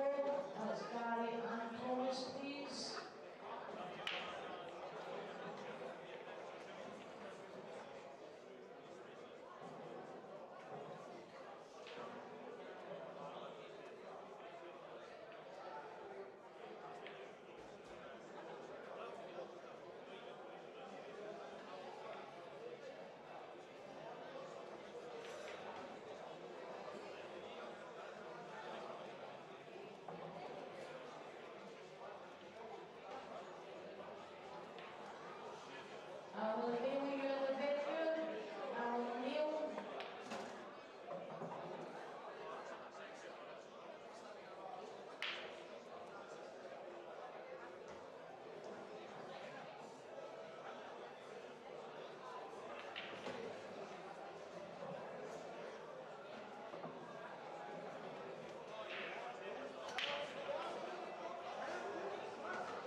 Scotland Bar Table 4, that's Katie Andrews, Scotland Bar Table 4, please.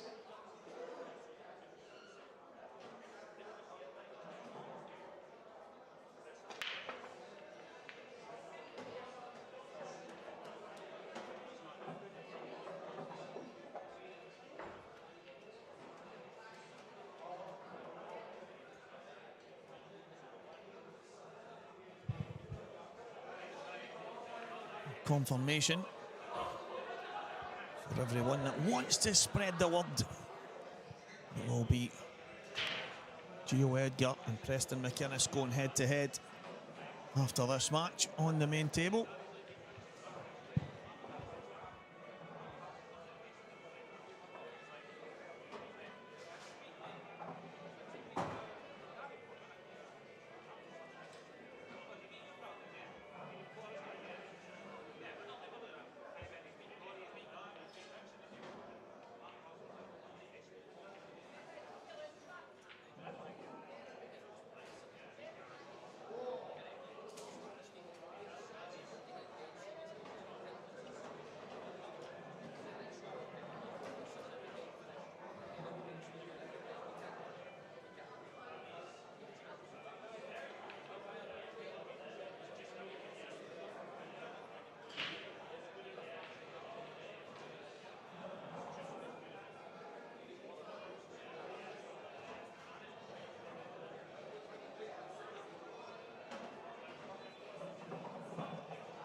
Things tightening up a little bit here. Two very experienced players. Both like to attack, both like to go for finishes as much as they possibly can.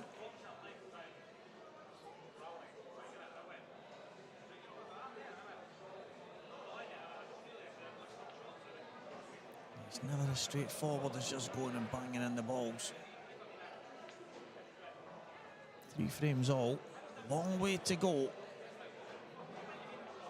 I have to say Colin Downey is big favourite in this frame.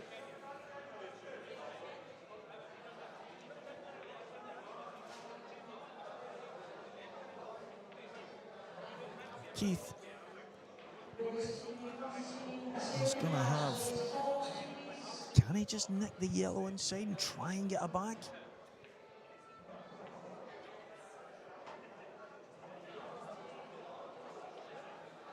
Tapping the table from Colin there.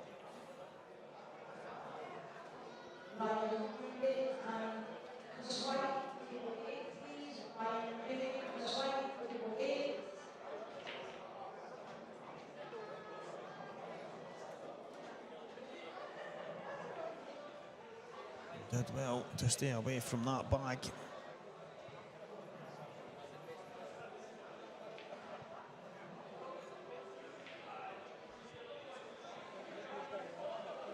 Yeah, oh, fantastic shot from Colin Downey.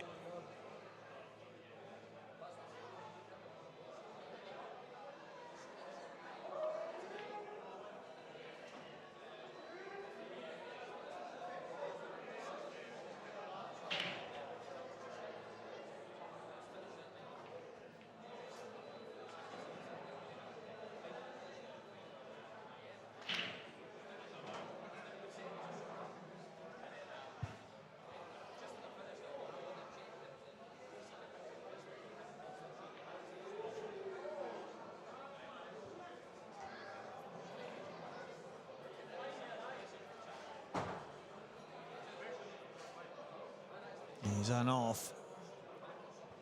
And an unfortunate turn of events. Colin will just be looking.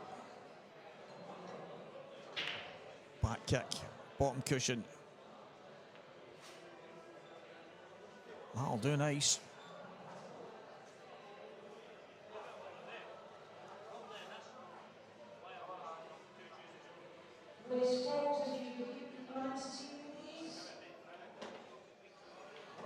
That will do nicely indeed.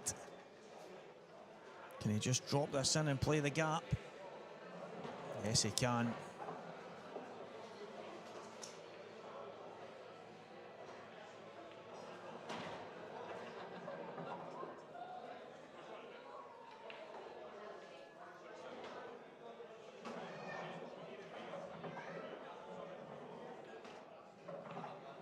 (4-3) Colin Downey. I've got a funny feeling, guys, this match might end up at a bit of a decider. Could go all the way. Stay with us. Do remember, our next match is going to be a blockbuster. Two of Scottish Pool's young superstars. IPA professional Gio Edgar, who has already done so much in his young career. An absolute wonderful talent, and he's going head to head with a kid who is part of pool royalty, Preston McInnes.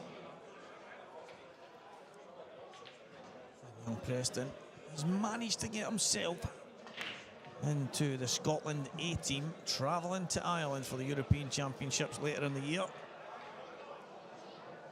That will be one hell of a match. It'll be a showdown and a half. Who will come out the other end? Well, if you stay tuned, you'll be here to find out.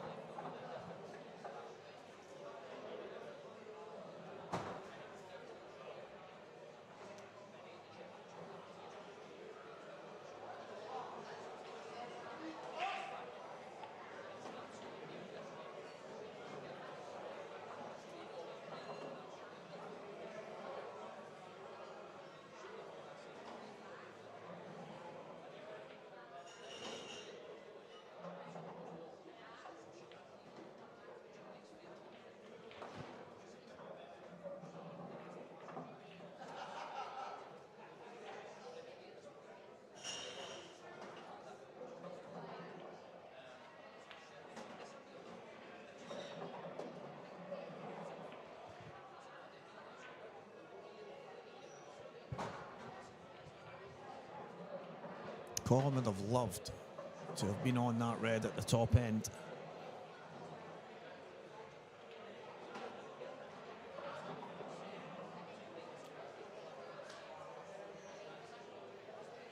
Needs to go really wide here. That is a fantastic shot, Colin Downey. Super controlled. And in no time at all, it's now 5 frames to 3. It doesn't seem to matter how old he gets. He's still got that super aggressive nature. Just lacks the consistency that comes with a little bit of age that comes on you. He's also not as committed to the game as he once was. He would go through many a weekend, or many a week should I say. Colin would be in any pool hall going, offering you a game. I think he needs to have a look at the way he set them up. They are all over the place. The white line is there for a reason. Colin, Mr. Downey. Colin, Mr. Raider. Well, he's got one. And a chance on these yellows. He does have to watch. It's tough to tell if the balls were in a straight line all the way up. But they were definitely well off at the back.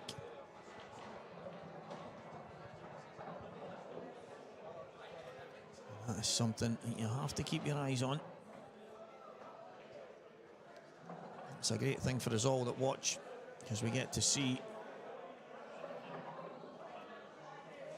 that guide that gives us, I should say when we're playing, it gives us a guide for when we're setting things up. It definitely makes a difference. It helps in so many more ways than one. All those years of setting the balls up, just judging things. We only had the spot.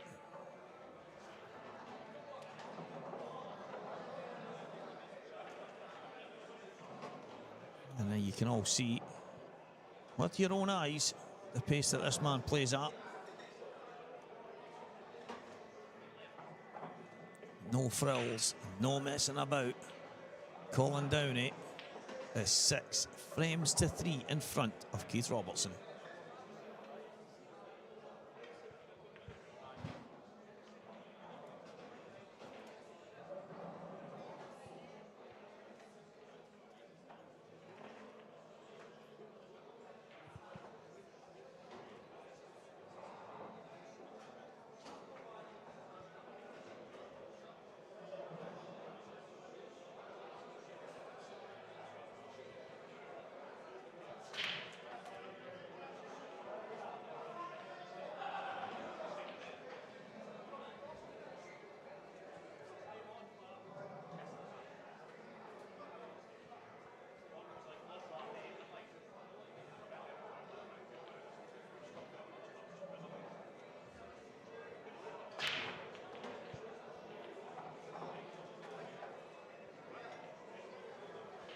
Nothing doing.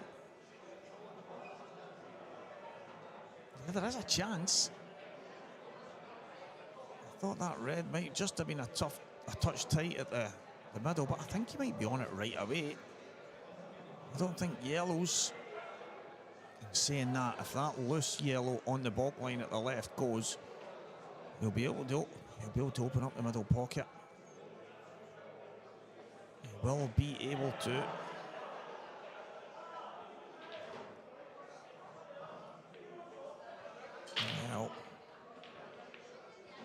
Can he play this in with loads of left-hand side? Cut it into the top right and go across the table towards it. He's going to have to open up the yellow and red at the left middle pocket. That is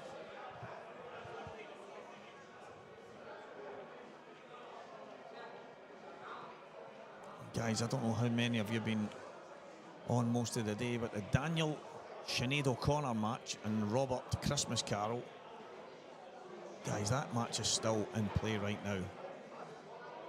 I don't know how many days that is now that they've been playing. Quite a while. I've just looked over to the other stream table while I'm sitting here and seen that those two are still playing. So it must have been a bit of a cagey affair. Big shot here. And he's in off and missed the pot.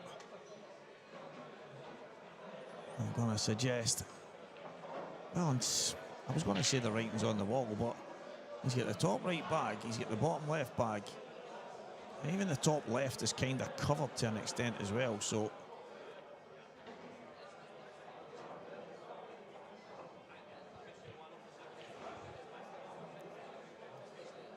yeah, this is not. There's no gimmies here. I mean, he could put the cue ball and pop the red onto the yellow at the top right and then leave the red to the middle and then work his way down that way. But he's still got a shot to play to get on the one closest to the black spot and the yellow on the line. The rest of them kind of take care of themselves because that red, the highest of the two at the bottom, goes in the bottom right, goes in the middle right, goes in the middle left. That's the... I think the shot for me...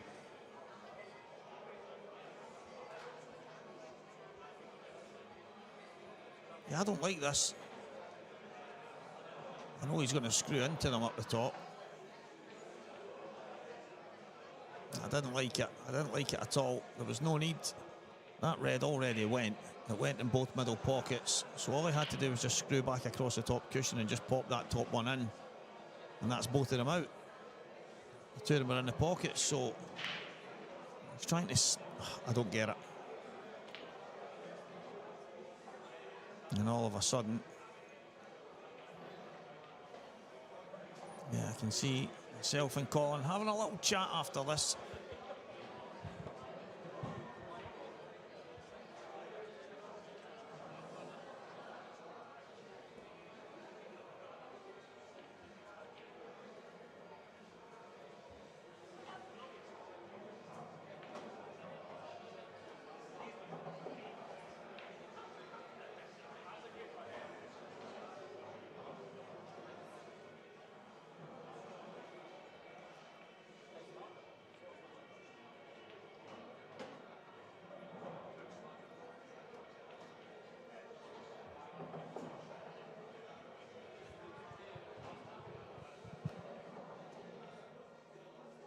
As straightforward as they come here. I'm not seeing anything that should cause any problems.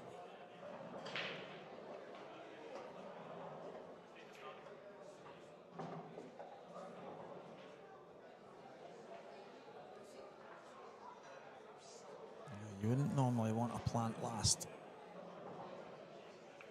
when it's as straightforward as that.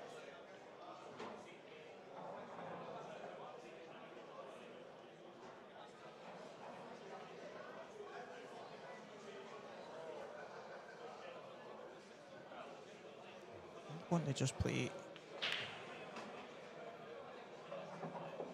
maybe drop the 2 and 1 in, just screw the cue ball back and take the black into the left middle.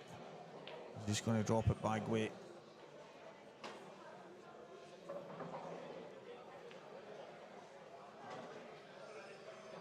I wouldn't be playing the gap. I'd be pulling the cue ball back to where he's standing. Let's see what Keith's thinking. Same shot, except he used the knuckle. 6-4.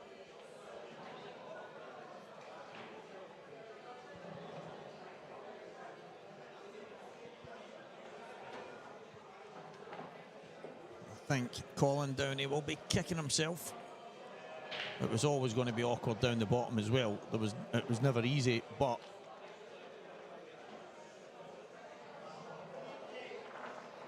yeah, I feel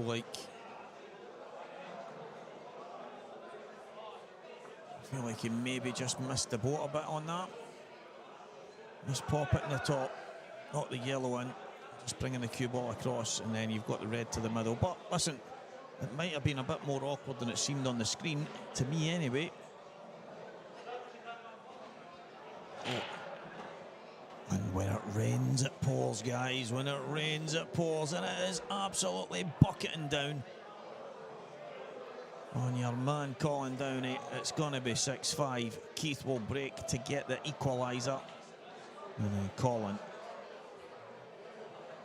Colin's next visit to the table, guys, might be in the decider. That is what we're looking at here.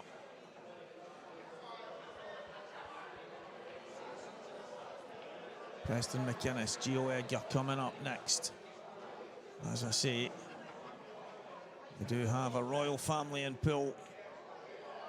Or if we did have, I think Mr. McInnes, Ross, Michaela, in the world of Q Sports, these two just exceptional. Morgan, multiple tournament winner now. I may have a check, but he's been the Scottish #1. I don't know if he still is. As I say, I'd have to have a check, but and Preston, the one that has the pressure on his shoulders because his dad has said he's going to be better than everyone else. He's going head to head with the country's top young player. He's not only the top young player, he is one of the best players in the country at the same time. Gio Edgar, a young man full of humility and class. Well, what a match that's going to be. Do we have any predictions, guys? The chat is pretty quiet. Don't mind it. Don't call me the talker for nothing, but if you have one, do not be shy. Pop it on there.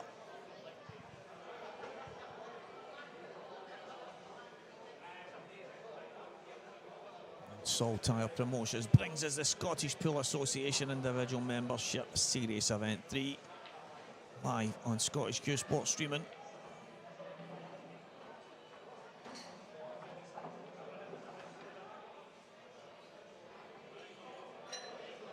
Keith Robertson, I have to say, he's 100 times better than this, and everyone in Scotland knows that. So far, it's been a bit of an off day.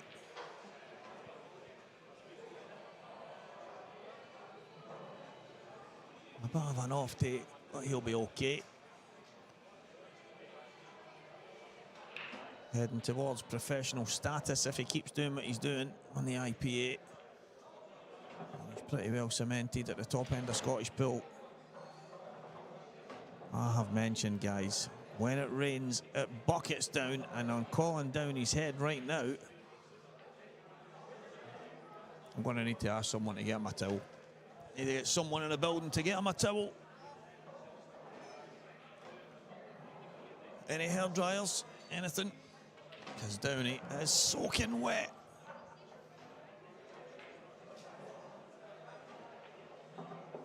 (6-5). Kieran Gorman, good to have you tuning in. What a setup this young man is putting together. Getting himself committed to the game. And a cracking setup. I'm yet to get an invitation in the post, I have to say. I'll keep my eyes out. Hopefully that envelope comes through with a huge, "You are invited to Kieran's den." Go and get a wee game. They throw some darts and have some fun. But what a setup, young man. Keep sticking in. I've seen that progression and that passion for the game. He's gone for Preston McInnes to sneak a 7-5 victory.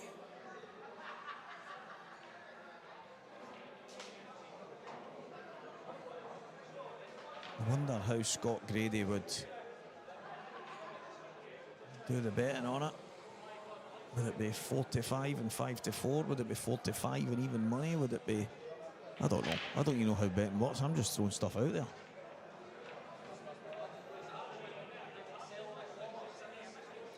Fingers crossed if it does, that it all goes well.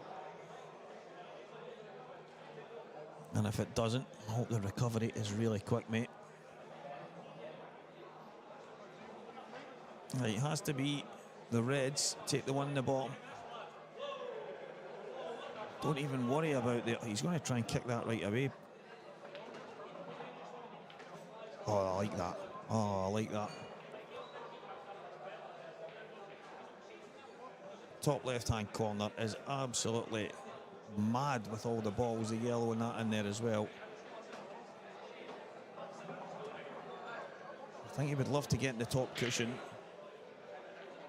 and play the plant and just run into the yellow.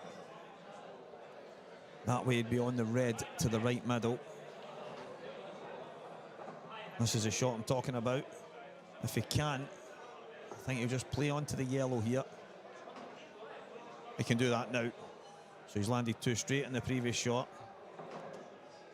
Oh, I didn't think that. Did not think he could get through there. Even better. Even better. Mr. Colin Downey, it is not raining anymore. It is tap saff weather.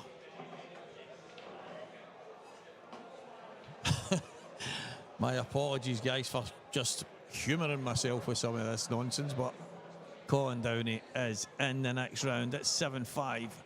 It looked for a moment like he was going to be pegged back and under some kind of pressure, but it's ended up a good win against one of Scotland's top players right now, Keith Robertson. And we'll be back in just a few moments with a battle of the youngsters.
Let's go then. Preston McInnes, Gio Edgar. That is all go. Who will be the man standing, or should I say who will be the young man standing at the end of this one? Saying that as if the two of them are going into the boxing ring.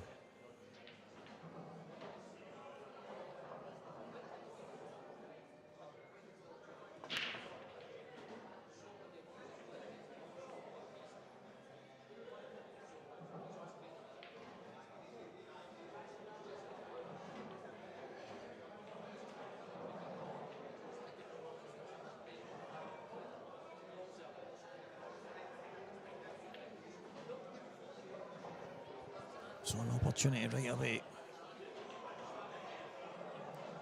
for young Preston.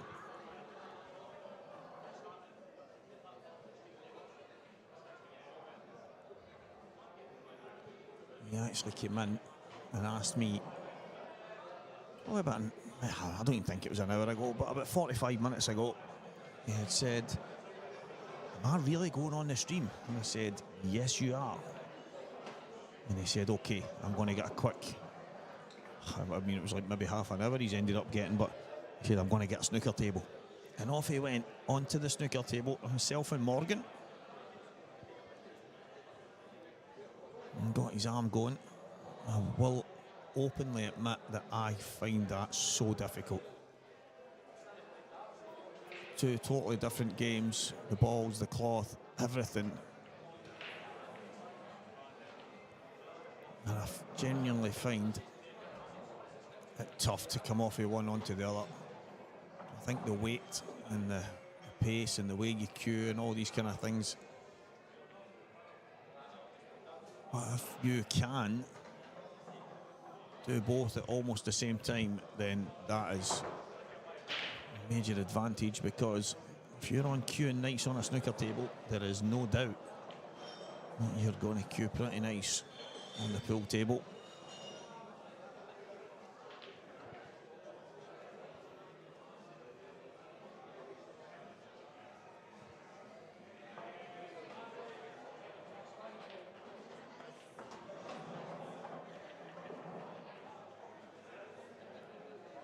He just has to pop this in. Either give himself the angle to drop it in and come out off the cushion, or leave the cue ball on the top cushion and just a little push through, and then he can just jab the yellow to the top right and come down for the, or is he going to come downstairs right now?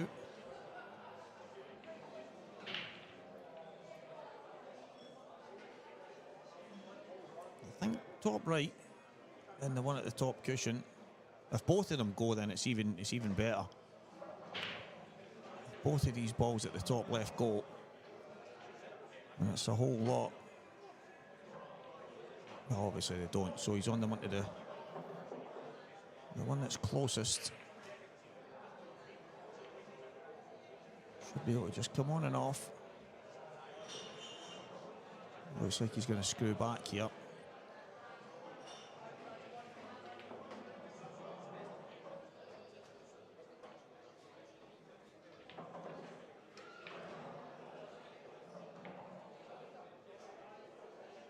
Should be okay.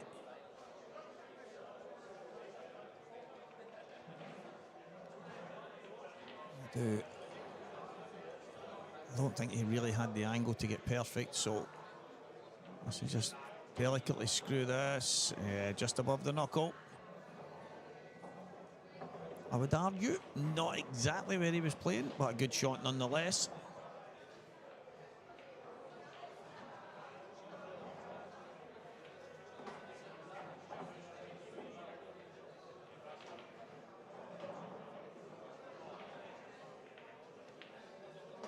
One 0 Preston McInnes. And he breaks Gio Edgar's opening break. He's going to get to open the balls up himself.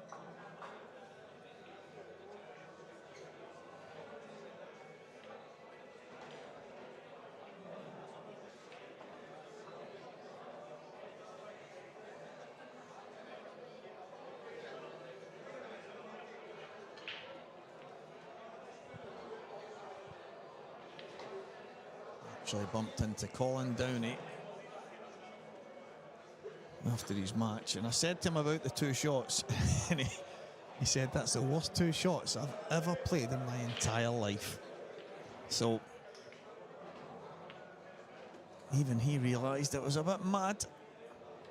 I actually mentioned to him the shot that I said about popping the one on top and screwing along the cushion, taking the red into the middle, but he was like, I'm just glad I got over the line, because if I didn't, he says, for those 2 shots I would have probably deserved to be punished.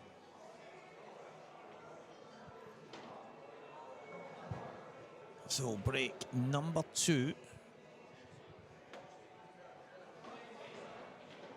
Another dry one.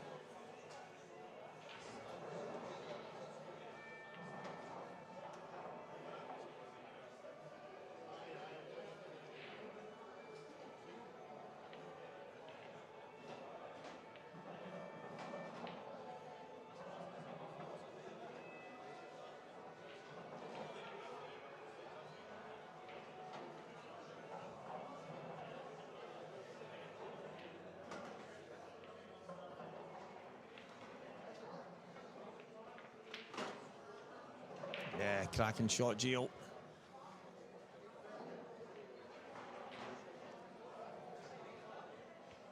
Had to cue it. The angle slightly off.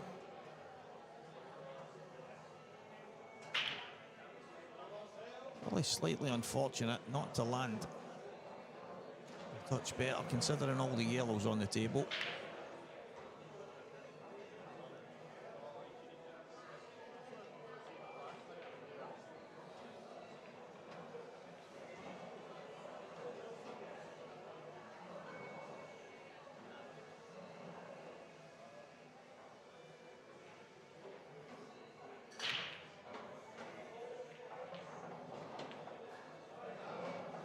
Yeah, cracking shot.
So looking like it's going to be another one back from the break. Is it going to be a battle of the breaks? A battle of the dry breaks even?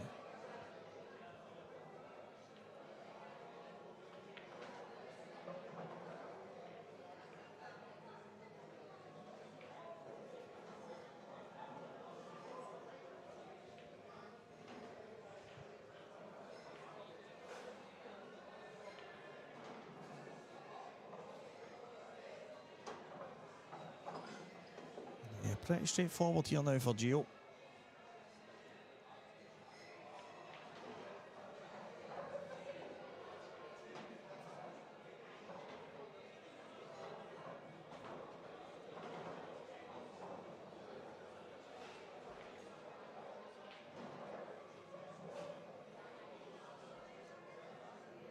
Just a little drop in, back across. Got him just the right angle to get a bit closer to the black. Love that.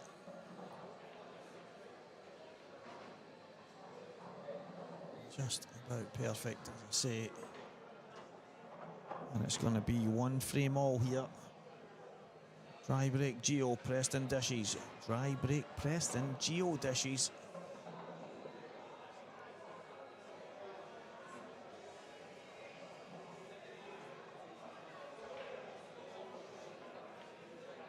1-1.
Ryan Erskine, absolutely bang on. I just feel like when you come off a snooker table, it can just be so much harder to control because you've just been using the heavier cue ball and what have you. It is tough at the top.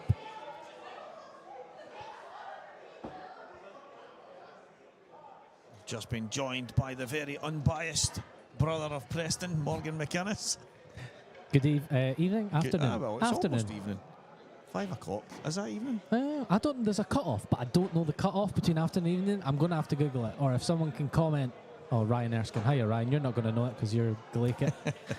If someone could let us know when the cut-off is between evening and afternoon and evening, that'd be great. Good start. 2 reverse dishes. Is it? Yeah. Gio just popped the white off the table there. So would I have gone red here? What would you have done, Stevie? He's left himself a bit straight here. I suppose the 2 yellows on the left-hand side are a bit awkward. And also the second yellow furthest away for the top left pocket is a little bit awkward. So I don't mind that. Yeah, I think that, I mean, you could have really, if you wanted to be adventurous, you could have got the both of the kind of problem yellows if you want out in one go. And then, and that red was obviously close to, not stone dead, but it was in... I mean, it's pretty dead, wasn't it? Yeah. But is he now knocked that red out and then changed his mind? Nah, I don't think so. You can't take that yellow onto the middle. It's too much of a risky first shot. I was actually talking about the fact that he came in and says to me, Stevie, am I definitely on stream? And I said, yes. And he says, right, I'm going to get a bit of snooker. And I mentioned that I've never, that was one of the things, I played a lot of snooker when I was younger, but going from one table to the other, I would feel like I was all over the place. And he's done it there and obviously feels that it benefits him to do that and then jump on. You were playing with him. That's something that I think is a struggle, yet he thinks it's going to... So, see this shot right now? That's the benefit, is he'll feel very confident on those. What we'll struggle with is he might hit the ball too hard on the pro table and his cue ball. So as long as he's confident in his cue ball, then the potting should take care of itself. But yeah, snooker benefits your potting. 100%. Not so much your cue ball, because the cue ball in pool is obviously slightly smaller. Obviously with these reds, it's a little bit... Okay, he's going down, so he must be trying to play the red closest to the 8-ball spot in the middle right. Or is he going to maybe try and play it bottom right? I think he might just come through here. Yeah, just a little trace aside and just take it into the right middle, because you can drift up through the gap, have an option on the 2 reds for last, and I think it just makes life a bit more easy.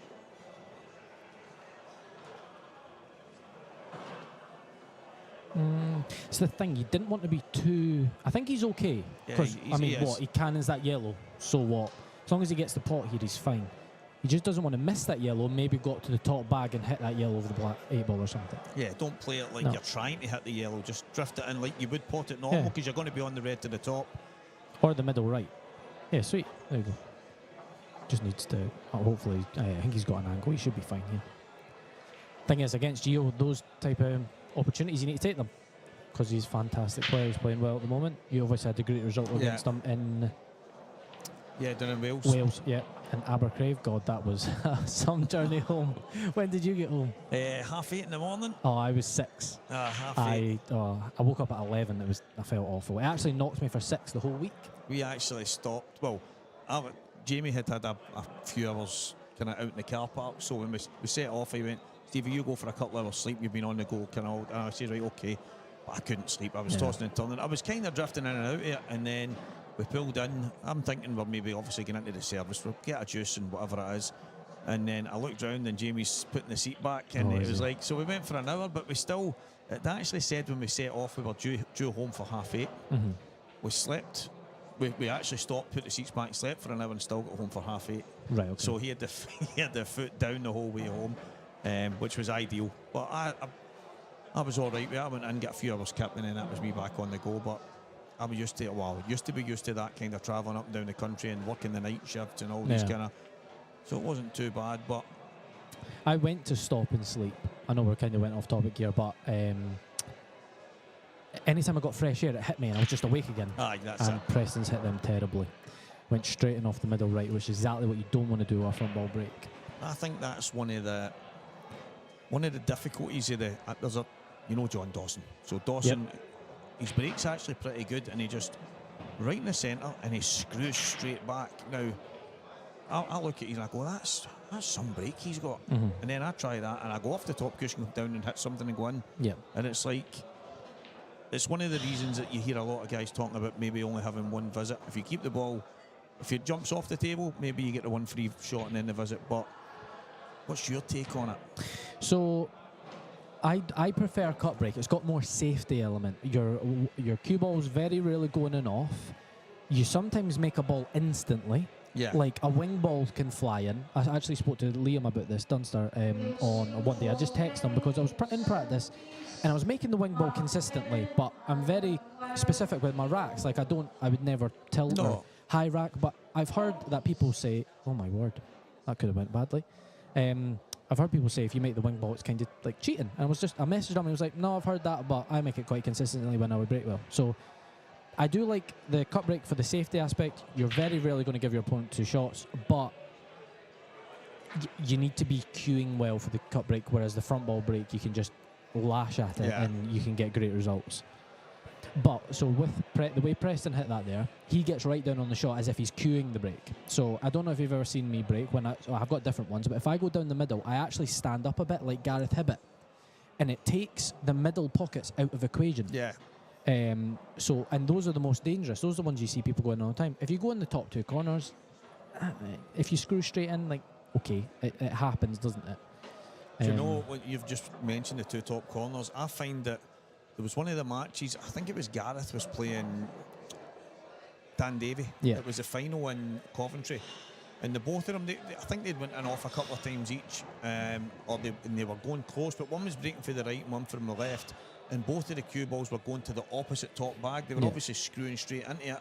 And I've noticed quite a lot that when you do go for one of the sides, the cue ball has got quite a trajectory towards the opposite top bag. And it's, I don't know, I just think you're dicing quite a lot. And there's a few people that are obviously got a real weapon of a break. And Gareth being one of them. Yeah. Dan's break's quite good. So obviously if you go from a side, you don't want to... The reason why the cue ball is going to the opposite side, you don't want to hit the front ball too square and then go straight in the middle that you're closest to. So that's why it's kind of going to the opposite side of the table. I tried that from the side and it worked quite well in Wales. But I like to tinker with the front ball. Obviously, cut break. I mean, like Liam and Boyle sometimes put their hand in the pocket in different angles. And nice shot here. Yes. Yeah, couldn't have put that better with his hand, to be honest. It's been a funny start. Both reverse dishing and then both full breaking and being dished. No, Andy's missed That's that. in. No, they're not playing big. I don't understand it. For And a they're new not table sliding. and cloth. They're not sliding. I did copy your break, Ryan. Yeah, you're right. So I don't. The first game completely caught me out. The cushions are like square. Like, you know what I mean? Like, they're not sliding at all, but the cloth is obviously brand new, and so's the bed. So it doesn't feel right when I get my table recovered or anything, or usually in here. Yeah. They're really slidey. Oh, he's nearly got that. So yeah, it's a bit of a weird one. It's just going to take a bit of adjusting. Yeah, I've noticed it with a lot of the shots that the guys are playing. Like Keith Robertson actually played one in the last match. He was playing the Colin Downey's played to cut a thin red in, bottom cushion. He had to go back up off the top and then back down. And it's a hard shot normally because when it skids off the first and dies off the second, you don't get anywhere near. But he got up and down no problem. Yeah. And it's a hard shot to play on a new cloth usually. Yeah, because especially with new cloth, it's on the cushions. They usually play dead. Yeah, exactly. But these aren't playing dead, so it's actually quite hard to adjust to. I know these went in at the start of the week, but normally, like you say, it can take a couple of weeks before that really starts to disappear. And they look great. Look nice on the stream, don't they? Yeah. I prefer it to just a normal black. Yeah, I agree. Someone had mentioned to me that it was going to be a different looking type of table. And I was told that it might be similar to what the tables are in players. Mm-hmm. And I thought, well, it's mad that you're getting the same ones. Why not be different? And then when I seen these, I went, oh, they subtle, but kind of goes well with the carpet. Quite glossy. Yeah, you're right, actually, yeah. It blends in really nice. So Gio's going to the cut. No, he was cut breaking. He must have hit the front ball. So he broke dry and then lost the cue ball. What's this one going to be?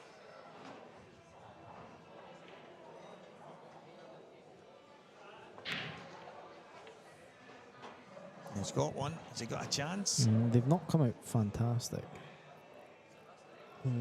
The thing is, he actually hit them very well because the cue ball went into the cushion and straight through the pack. He didn't actually connect with anything. Yeah. It's just quite unfortunate they've not come out fantastic, but he's still got a great chance here. What are you thinking here, Steve? Are you thinking reds? Are you thinking yellows? You could always play the yellow sandwiched in between the two reds off the red in the middle left. Yeah, it's not a bad shout, actually. The thing is, what do you take after that? You would have to... I'm not really sure what you could really do. Is he looking at cannon? So looking at screwing the yellow in. Yeah.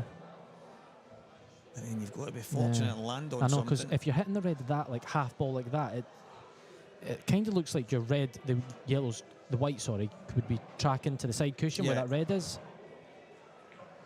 See how he plays this. Yeah, I think you would rather, if you can, go straight towards the yellow. Again, it's the pace you play it at as well, because you could knock the yellow up and top it one of the reds and then not have a shot. It's one of these shots you could play it great and be on nothing. You could play it terribly and you could just have absolute roll-ins from then. Well, the 4 yellows are above the middle pocket, so getting on one of them is not going to be easy. He could totally go reds here. He could just pot the one bottom left with just a little bit of running, just to go into the... Yeah, I wasn't a fan of that, but I think it's maybe one of those finishes or options where you feel that they need to go for it because you fancy it, your opponent will fancy it. So is he maybe going to just hang the pocket top right? I quite like the yellow into the middle off the red. Even the bottom. It went off the bottom red. I know it's a bit thicker, but he at least did that. He's still got it. He's still got that option. That looks to be like the only option for that yellow now, but again, getting on something after that isn't easy at all. Yeah, he could pop the yellow. I mean, you're not going to leave that to last any kind of pot kick, but even the black's awkward. That's the thing with the yellows there. There was... He can't even leave it till last because the 8-ball doesn't pass. No, that's it. So there's probably a good argument for the reds there, is the fact that the 8-ball was quite awkward and he would have had to mind his work a bit, but then he's had to play an aggressive pot kick to start. It's knocked him out. Seems like he's still going game here. He's screwing right into it now.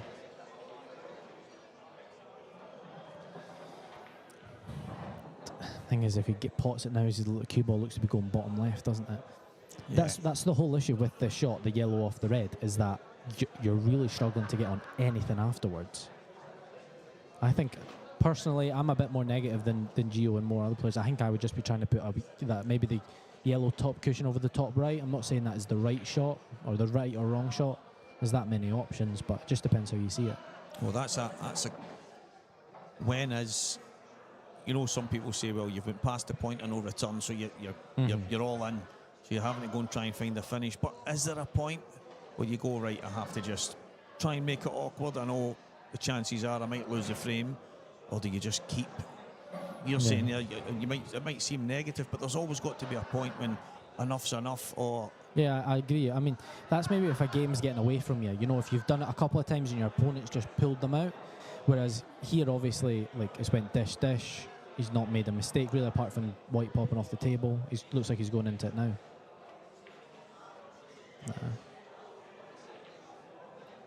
Preston can probably just snooker on bottom left now. Maybe not, actually. It was a weird one, wasn't it? Because yeah, even the way he's played that there. It was a really nice cannon. He's probably unlucky for it to not come out. He's just hit the red on the right-hand side. Is he what you thinking? Maybe cushion first, hit the red onto the other cushion. The one thing you don't want to leave is the cut back, that shot, because that means the white's going up the table. It may go towards the middle right, but Gio could probably control it in a way that he stays on it. I think, personally here, I like what he's... I mean, if he's going for the finish, fair enough, but I like going and knocking a couple of balls in, and then if you are in a bit of trouble and you're not really there, then the option to come down here is still... Because even if Gio was to then get out, I think you're still big favourite. It's a bit of a weird one now. So he's taken that red away from Gio, which is a nice shot. I like that, because now that yellow is pretty dead. Yeah, like, exactly. He needs to kind of go into it. He can't double it. I can't really see. Can you see any shot on that? Looks like he's still potting balls here. No, he's just dropping it over. No, I like it. I mean, the thing is, now he's left him that ball right away to pot and kick into. Yeah, exactly. I didn't mind the shot. Maybe just the execution wasn't great. That's where maybe that lack of, not saying experience because he's playing a long time, but it is that he wasn't really thinking about the next shot. He was only thinking, right, just I'll get that bag, he's fine, bag. but he's not. Yeah, exactly. I mean, to be fair, Gio still needs to pot this ball, and it's a hard pot, you know what I mean? And then he needs to get the cannon, and then he still needs to be on something. But it's the point where Gio's now got an easy way into that, whereas he didn't before. Yeah, there's a lot of variables. Yeah. It's actually a nice frame to kind of commentate on, because there's so many things going on, so many reasons why he shouldn't go for it and he shouldn't go for it. Yeah, sometimes trying to get into the head of a player when they're at the table. And actually, Mark Boyle a while ago, it was Jake Dillon-Newlove was playing. I can't mind the match. And after about 5-6 shots, he went, Stevie, I'm not even going to guess anymore because I don't know what he's doing. Yeah, totally. And it's like, and you can get that way at times, and then there's other times where you're just seem to be in the same wavelength. Whoever's actually, he's dropped on that. He's on it. Yeah, he is. Great shot. You know, I think he was trying to cannon the red there. He's obviously missed it, but he's still on it. The white's a bit. He could make. Oh, I'm not sure. He's definitely on it. The thing is, he's just not guaranteed a good cue ball. But if he gets it, you fancy him for it, because you've got, I mean, realistically, 2 balls. The 8 ball goes middle right if he can get onto the yellow at the top of the table last. Yeah, I wonder if that's a shot to try and. Great shot. Go all the way round. It was a tough pot as well, like especially because they're not playing big, these pockets, as you would maybe think they are.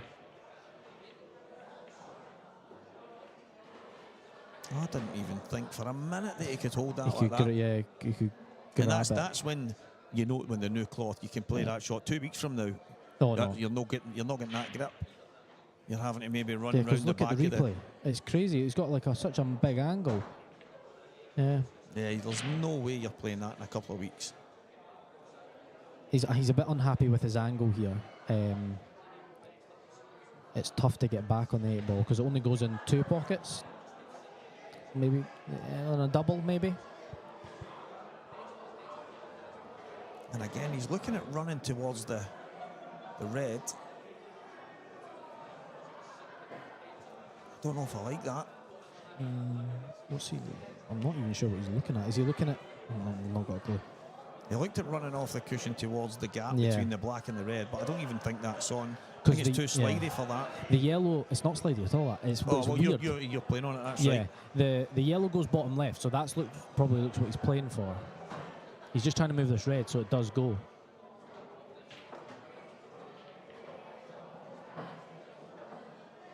I think he played that. You think? Because you know how I think he did. I'd give him that one because the way that he kind of looked for the, he pointed Yeah, to his cue. maybe he's looking more at the route out rather Yeah. than running into it. He did look at the moving the red at first, but then I think he did play that. That's a great shot. I don't know what he's looking at there. I think I would just be trying to get the cue ball, back up there for for cushion straight yeah. up to the top and give yourself the black into the double or the middle. Yeah. Yeah. I mean, is he looking at potting it? No, surely not. It's got to be middle, straight back up the Because table. he was looking at going into that red there, wasn't he? So he's just trying to get a little bit too cute. Surely he's not He taking can this to the bottom. 100% just come off the bottom cushion with a bit of side, but he's the Scottish champ, we're not. He's going into it. He's got the combo. Yeah, that's... I'm so surprised at Yeah, that. especially for someone like Gio. Like he's just showed us a few shots ago how good his cue ball is.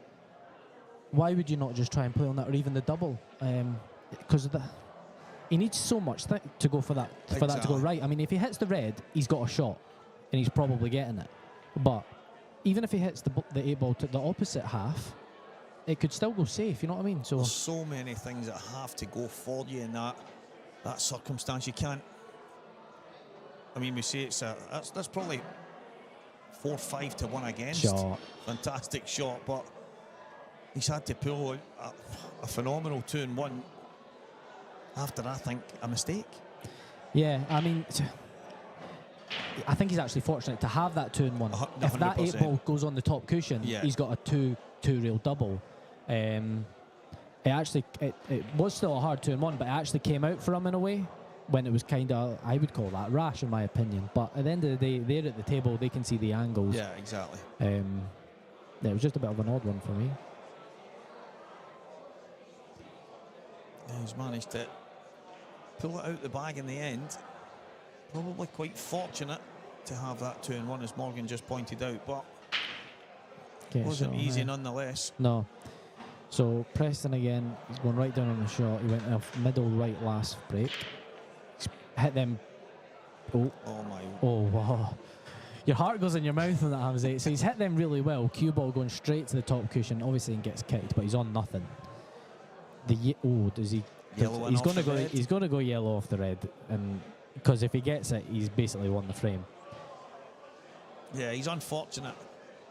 Even though he was tracking towards that side, it was never in danger of getting in off. And then when it got kicked, the balls just seemed to start going awkward from that point. And would he have had an easier starter? Maybe, maybe not. But he's got a shot to play, and it's a big shot. It's the cue ball. Yeah, it's just a bit wild. Let me see. Did he need to play that? Could he have? He's maybe thinking, Yeah. because of its position, he's got to play it at pace to force it in. But I think I mean, just shot choice in general. I mean, his cue ball's actually like welded to the top cushion. There's not much he could have done with that cue ball either. And now Gio's just got roll-ins for 4-2. When it looks like, especially when he cannoned that 8 ball last frame, it's probably going to go Preston 3-2. But here we are.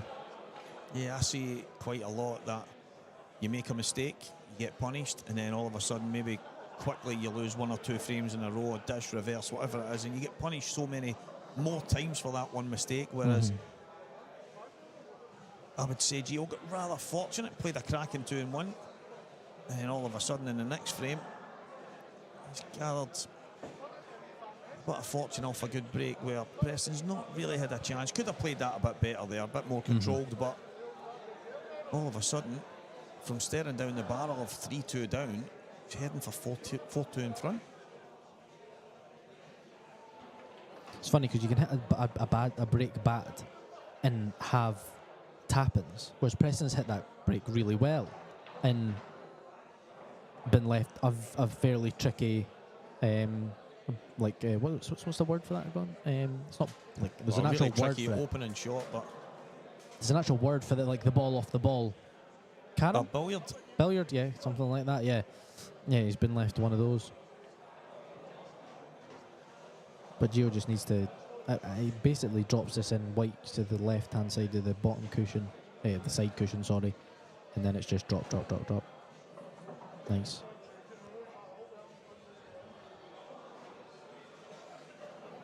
Seeing Anton Riley 3-1 in front of He's Graham so Sellers. funny to watch. So there's a shot I associate with Anton, and it's banging a ball in at 100 mile an hour, it rumbling in the knuckles, and then it goes in. You know what I'm talking Yeah. about? He did it earlier, a couple of frames ago. I was like, oh my God, that's just like Anton to absolute T. And he's playing the Nations Cup singles champ, and Graham Sellers. I had played David Compton in one of the IPAs with one he went on to win, and a couple of mad finishes that he took in the match, and I actually said he was like Anton on steroids. And I says to Anton, you should get a DNA test, mate, because there's a boy running about Newcastle and I swear he's yours. Yeah, he's one of the mad players. He is a bit mad. But that's the Anton way. He just, but he manages to be thereabouts quite often. I think he won one of the big, relatively big Saltire. Was it the Masters thing? Who's this? Andy Anton, Lucas and yeah. all the guys playing Anton won the Anton's last one. brilliant. He's just mad basher. Mad basher, Anton. It's funny, his son, Darren, I played with in a Scotland team, and he's got no sense of how to cue a ball. Have you seen him? He's like winding it up. Yeah. And then his body's moving when he's hitting it. He's all It's twisted to the Yeah, side, he is is, he? yeah. Like Renzi it would drive Renzi mad. He was actually quite talented at one point, Darren, and then he just kind Oh, he of... was great, yeah. Life. Great in mind, yeah. He's just get a Kinda- bird and all yeah. that. And he's like his dad likes a Yeah. beer and stuff. Yeah, I usually see him in here. I've not seen him in a while. He likes a good time. He's usually floating about in the... I call it the nutcase flyer on the Thursday night, and here it is, bonkers.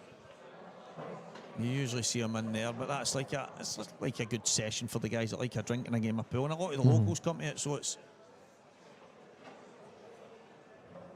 Yeah, Anton's on a finish. Gio about to go 4-2 up. Gio to break. Gio's break he hit. It's weird. So even the last two breaks, both players have hit them really well, but not been given that much. And going back to the frame 2 shots ago, it's when you need to just be that little bit more cuter of where are these balls going. Yeah. Obviously, he's not expecting to leave him a pot and to draw up on the yellow and do what he did, but it's just that's pool. You need to think 2-3 shots ahead or what you're leaving your opponent. Yeah, I think that's the... I heard someone say a while ago about Liam, like Liam's playing chess while we're all playing checkers, and it's that looking at 1 and 2 shots ahead. If I play this, what will my opponent play in? And he obviously, you said when he's playing the way he played, he's the best black ball player in the world when he played you in Glasgow, and that's he's just unbelievable when he considers obviously all the eventualities, and maybe that's something that comes with experience as well. A lot of players that maybe aren't on that level think about all these things, and maybe sometimes it's what holds them back because they're always thinking about the negative thing that might go wrong. But there is certain situations, like a moment ago with Preston, that you've got to know what you're leaving when you're trying to gain control of a frame or even a match at the time. See, I like the shot Preston played. He probably could have went for the frame. Yeah, he could But have. I liked the shot. He just had to leave him welded to that yellow or something. 100%. That's the small differences between tournament winners and last 32. Yeah, I always say details matter, and that is one of the finest details. If he leaves the cue ball stuck or even close enough to the yellow that there's no shot, all of a sudden. So Preston just needs to move this yellow and leave him welded behind the 8 ball and just total him. And then the frame is his.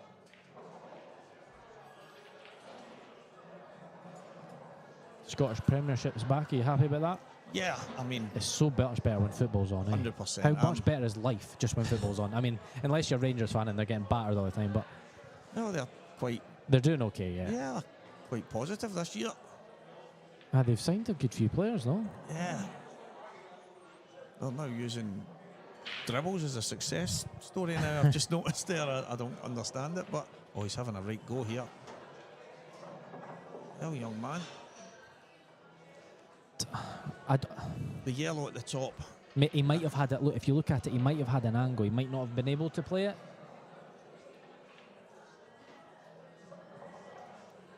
Yeah. I mean, if that yellow doesn't go in the middle, maybe catches the knuckle and lands where he can drop. Because I'm wondering, does that yellow even go in the top right? I'm not sure. I mean, you could just move it now. You could just move it now and put Gio on the top cushion. Gio's got plenty of shots to play, but he's going to try and take this bag. He's left Gio. Yeah, he's just gave Gio the frame because he's put him on his bad ball. He's tried to put him in behind it and not realised that he could leave him it. Yeah, we're talking about those details and how much they matter. I know it's slightly off topic, but how good does Motherwell's pitch look? That's brilliant. Wow. Let's hope their footballs can match it. I'm not a Celtic fan for anybody watching, but I prefer them to Rangers. Oh my! Oh, yeah, this is great. We're back, guys. Yeah. We've got an IM here. We've got the football back. We've got it all right in front of us. 6 screens. It's just fantastic. I know, it's great. So we've got what we've got. We've got a replay of this game. We've got the scores up there. We've got the football on another. We've got the match on one. We've got the other 2 streams on another, and then we've got all the scores on another screen.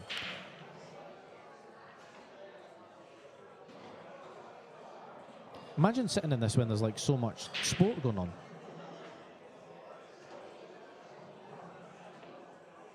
Oh. He's missed it. Oh, sorry, I was watching the football. I thought your O was the fact he's missed that pot. This is a big chance for Preston now because he's made 1 error, a couple of errors, and the 5-2 is the writings on the wall, especially for someone of Gio's calibre with a good break like Gio. He needs to pot this yellow middle right in cannon.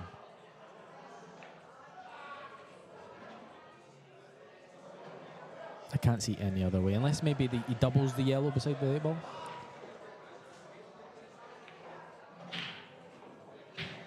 Nice, missed it.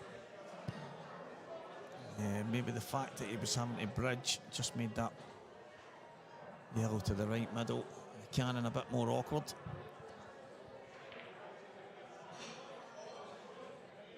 It's not going to plan for young McInnes.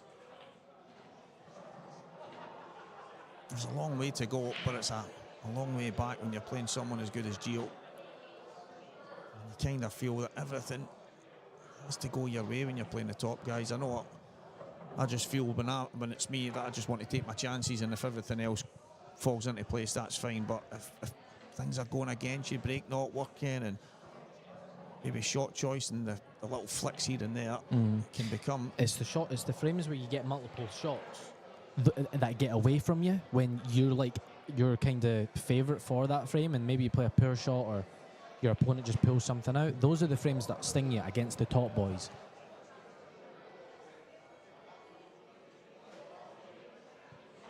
You often hear a lot of players at these events, not maybe the top guys, but say, I wish I had a chance. I hardly had an opportunity. And sometimes if they get the chance to watch it back, they'll find that they've had numerous opportunities to affect the frame, maybe give themselves a chance, and a lot of the time they don't realise maybe that's the levels that certain players are playing at compared to others. But if you get your hand on the table, you have to make it count.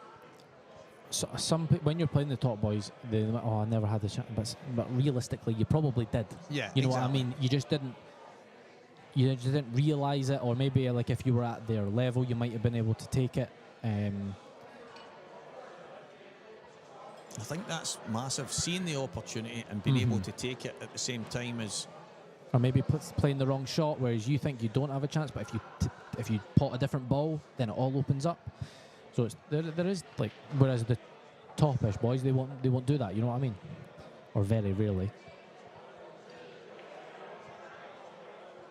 do you ever, I mean, I know most players, if they're on stream, they'll go back and watch it, whether they listen or agree with certain things on commentary and stuff, but there must be times, I know I've not been on it a few times, and I go back and I think to myself, I've played well in them, and I go in, even if I've won the match, and I go, Stephen, what were you doing there? And it might even be that when you're at the table, things obviously look different to when you're watching it on the screen, but I don't know what you're like if you go back and maybe not punish yourself, but you go over it and analyse and think what you could have done better. The thing is, we can't see the angles here. So, like for example, I could go back and there was when I played Liam in the Normandy in the final, the first frame, it was Sheppy, pint size. He was like, he didn't understand a shot that I didn't play. Right. But if he's seen the angle, he totally would. But I do go back and watch the games, especially. I mean, in that, I think I made like 2-3 errors, maybe maximum. So I kind of just went back and watched them, not the ones that I got, because there's not much more I really could have learned about them. But the errors, you go back and watch them.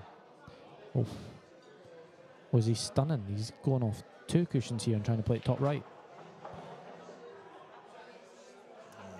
Off the. See, this is a massive shot because this, it looks quite okay, doesn't it? I think he gets this. I think if you pop this wee bottom, it'll square up and go in. Yeah, he'll get very close here. I think he finishes 6 inches along top cushion from the pocket. What do you mean? Not far away from where his cue is. What do you think that's where he hits? Yeah, I think that's where the black goes. No, it can't though. I don't think. We'll see. Well, we'll point it. I've got a feeling that it's going to go kicking forward. Yeah. And then, but we'll see. Yeah, I actually think, it's dead close. If anything, it might be the side cushion. It might be. I'm telling you, because he's going to hit it square on. I think it's going very close. He doesn't have to do much here. He's going to talk. We'll never know. Gio, come on, do it for the stream. I'm not a fan of that. Okay. Yeah, well, I mean, I know if he pops it in, it's great, but are you handing the frame by playing that shot? I know if he gets it, it's amazing, but even if you smash it, it could go anywhere. That yellow could go absolutely anywhere. It could go in, and then Preston's got 2 shots. But I don't think Gio's thinking anything about that. I think if he thinks he's missing it, he's lost the frame, which he has. Yeah, of course. And it's a big frame. That could have broke the back of the game there. Preston's made a few errors, kicking himself, whereas now it's going to be Preston's break. And it should be 4-3. Yeah, relatively straightforward. Yeah, that's fine.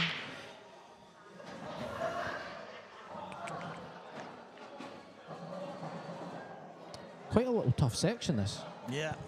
So obviously Gio and Preston. The winner of that plays the winner of Campbell, Dunlop and Poddy, which is Patrick McConville from Dundee. And then the winner of that plays Ryan Davey? No, it goes up the way. Goobsy or Scott Dunbar. That's a really kind of stacked section. Thing is, all the seeds right now are a little bit all over the place. Like, so Goobsy's not in the top 4, whereas usually is. Fernie's between 9 and 16, so he's just a floating bomb just going around the place. Thing is, you don't really get Fernie. He's like 6 pints deep. Hopefully his missus isn't watching this, but yeah, the kind of seeds are all over the place at the moment. Well, that was talking to Davy Forrest, and the fact that Colin Downey and Robert Stephen haven't played a lot of IMs in the last while. Davy ends up getting Robert really early in the draw, just one of the things, and Keith ends up getting Colin. 2 guys that are obviously dangerous, Robert especially, but there's always those players kicking about, because there's a lot of people who, like Stuart McCulloch, has never really played IMs. Then he'll enter one, and he's got no points. So you're like, as a seeded player, you're getting close to him. Yeah, exactly. Preston's hit them beautifully. Okay, they're on, and he needs to go reds. These are the chances, even though he's got to mind his work a bit. You've got to get these. There's 3 yellows basically on cushions, so you've got 2 yellows. Yeah, these need to go. in 4 each, then it's a race to 3. There's absolutely no excuses. He's not on a shot clock. You just need to take your time, Yeah. map your route. 100%. Because it isn't a tap-in by any stretch of the imagination. Because you've got the red beside the 8 ball, which obvious pockets maybe bottom left, but he's already got a red down there. So is that tight? You know what I mean? And then you got the red beside the yellow, which only goes in a couple of bags. So there's a... See if you sub in Liam Dunster here. These are gone. No, I know. Because he goes the right way. Whereas because there's quite a few different ways you can go about it, it is a little bit... I think just the one of red those. closest to the black will go in the bottom left. I know he's not got the whole pocket, but just looking where the red is, I think you can pop this in the middle, red in the bottom, then take the one to the bottom left again, and then take the one next to the yellow to the top. I think that goes bottom left. And yeah, that would even go there then if he clears that pocket. Yeah, so he could go this one, then the one beside the 8 ball, then the one bottom left, so he's not. And then you could have left the one that he looks like he's about to pot now to the bottom right to go up the table. Yeah. But the thing is, as a commentator, we can't see the angles, so... Yeah, but this actually might be a good shot. If he can drop this in, he can play the one next to the black and drift through the gap and give himself... Oh, he's come all the way up. Okay. Wow. Oh, has he knuckled himself? He has. He's knuckled himself. It's just a little bit careless. A little bit. It's very careless. Oh wow. These still need to go.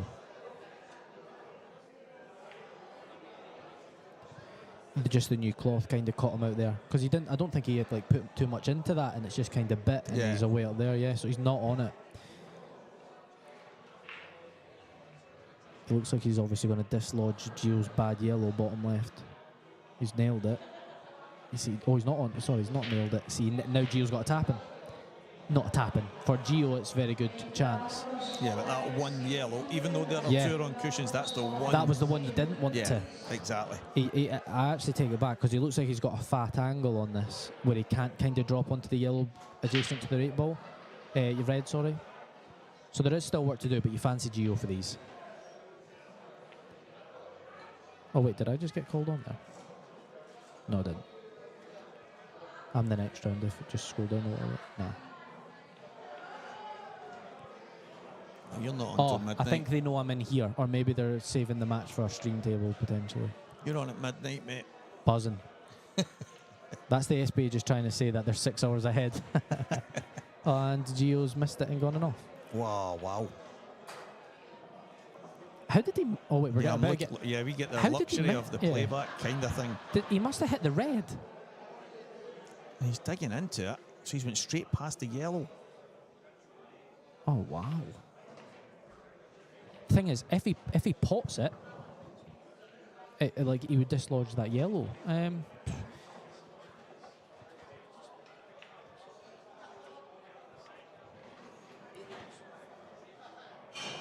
Oh, Johnny and Robert Stephen, no? Yeah. Oh. I was going to say Gibbsy Dunbar as well. It was a great game.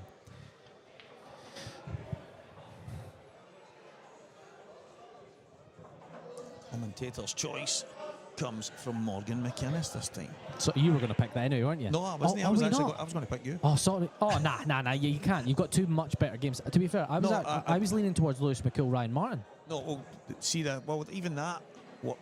Obviously, there's some. I've been basically picking 2 or 3 out and throwing them on for a poll and putting them on my page. Okay. And getting the odd. Listen, there's not been mega picks, but the odd one that's came through was Lucas Bride and Mark Fleming. There you go. Young Lucas might not play on stream every day of the week than I am. Yeah. So there's going to be guys as we get towards we've got 3 streams here. We're going to get towards the tail end when they're all on TV tables more than. So trying to get the odd one that. I mean, I know Jack's improving quite a lot, but I was just looking at it. It was the first name that stuck out. Ryan Martin's been on one of the stream tables. Is he? I hope I get on one. I've not been on one yet. So it's just more one of the. But yeah, I mean that's as good a game as any. No. Johnny and Robert Stephen. So the hometown favourite. Best player from Glasgow right now? Yeah, hard to argue against that. Because you don't class Gibbsy or Ryan Davey or anything. Ryan, it's hard to know where Ryan's actually from because he keeps jumping around here. Exactly. Right, mate, I'm going to love you and leave you. So Morgan and Jack Park is... Table 7, did you say? I'm sure she says table 7. I'm looking to see it ping up on the no. screen. No, not table 7. Table 8. Yeah, there it's... Oh, he's no, played yeah, it well. Yeah, table 8. he's played it well there. I'm going to stay for this frame. Yeah, both pass into the bottom left, so he should be okay here. Thing is, you need to get on it nice. You know what I mean? Yeah, you don't want to be in between. Oh, I don't mind that. do you not? He's got an angle. Look, see? He's annoyed. He has to screw into the yellow, I think. Even the top side of the yellow. You know what I mean? Yeah, but I think he can.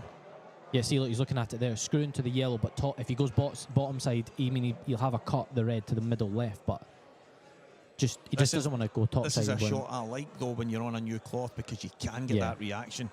To be fair, Nice and easy. yeah, nice. And now he just rolls it through in mid black, and then it's 4 each, and it should have been 5-2, no? I can't Yeah, remember what happened. he should have went 3-2 up, and he ended up 4-2 down. And then it went, and then it should have went 5-2. Gio was played the poor shot on the 8 ball, yeah. He just needs to take his... He's just making a few more errors than Gio, but that was a very... One for the collectors, that one from Gio. A missed pot and then... and then off. Yeah. But the thing is, if you kind of look at it, if he actually did pot it, he was dislodging that yellow. But I don't know how he got the pot so wrong. Right, I'm off. Well, Hopefully I win and I'll be here later on. But see you later. Thank you very much. Good luck, mate. So Morgan is going to go and play Jack Park. That match is just a few moments away. He's going to get his cue and get himself set up. He obviously came in to keep an eye on his young brother. And it is 4 frames all here. A couple of mistakes here and there, uncharacteristic mistakes. Ones I'm just not used to seeing from Gio. The table, though, with the brand new cloth. Listen, there's no excuses for Gio. Is not one of the guys. He's well beyond his years. He won't be making any excuses when he makes mistakes. It's not who he is. But for me, the table, when they're brand new, the cloths, all that kind of stuff, they can make you look. They can make you look mad at times, and it catches you out. But for me, 4 each, probably a fair reflection in the way this match has gone.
And a 2-1 attempt, not going to plan.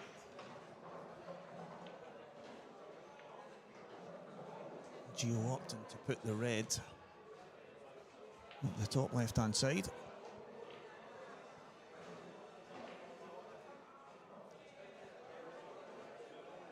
Should clear the pocket. Wants to catch. He could play it straight onto the yellow, but I think he'll play cushion first, just slightly. Yeah, that's exactly what he has done. And it's come out okay.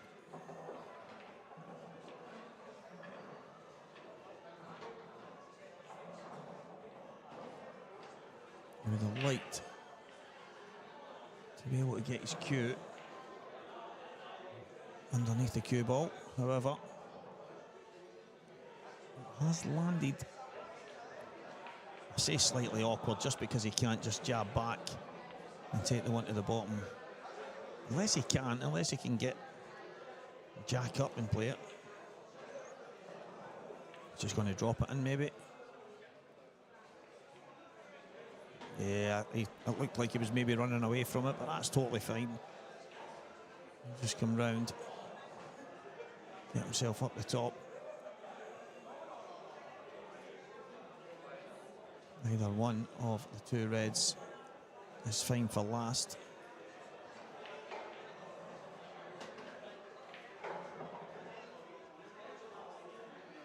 But that is A1 position.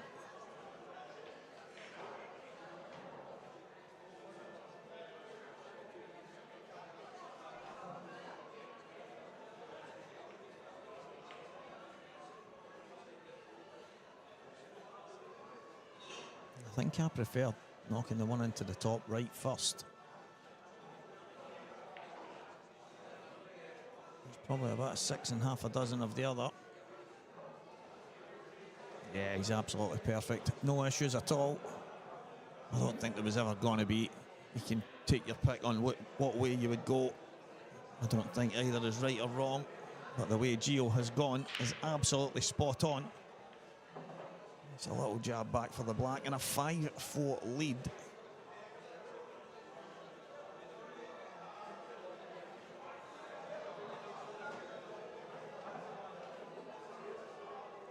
Five frames to 4. As Gio in front in this race to 7.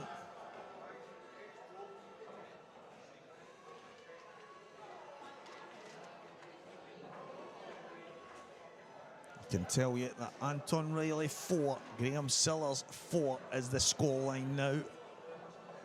It's all go.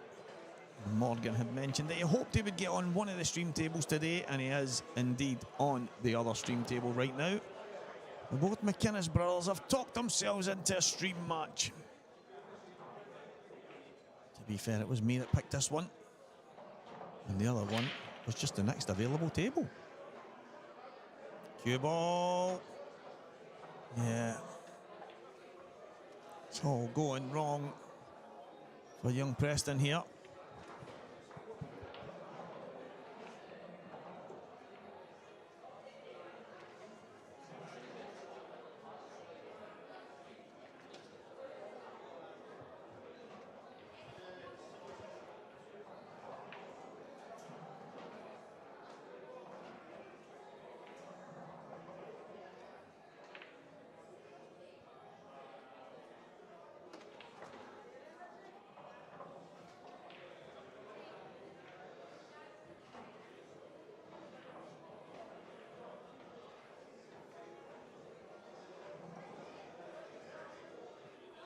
He's pretty straightforward.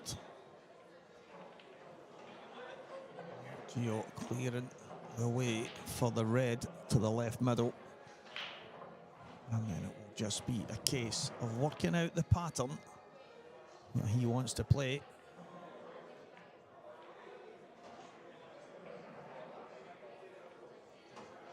There's a good chance that the red, just above the line to the left-hand side, just to the right of the black, might be his last ball. But in truth, there is just so many options.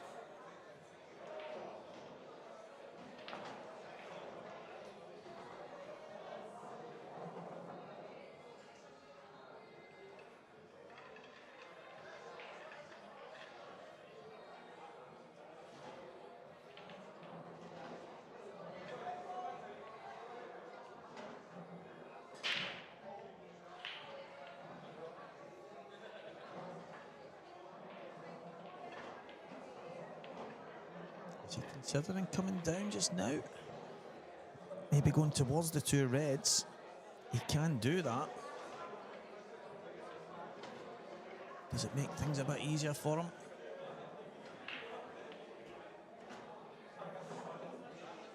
If he's on the one to the left, I think he is, then that's as good a shot as he could have played at that time.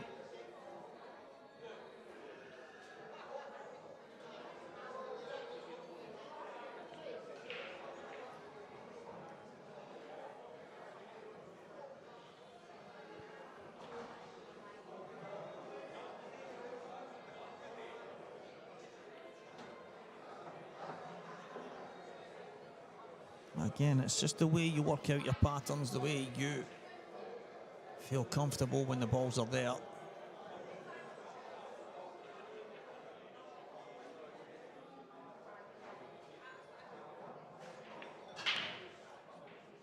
It makes sense. He can get his hand on the table when he's taking the one to the top left. So the preference here for Gio is probably the red over the middle last if he can. Looks to me like it shouldn't be a problem.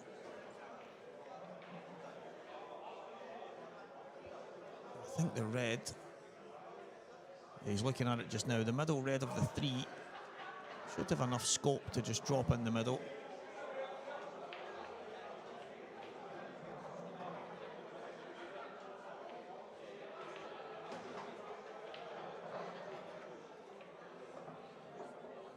Pulled it back.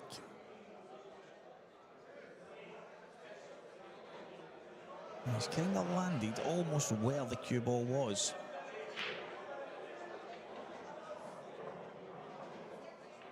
So a slight reroute. Don't think it's exactly how he was planning on going. But if it leads him to the same destination, I'm sure he'll be happy.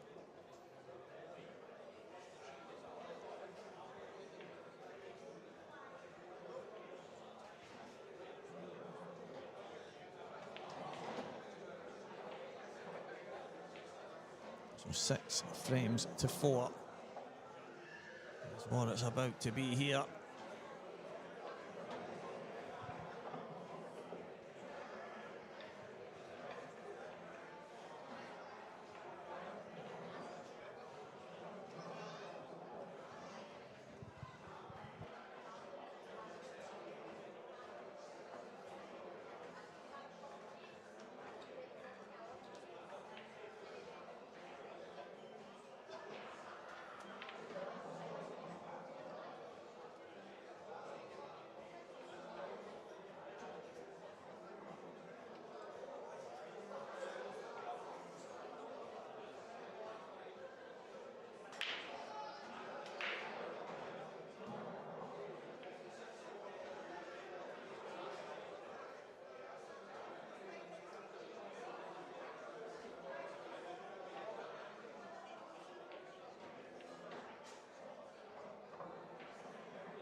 Preston has allowed Gio straight back in.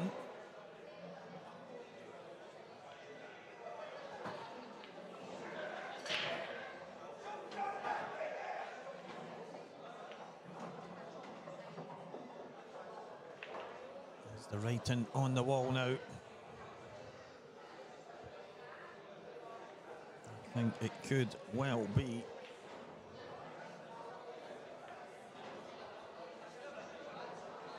two of the brightest talents in Scottish pool.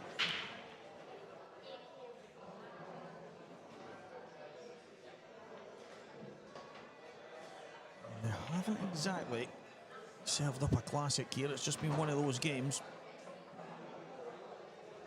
You can rest assured that these two will be battling out many a title in future. Or for many a title, I should say.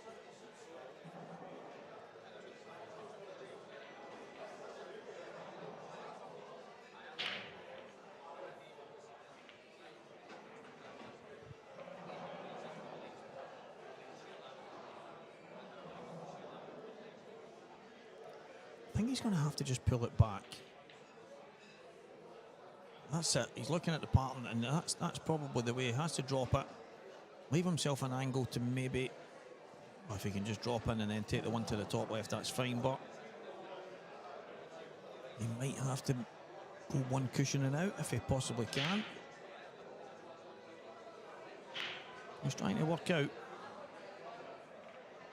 the best way to go about this.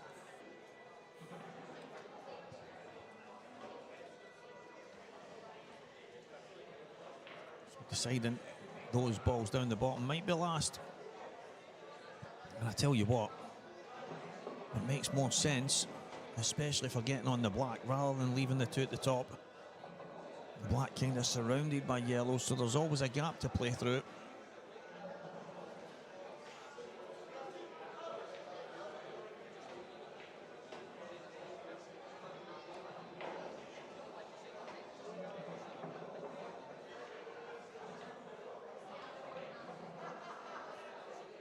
So, drop this in the bottom right, middle left, bottom left, an 8-ball. Is it going to go to plan here for Gio?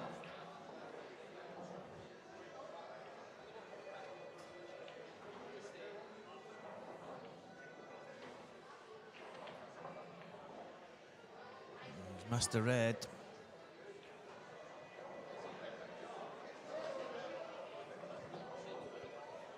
Just hasn't been one of the matches with both guys at their very best.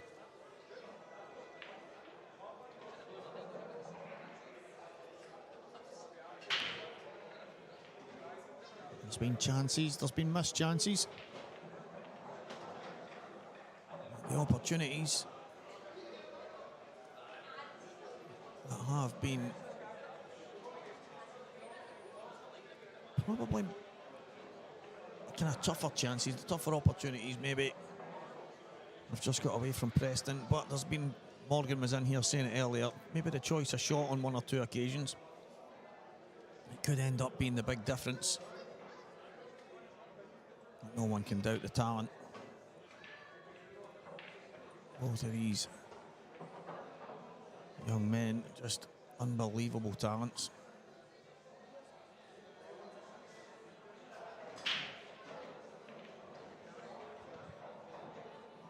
Still got a bit of work to do here, Preston.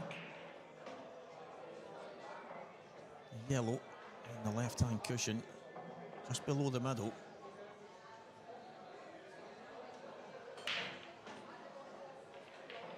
Does he drop the middle yellow and then play the double?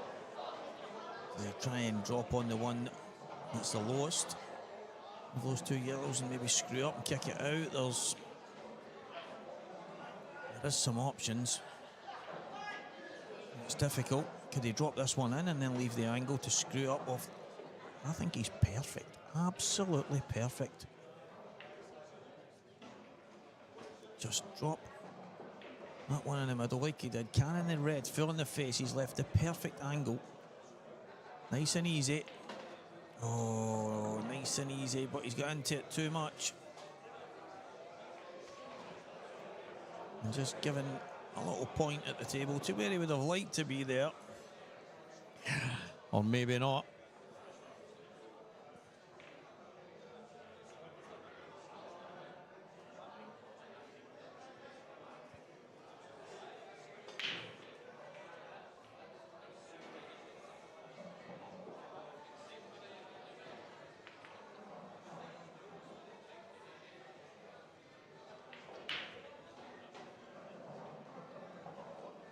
So Gio,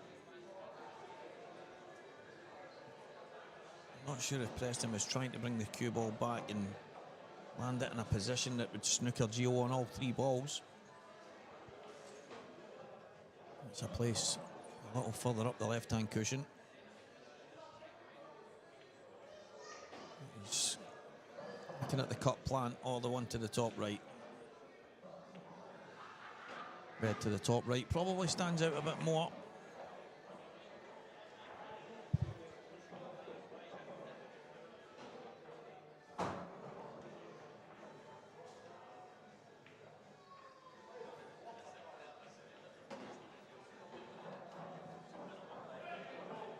That works out even better. And it's all over. Handshake has been made. Preston McInnes offers a concession, and Gio Edgar is through to the next round.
Numbers of York, table 9, please. That's Ryan and Rose, table 9, please.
Given McLeod, Alex Campbell, table 7, please. That's Given McLeod, Alex Campbell, table 1.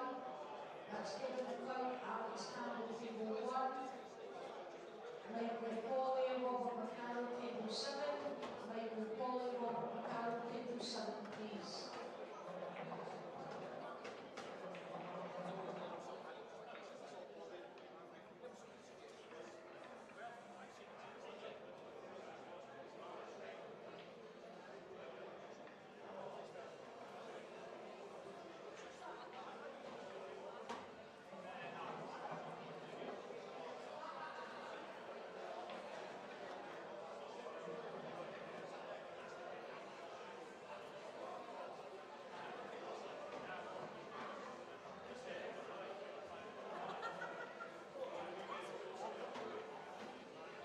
Scotland Lesbian, Scotland Bar, table 4.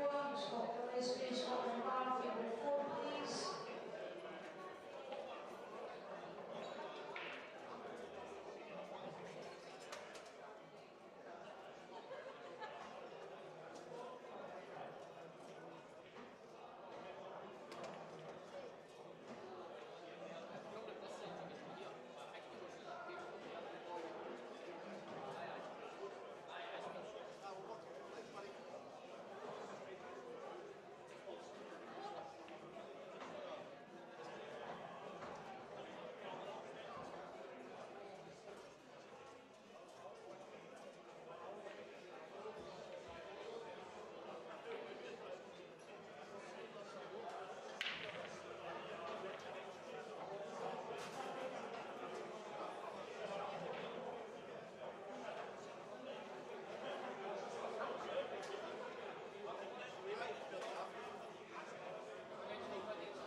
Bobby Stephen, Johnny McDermott. It's going to be a... I was talking to some of the guys about the way the draws kind of pan out, and Robert hasn't really played a lot of IMs the last while. So he's ended up landing that side of the draw where a lot of the top seeds kind of don't want him to be. And he's taken out Davy Forrest, and he's now head on with Johnny McDermott, IPA professional for 2025. At the top end of the SPA rankings. It's not easy when you walk into guys like a Robert Stephen, even a Colin Downey who was in the last match. Colin is 5-all with Gary McLeish just now. Colin's already put out Keith Robertson, and that's the big thing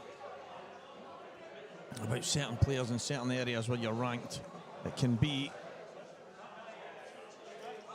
a bit of a cannon fodder at times.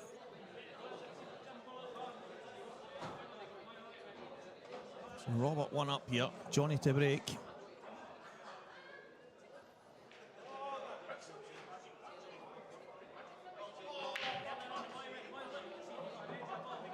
Johnny now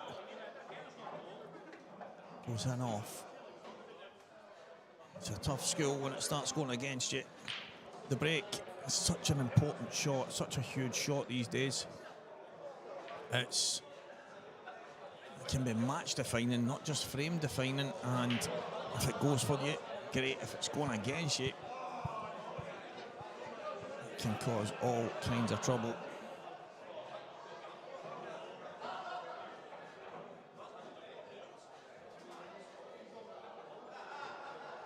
All up.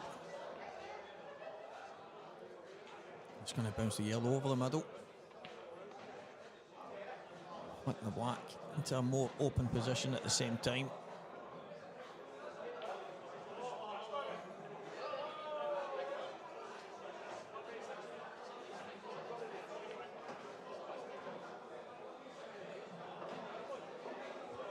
Possibility that the yellow at the bottom right might end up last. Can he get through that gap? If he can get through that gap, that's even better. He can play it right now, and he could. And he did. Doesn't want to be straight on the one to the... I don't think he can take the one to the bottom right. There's no connector for it, so he'll take the one to the middle.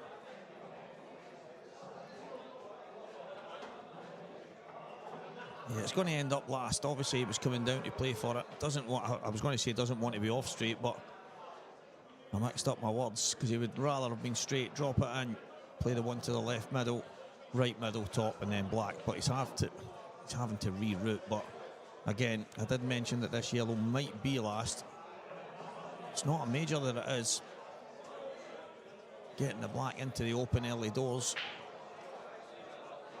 it's made a massive difference.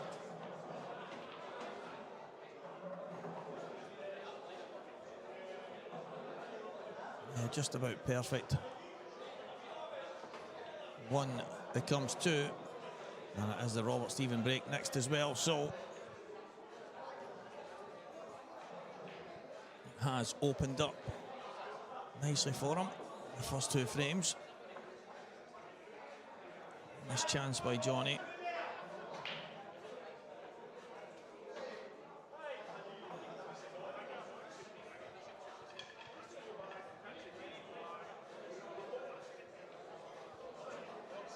Missed chance by Johnny.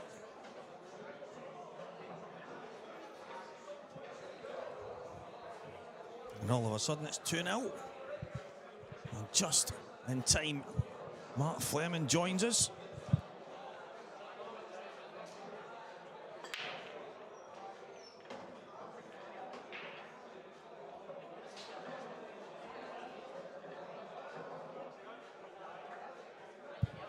Welcome, Mr. Fleming. Hello, how's it going?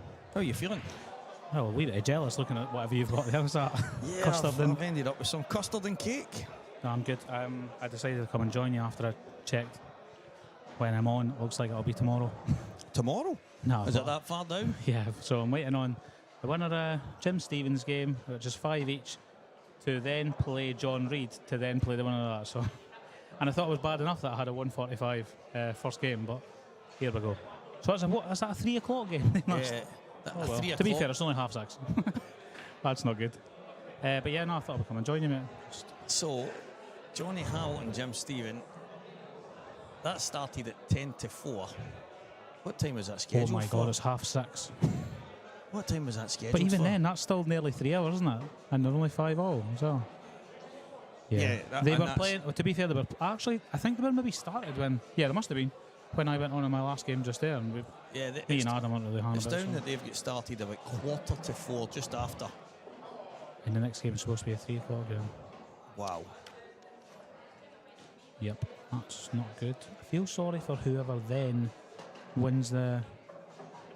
Oh no, the winner of Sean McGiff and Billy Neal would still have to play Gary McLeish or Colin Downey, wouldn't they? So that's. They've that's not got that long no, away, so it's that's probably not just too me bad. that's at a disadvantage just now, yeah. It actually is just really you. Everybody else is not too bad. Yeah, That's, cheers mate. No, I mean, you know, I think obviously one of the things at the SP is if someone's not on 3 by a certain point, and It did seem to be, I don't know why it was running behind earlier on, but it did seem to, when I turned up for my game, I was quite tight for going on my first game. Me and Graham Dunbar, we got here maybe 10 minutes before we were due to play, and Gary McLeish was behind us on the way through. There was I think there was like an accident or something just about Perth way, so we were coming through, but then we still had a good while until we played our first game. So, and then Gary waited a long time to be playing, I think it was Alan O'Neill, and Alan O'Neill wasn't here, so Gary had even longer to play his first game. I think his first game is actually this one now against Colin Downey. We don't really want to be going on cold there, but Colin's been playing well against. no, he's just been Keith. Yeah, he was good against Keith. He was very good. Yep. I've seen most of it. Yeah, actually, there was maybe only one moment where he's hit 2 shots. The table was awkward, but with the 2 shots, he's played like a double up and down to open a bag while screwing into a ball, and it was like. I think maybe was that the frame to win, but he ended up losing. Yeah. It, so Keith got one back. Because I remember Keith going in off the break or going in off and leaving. Oh yeah, no, it was just really unlucky and off, and he left Colin, and I thought this is over, and Keith won the frame in then. So yeah, that's. He actually said he's like the worst. He said, I think it's the worst 2 shots I've ever played in my life. It was just, but I mean, it happens. Sometimes you get that. Yeah, as soon as you play a bad one, you'd automatically think in your head, really, you're almost doing better just for 1 shot sometimes. So what game we're watching here? Just a multitude of games. Yeah, Robert and Johnny are obviously the mainstream one. This is the one that's got the commentary. The other 2 games are on the 2 stream tables that we can keep an eye on. But has Johnny had a goal so far here? I thought first frame, Robert missed a chance. Johnny missed a chance. Robert stepped in and cleaned up, and then it's been dish or thereabouts. Yeah, I think I just as I was coming off of my match, I was watching the frames and I seen Robert just dishing. Oh, I did actually. I seen Johnny had 2 balls left, so he must have missed that frame. Robert played a good shot on the top and came around the back for the ball. Yeah, I think Robert broke dry in that, and Johnny's took the finish and obviously left the 2 balls. But from then he went in off in a break as well, and then obviously Robert's dish. So he's got one in this one. He's played that well there anyway. And it's a tough one because I was just mentioning it before you came in, that guys like Robert and Colin, who haven't played a lot of IMs over the last couple of years, so they're running into some of the top seeds early, and as much as you've got to beat some of the best players to win these, you'd rather be playing your way in against some of the lower ranked players. I noticed a big difference. I've missed 3, for someone who is at every single tournament and their attendance is really good, I've missed 3 of the last 4 IMs, all my wedding, my honeymoon, then my brother's wedding. So I've missed it, and I've noticed a difference slipping down the rankings as well. I usually have a lot easier game than I did this time anyway.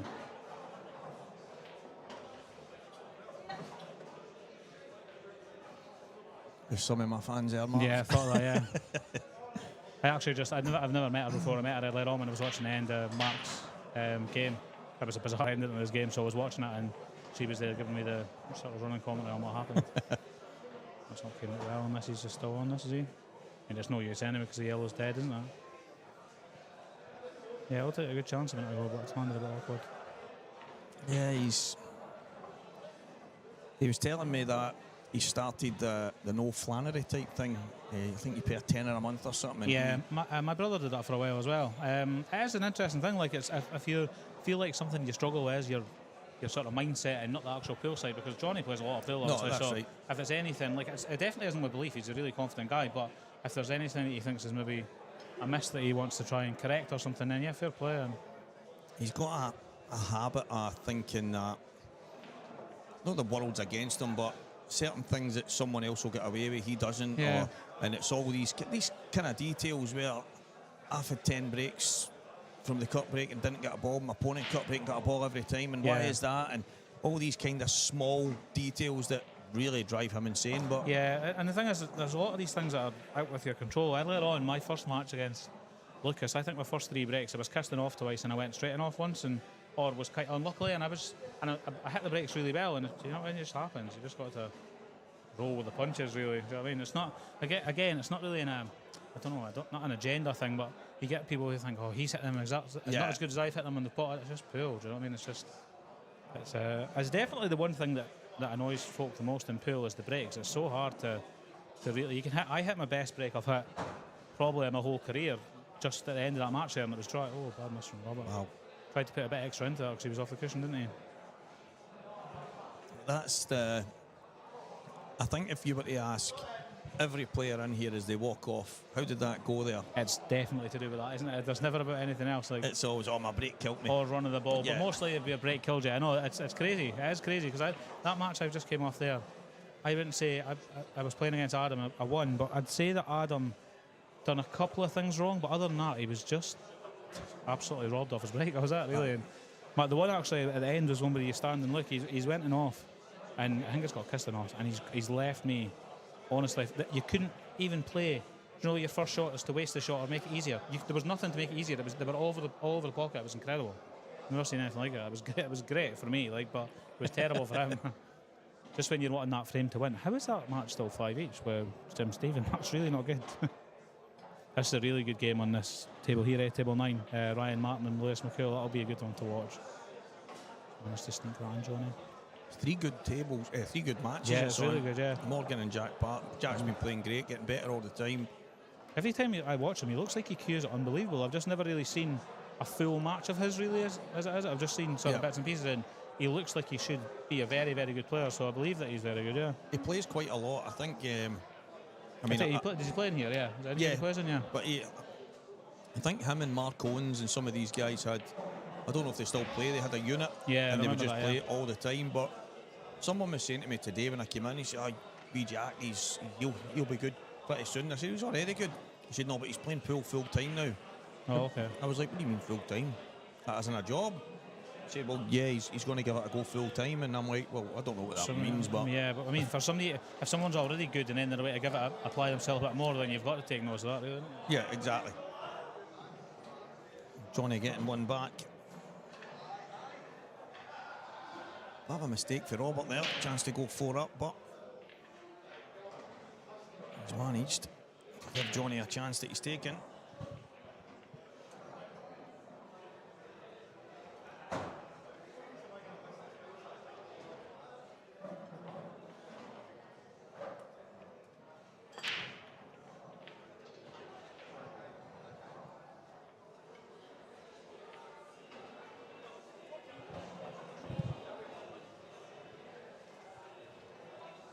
It's like a really good chance here as well.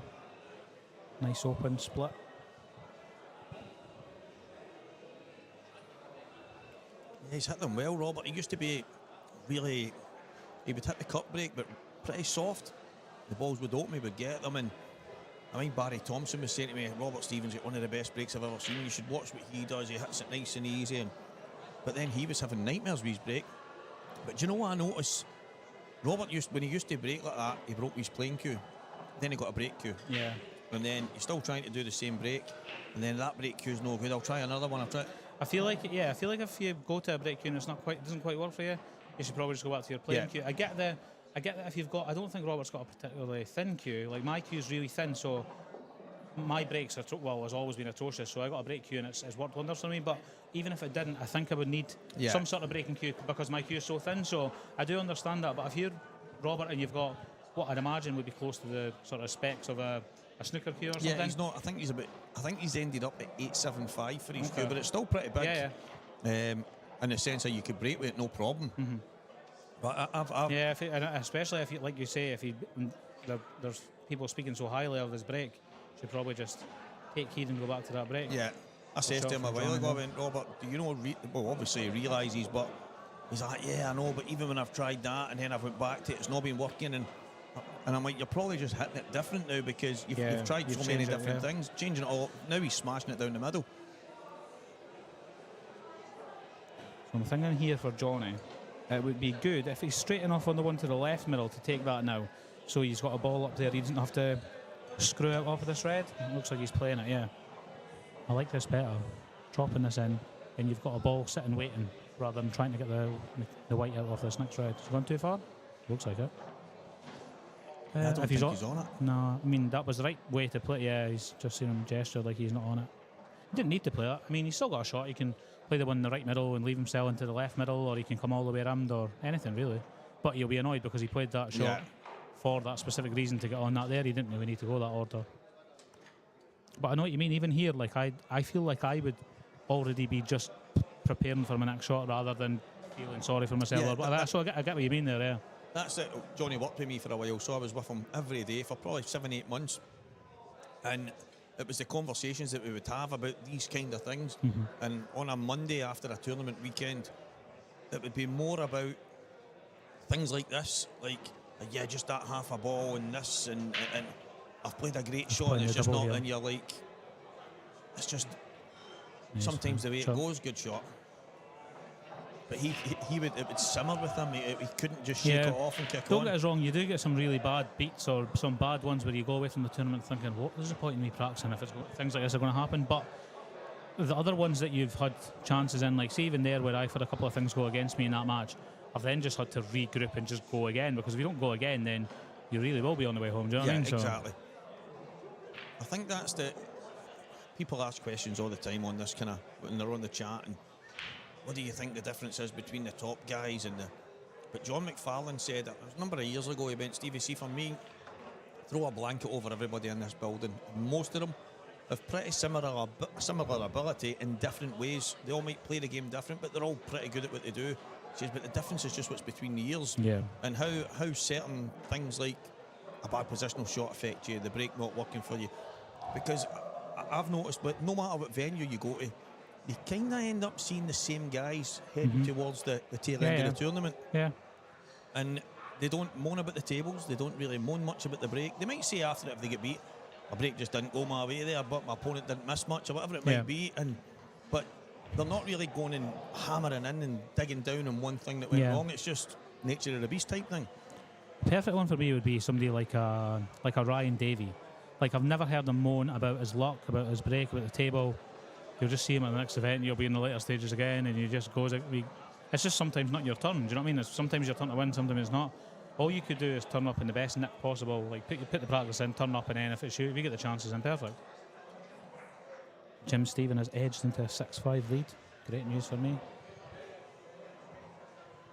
Well, unless it goes to the decider, that's another frame. But looking at the other scores, 5-3 Scott Higgins versus Michael Gallagher. That's another very good game. Some good games that aren't. Scott Gillespie, Scott Dunbar just started 1-0 to Scott Gillespie.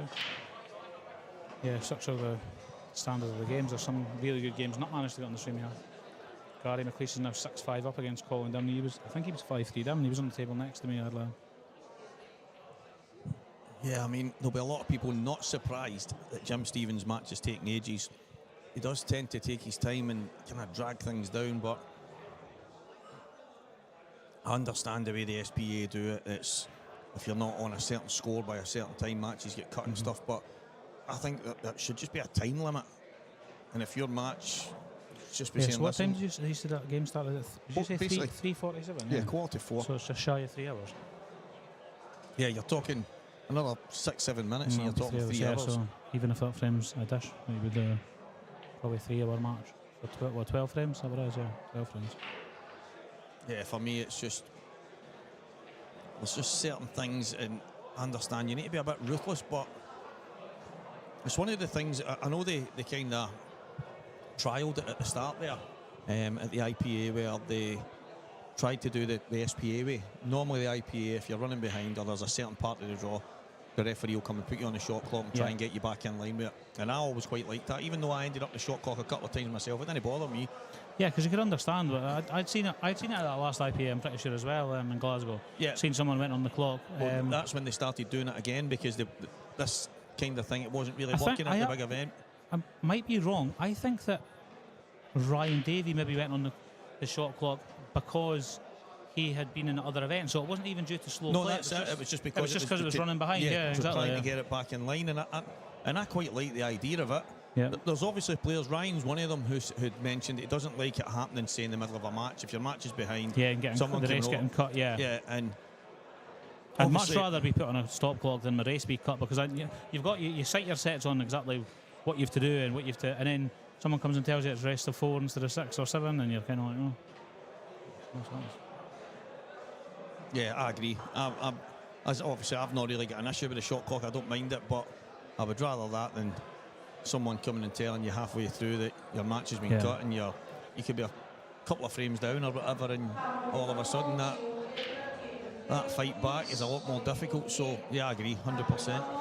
In the meantime, Morgan has rounded off a 7-2 win. I think was he 2 each in that match as well too, or it was close, 3-2 or something at least. Yeah, when I came over, so he surged on there.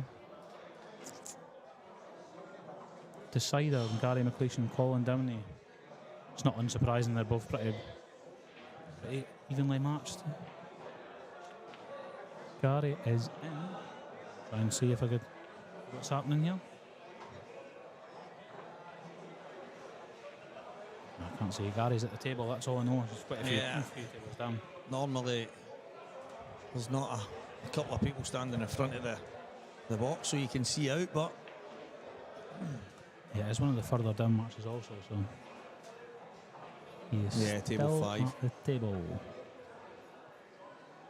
Yeah, he looks like he's walking around like they should be going here, so he must be on a good finish. It's another frame for Lewis. He's not hanging about, is he? He never does hang about, but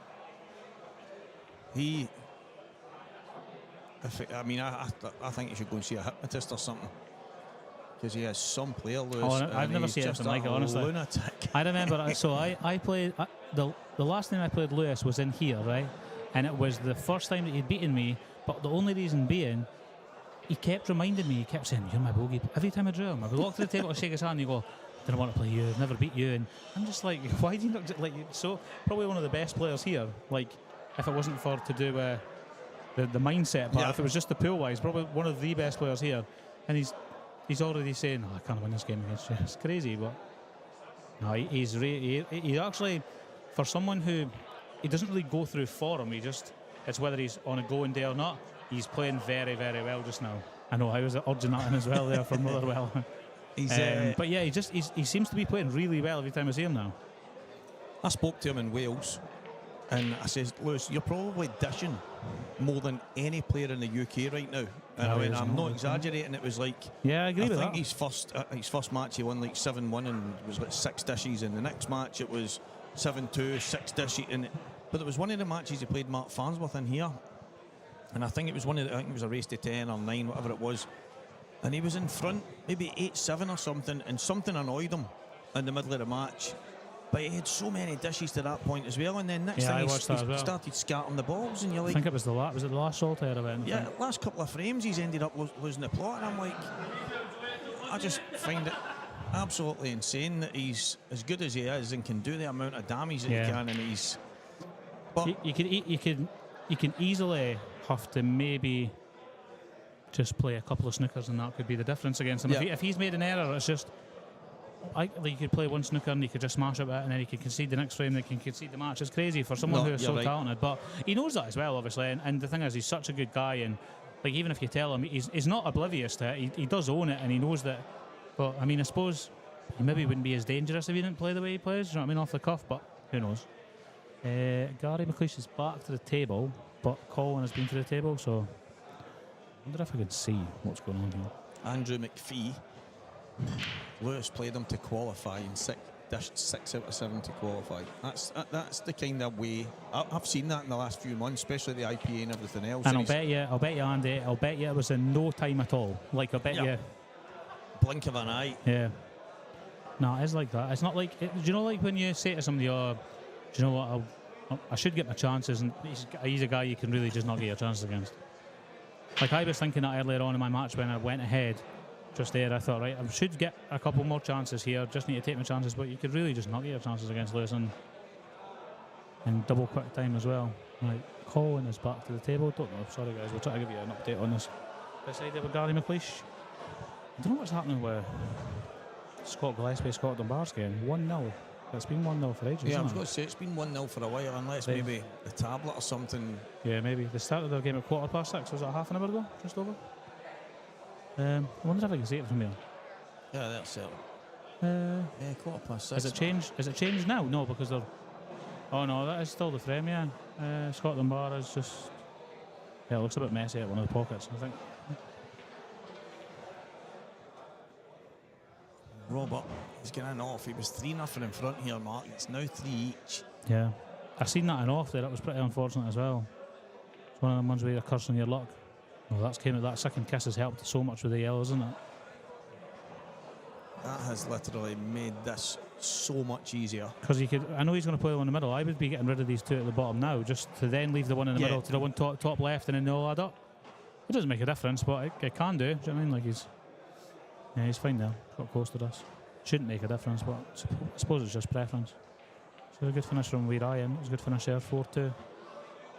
Yeah, he was close to being beaten from Paul Lavansky. I seen that earlier on. I think, do you know what? So I've said this to Ryan as well, obviously. So I practice with Ryan and sponsor him and really close friends with him as well. And I think he kind of looks towards me for advice and things. And I just said to him, like, you need to, like, I played him in an IM before, first round, and it was worse for me than it was for him because he was comfortable playing against me. No, of course. So he beat me, and he went into his next game, and it was against Stephen Kirkpatrick. And he obviously was new to the game, so as in Ryan was, didn't know who Stephen was, just went in, just not underestimating him, but just being a bit complacent. Yeah. And he was caught cold, so but just because he didn't know him. And I think that was the same against Paul earlier on as well. I think he just didn't recognise him, so thought, right, I should just need to play my stuff here. And he was caught a little cold. He then had to try and up it a gear. It didn't quite happen for him, and he ended up having to sort of fumble through. So yeah, I think that's my one criticism of, like, the guy is phenomenal. It's so good.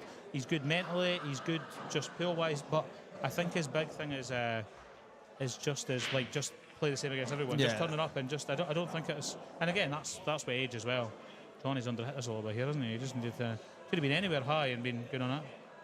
Yeah, nothing for short, as you say. Anywhere high, he can run the angles on and off one cushion. What do you think he'll do here? Do you think he's obviously going to come through the gap towards the block, maybe? Oh. Yeah, well, he's always going to have a shot, I suppose. He'll take 3 flicks and dead straight at that. He'll take that every day. Yeah, he puts his hand up, but inside he's buzzing. Yeah. I know that you were commentating earlier on. You've seen my one where I didn't put my hand up against Lucas. Yeah, And I've had the flag. So here's and the only reason I'm not. It wasn't a criticism or nothing. The only thing is I usually would, and obviously I then went to the toilet after it. But it was that I'd had a black before then. It was tight. I changed my mind on the shot, so I was annoyed at myself. And then I've ended up. I just feel like he gave me a shot that he shouldn't have given me. He played the one down the cushion too lazy, and then I got a shot. And again I've got lucky. But the first thing I done when I came back from the toilet, as I said, sorry mate.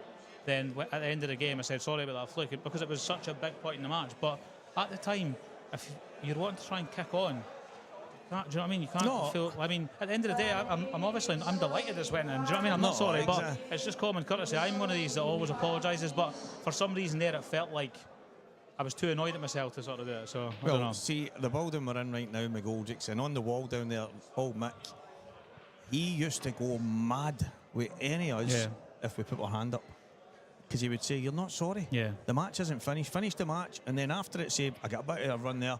Sorry, mate. Yeah, that's exactly what I've done. And walk away. So during it, I don't mind that. What I mentioned, and I don't even know if I mentioned you. Did you watch it back? You did say to no, you didn't. No, someone said to me. I think they must have been listening to the comms or watching, and someone said you'd said something about my experience of just going to clear my head and going to the toilet. And he's stewing on it a little bit as well. Yeah. Yeah, I mentioned that, but. If I don't even know, I've maybe been when he's not even put his hand up. Something I don't know. No, I didn't. No one had said anything bad. A few people said to me, I think Lucas had said, "What kind of guy doesn't put his hand up there?" or something like that to one of his friends, or to I think it was to someone, and they'd said it to me. And again, like I said, sorry to him, like he's a nice guy and stuff like that. But at the time, like you say, I'm absolutely buzzing that I've flunked it and off the 2 knuckles or whatever. But it's one of them. I'm always one that puts my hand up. I just that point didn't feel right for putting my hand up. I don't know. A lot of the time. Maybe not on the block. If you get a fluke in the middle of the frame, so that you keep your head. A lot of the time, I don't No, because I used to hate that. Say I'm playing in a team and one of my teammates goes and gets a bit of a rub, puts their hand up, Then doesn't make the most of it, makes an arse out of it. and it's like, and that used to annoy me, and I would say, get it finished. Yeah, and then apologise. I know, that's my view on it as well, yeah. So I've never been it doesn't bother me, that stuff, and I actually see some guys go off their head when he's not even put his hand up, he's not in your like. I don't think I would, and I don't get it. I turned around to Gary McLeish, who obviously I'm close with, and I said, Gary's a prime example. Gary I think it's like well known, and not even in a bad way, because he's the nicest guy ever, obviously. I see Gary's actually won at the cider against he's beat Sean McGiff next year. So, but Gary said, I said to him, just because he's well known for it, I said to Gary, when's the last time you apologised after you got a flick? Because I know it's well into the 1990s at least, right? And he said, never, I think. And I says, I know. I says, he doesn't do it. And I says, what would you do? And he says, I just wait till the end of the frame or after the end of the match and apologise. And I'm like, exactly. I says, I know. Aye. And again, it's not like a personal thing in my match to what. Oh my goodness, what's going on, Motherwell? This is crazy. It's like watching Brazil. I was about to say, it's like Barcelona. I know, it's like tiki-taka from Motherwell. What's going on? But I say, I just said, there's nothing against Lucas at all. He's a great player and he missed a few chances against me, but it didn't obviously just come down to that. It just happened to be that very next frame. I think he got kicked off, I finished it, and then I finished it. Well, I mentioned, obviously, you end up getting punished a few times, but the thing that stood out for me was that red down the cushion. That's not a gimme at any stage in any match. So you've got to give that shot a bit of respect. Go and set yourself, chalk your cue, have a look round. He landed really thin on it compared to what he tried to. And he went down really quickly, and you could kind of, I'm looking at the screen now, you maybe wouldn't be able to see it. As he was playing the red down the cushion, I started to get up out of my seat because I knew he was just playing it lazy. So I knew he was just playing, if it goes in, it goes in. And I was thinking in my head, if I get a shot here that I shouldn't have got, I'll be delighted. 100%. And again, obviously it's cost him, but it was just, I suppose that was probably just an experience. Like, he's a brilliant, like I say, he's a brilliant player. He made a couple of probably maybe wrong decisions against me in that match, but he's some player. Like, I think that probably did annoy him, and then obviously you get a bit of kicking the stones if he then had a really horrible and off in the next frame, so it's just doubly bad.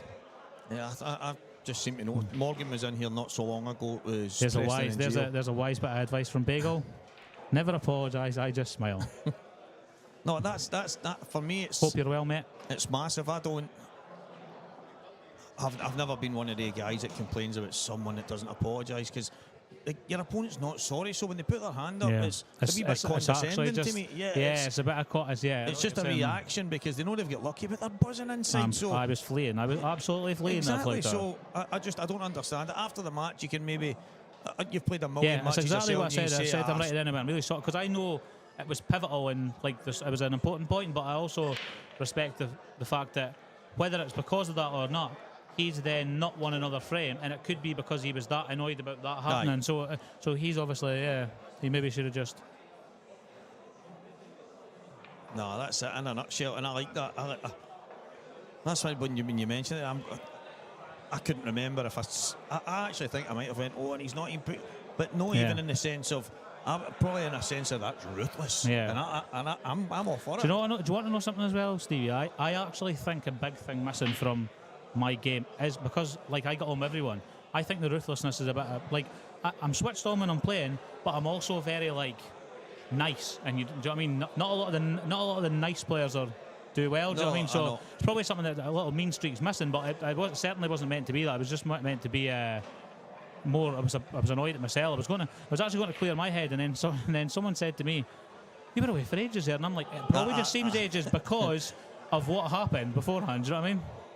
I went, "Go and check it on the stream." I said, "I bet you it's not as long as you think." Went and looked, 4 minutes, and I was like, 4 minutes? No, it's not exactly terrible. There could have been a queue at the hand dryer. Nobody knows. You know what I mean? I just thought, for me, I'm like, that is just superb experience. Get that fluke, walk away, chill out, leave your opponent stewing. And I know it's not like you've calculated all that in your mind. No, if I 100% fluke this, not, I'm going to do this. Never in a million years, but that's one of the moments. Because again, as you say, you're annoyed at yourself about something as well. So it's a good time to walk away with that kind of, beauty. Yeah. But at the same time, you needed that wee moment anyway. Yeah. Because then I came back, and then Lucas has went away to the toilet, and I thought, now that then looks like he's then going, and I just thought, do you know what, that's probably it's more in his mind now than it is in my mind, and Do you know what I mean? Obviously, I got a horrendous flick, but it was nothing malicious. You know? It was No. a flick. It just happens. And it'll happen again and again and again. Yeah. That's the nature of it. I hear people say some they go for you, some they go against. I'm still waiting on it to go for me, but I think it's, see, when you've got that kind of mindset, I think you notice the small things that go against you more than you notice the things that go for you. And that's just... The main thing for me with that one as well was, it was more because I was given the chance to flick that because of his mistake. 100%. Do you know what I mean? He didn't take his time 100%. on the ball down the cushion. He gave me a chance to get the flick, and I flicked it, and then me going away to clear my head is sort of like 100%. Because then I actually heard someone, I think it was maybe Preston, saying that always happens when you play a shot as something as that. Do you know what I mean? It Like does. as lazy as that. It does. Like I'm standing there. If that was the opposite way around, I'm standing there going, Lucas is going to nail this double. He's going to nail this double, because I know that I should have taken my time on the shot. But hey ho, I'll tell you what. That was, someone said it. Actually, a couple of people said that to me. Compared to when you can get a decent sort of run and get, like you say, work your way into the tournament. That was a really horrible first game because of how good Lucas is. Like, Yeah. wasn't looking forward to that. Well, one of the guys on the chat had said he beat Mark McAllister to qualify. Oh, okay. So you've got to be playing well. Yeah. I know it's only a Yeah, few it's weeks obviously. ago. I mean, their area must be really tough to qualify. Like our area is quite tough, but their area must be very tough to qualify from. Yeah. This Motherwell Rangers game's been mental. This could have been in score. Oh, there's John Reid, Jim Stephen away on. Just got to wait on the winner of that now.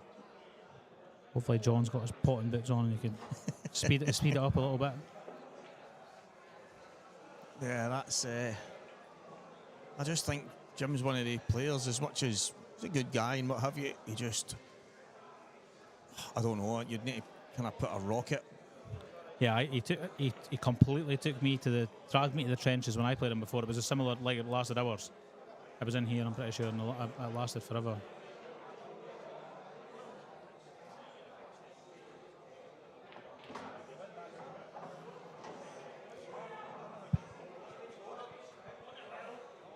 Motherwell they're going to score, surely. What's going on here?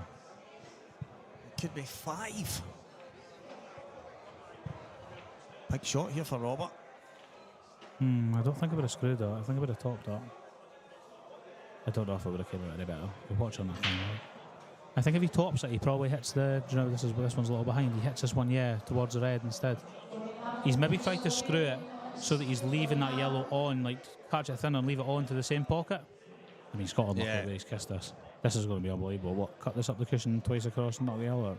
He's spotted that for a start. Oh my God, flick out. Oh my... Oh, straight double. Oh no. See, this is one where you'll hear about this from Johnny for sure, because he would hear about this from me. We'll see if he pots it. He's potted it. We'll see if he puts his hand up. We'll see. Let's see here. Will Robert put his hand up? No. Johnny. Oh, he's went. Please tell me. Is he went to the toilet? Is he? Oh no, he's not. I thought surely not. Not just as we've been talking about it. Yeah, that's sick for him. I mean, it's such a good pot to pot up the cushion, but to land in the double was a bit disgusting. Yeah, that's... Robert Some would really maybe good- say, listen, I've played a great pot and I deserve a bit of fortune, but I'm just noticed maybe the fortune's just not been snookered. I've just noticed the game that's just went on table 8 not long ago. Well, Don't know what who a I've match missed that that. is. Campbell, Dunlop and G. Wedler. They'll have tussled plenty of times down their way. I was talking about Campbell earlier. I don't know what he's thinking right now in the game, and I believe if he applied himself, he'd be a bit of a danger to everybody. Yeah, so there was a part where he went through a patch of being really good at sort of every event. I remember the first time I really sort of took notice, he beat Liam in something, and he went on to do really well, and I was watching him, like, he's a fantastic player. And then it was like he sort of, I think he had a kid, didn't he? I'm sure. Yeah, that's right. He had a kid, so he maybe just played a little bit less, but yeah, it's just down to if he applies himself. He's a very good player. Not too long until he plays young Brian Cumming in the money match as well. Oh, that's right. Down in shooters, that was the rematch that Brian won the decider before, so sure to be a good game again. Brian will have his work cut out for him, but he's playing a lot just now as well. He's been doing well on IP amateurs and things. So. I didn't forget about it, but it's coming soon, isn't it? Yeah, I got it's a wee the message off Mark McAllister to see end if I of would this- do the comms for that, so I'll be Nice. there that night. It's the end of this month, 30th, I'm sure, August. But yeah, no, it'll be good. I'm sure Brian will bring a few boys down as well. I'll be going down to it, and then it's a good one to watch as well. They both play the proper way. 100%. There's not going to be a lot of safety play there. It's just going to be nice attacking pull. That's one. Oh. That was quite unlucky to be fair. So I think he now only has the red to the top. I think if he had any angle here, it was easy. He just had tried to run through and bump it out the road a little bit. Well, I think the way it's landed is absolutely insane. Yeah, it's unbelievable. Does he maybe get a gap to the one? Yeah, he can play the one at the top. Just as I say that about no safety play, Campbell's in a bit of bother here. Just going to be glued and not on any of the bottom two again. Oh my goodness. 4-3 with Lewis and Ryan now. Lewis is in on the finish, but they're not straightforward with the layout. It looks awkward for Lewis. Can't believe that's came down and landed on that black ball like that. That's unbelievable. These are the ones that are hard to knock in because of what's gone before it. Do you know? Like Robert, would pot these no problem. He did anyway. Oh, no, not again. It's not. Is he behind it again? No. Thought he was the way to go back. I mean, I think he's actually knocked it safe though, has he? Yeah, he has. It's welded to the. I mean, I think the two of them are touching now. It's. Yeah, this is a bit. Does that red? Do you think that red goes through to the top right? Top the right would be good, wouldn't it? Yeah. That would be the shot. Yeah. Like, see if this wasn't touching the yellow here, it would probably go off one or two of the yellows into the right centre. Yeah. But it's that such as it's. See what trying to go into it now. No. Oh, not sure what he played there actually. Unless he does think there's plants, but he just made the one beside the black even tougher. Yeah. This is not going well. Maybe there's a tiny wee gap, but I don't think that. The red next to the black goes in the top now, but so he's looking at that. But or does it still? What? Doesn't look like it goes, but obviously it does. No, I think he's about to try and hide the white here, is he? Or it's double. He's just left him on his hard yellow enough. I don't know if it goes. Maybe does it? We might need to play it anyway. What do you think about yellow into the cushion? I like to try and split the gap of the yellows and maybe cut the one back. He's kind of like looking at the same thing but direct. So just try and get the gap of the two yellows basically. I think that's what he's looking at. Yeah, it does look. It is deceiving, isn't it? But I think because he's on it, he would need to maybe just play this now anyway. This is so hard to fit. Oh, Lewis is all over the place here against Ryan. I did say it was a messy one. This is an easy slice in the middle. He's looking at rather than long. Yeah, probably because there's a lot of traffic to stop the cue ball. Yeah. There's actually a shot earlier in one of the other matches. It was similar to that. Oh, he's not got it, Johnny. It wasn't easy here, but no, so it wasn't easy. Good shot, Lewis. Yep. Yep, that was a big frame there. 4 each would have been. Because he was well up, wasn't he? So 5-3. Oh my goodness, what is going on here? I do get why he played it full, but maybe just a bit too much pace.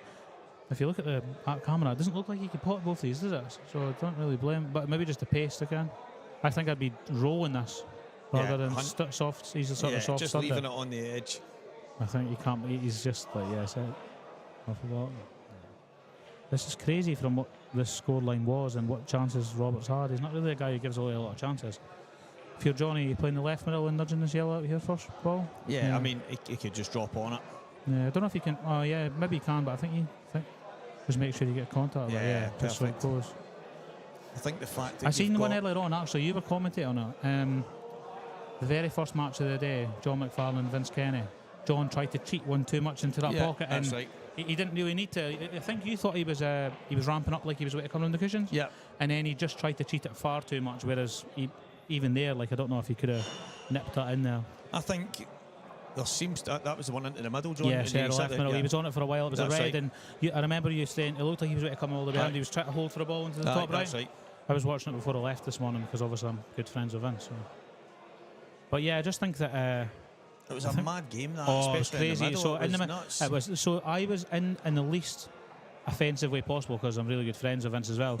I was so surprised when I came in that he was still playing because John had a gilt-edged chance for 5-3, and then the game was not long finished by the time I got here because Vince sort of made a comeback. Do you know what I mean? So his game was not long finished, and he just went because he would just not long started his next game against Kevin McLeod, and I thought 5-3 that game would have been finished a while ago, but I think he dished a couple of the last two frames or something.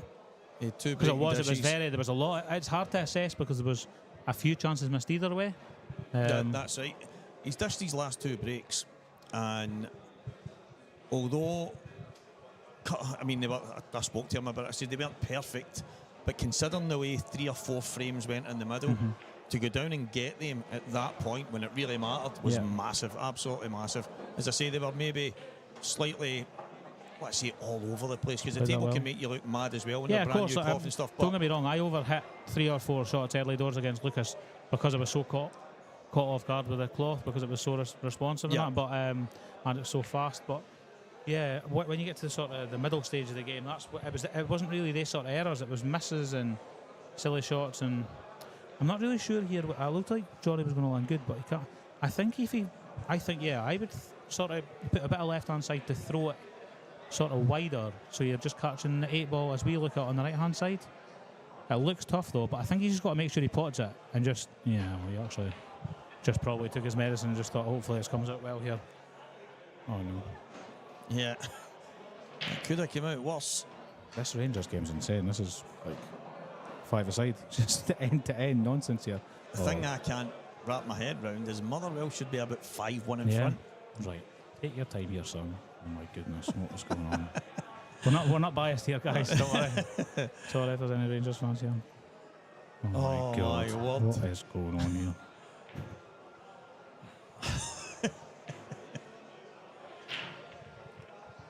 Kev McLeod and Alex Campbell. I don't actually really know Alex. I've seen him playing earlier on. Do you know who he's beaten so far? We'll have a look on here.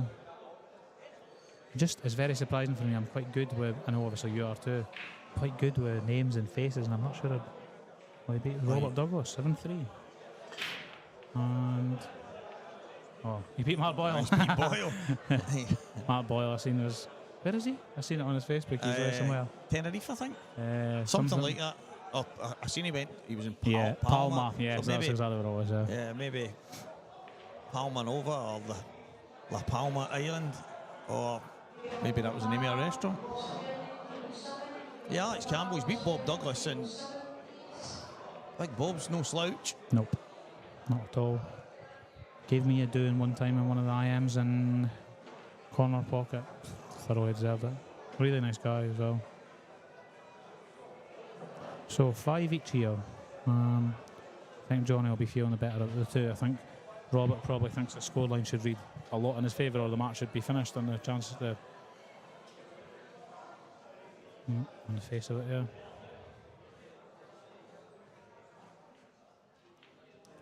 Yeah, I think if you're Johnny at 5 each here, you're absolutely buzzing that you're still in this game, because some of the chances I think he's just composing himself on this red. He must have a bit of an awkward angle, but he just needs to pot this and make sure he gets out of trouble. Do you know what I mean? Gets the cue ball away here. Like, screw this across off the left cushion, get out, and then you should be. Yeah. So the stop, he's good. Yeah, it's a good job. I think it's just an awkward angle. He's maybe just composing himself a bit. What's going on with this match here with Ryan Martin? Oh my goodness, full length double one yellows, aren't we?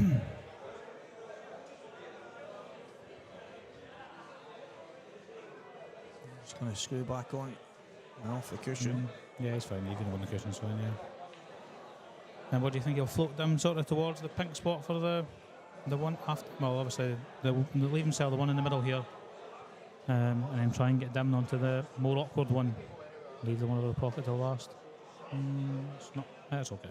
Yeah, but I think even if he was like blue spot area, yeah, of he's course, perfect. Yeah, because he's just leaving a natural angle to come across the right cushion. Yep, and as I'm looking at, so yeah, halfway between the blue and the pink spot probably, as it were. Just don't. This is one where just don't. Just leave, even if you leave it short, you're still another one. Do you know what I mean? Just don't. Oh my goodness, what a Motherwell doing. Motherwell have had about 20 shots. What's going on here? Look. See until. I mean, don't get us wrong. This is like Rose Ed stuff, like. Yeah, but see until like the last 18 yards, they actually look like Barcelona, and then they get to the last 18 yards, and you remember it's Motherwell. He's just trickled that. Oh my goodness, he's missed that. Wow. He just played it too tentative. He should have just. I don't think he would have been snookering himself. I think he just played it. You'll see it on another camera. Watch this. Yeah. Again, this is probably why I'd said pink spot. I don't think he gets a kick. I think he just overcuts it, like you'll see. He sort of fluffs it a bit. See? Yeah, that's not a good one because there's a few options for Robert. I don't know if has the red hanging over the pocket enough to leave a combo. Can't really tell here. This. It's easy for a 2-1 here at end for Robert. I think if you're... Yeah, and behind it you should be. Yeah. Because you can actually leave the one in the racking area into the middle, so you don't need to do him with the white as well, can't you? Yeah, I don't think that... I think it was bad timing from Johnny there. Robert's head would have been completely down as well. Gave him a bit of hope here. Oh, is he going to try and fire into this now? Don't think. I think if he misses this, Cannon. Yeah, that's not any better than what it was, is it really?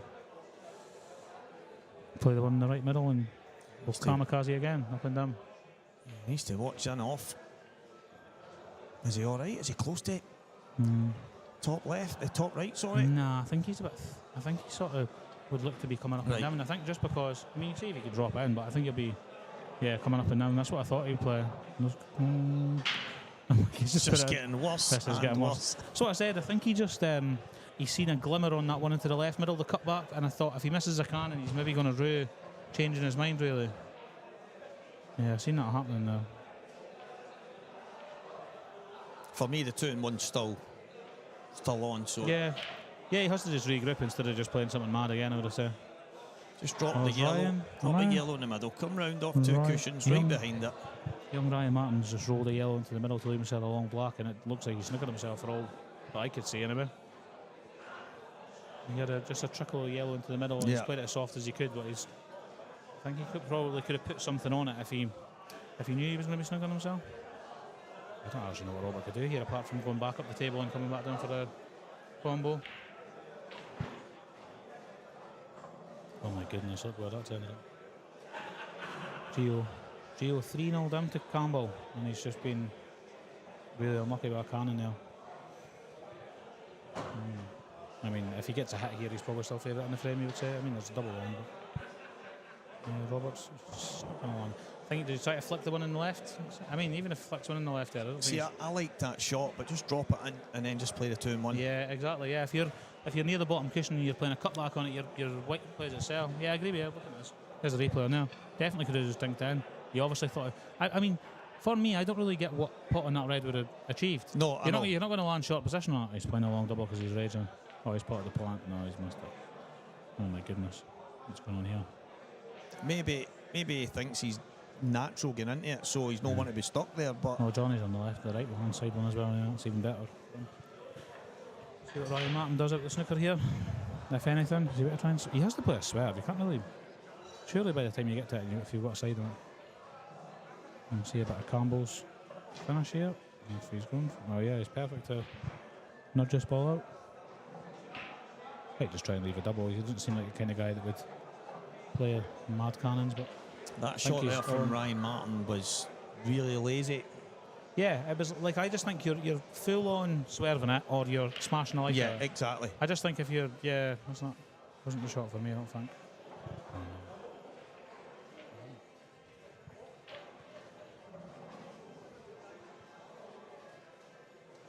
Johnny finding himself 6-5 in front here. Yeah, it's been a crazy one. You couldn't really. I don't even really know how we've got to the score, but it's definitely been one to commentate on. That's for sure. Been quite a lot happening. Campbell still going here, yeah. Oh, so he's obviously played the nudge, and he's nudged out a little bit.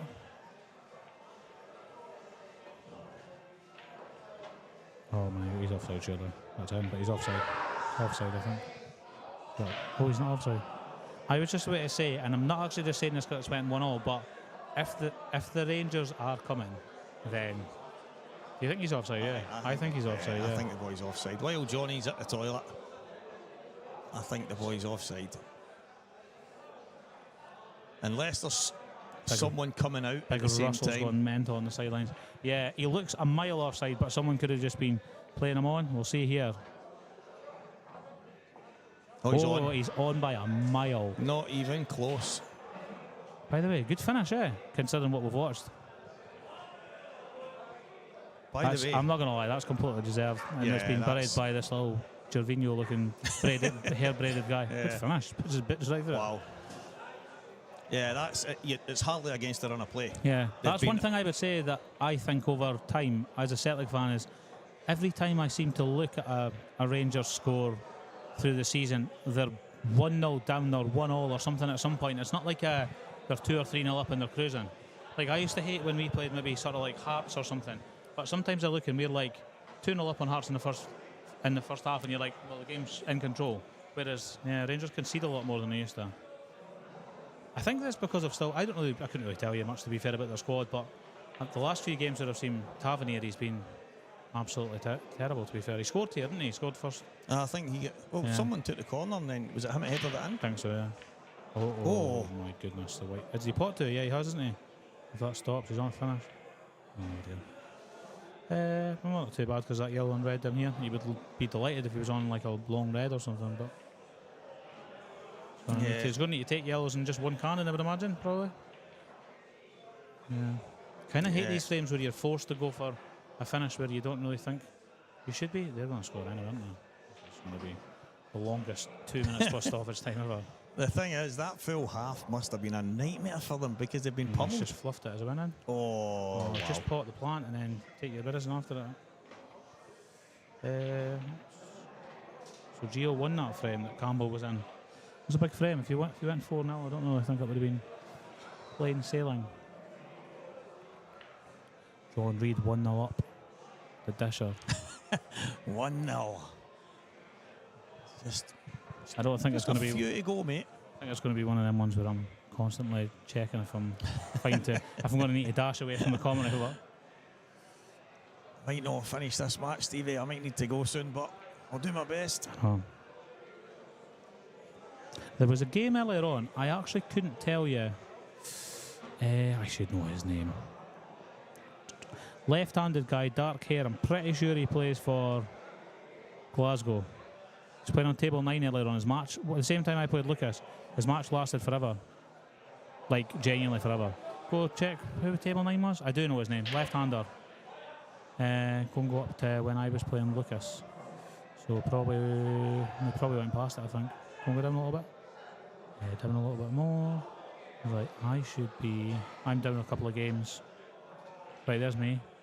So table 9 around that time, probably a bit higher up. No, higher or lower? Don't know. Go and go up a little bit and see if there's. I can't see any table 9s here. What's going on? Who's that? No, not that. So maybe after that, we'll go down.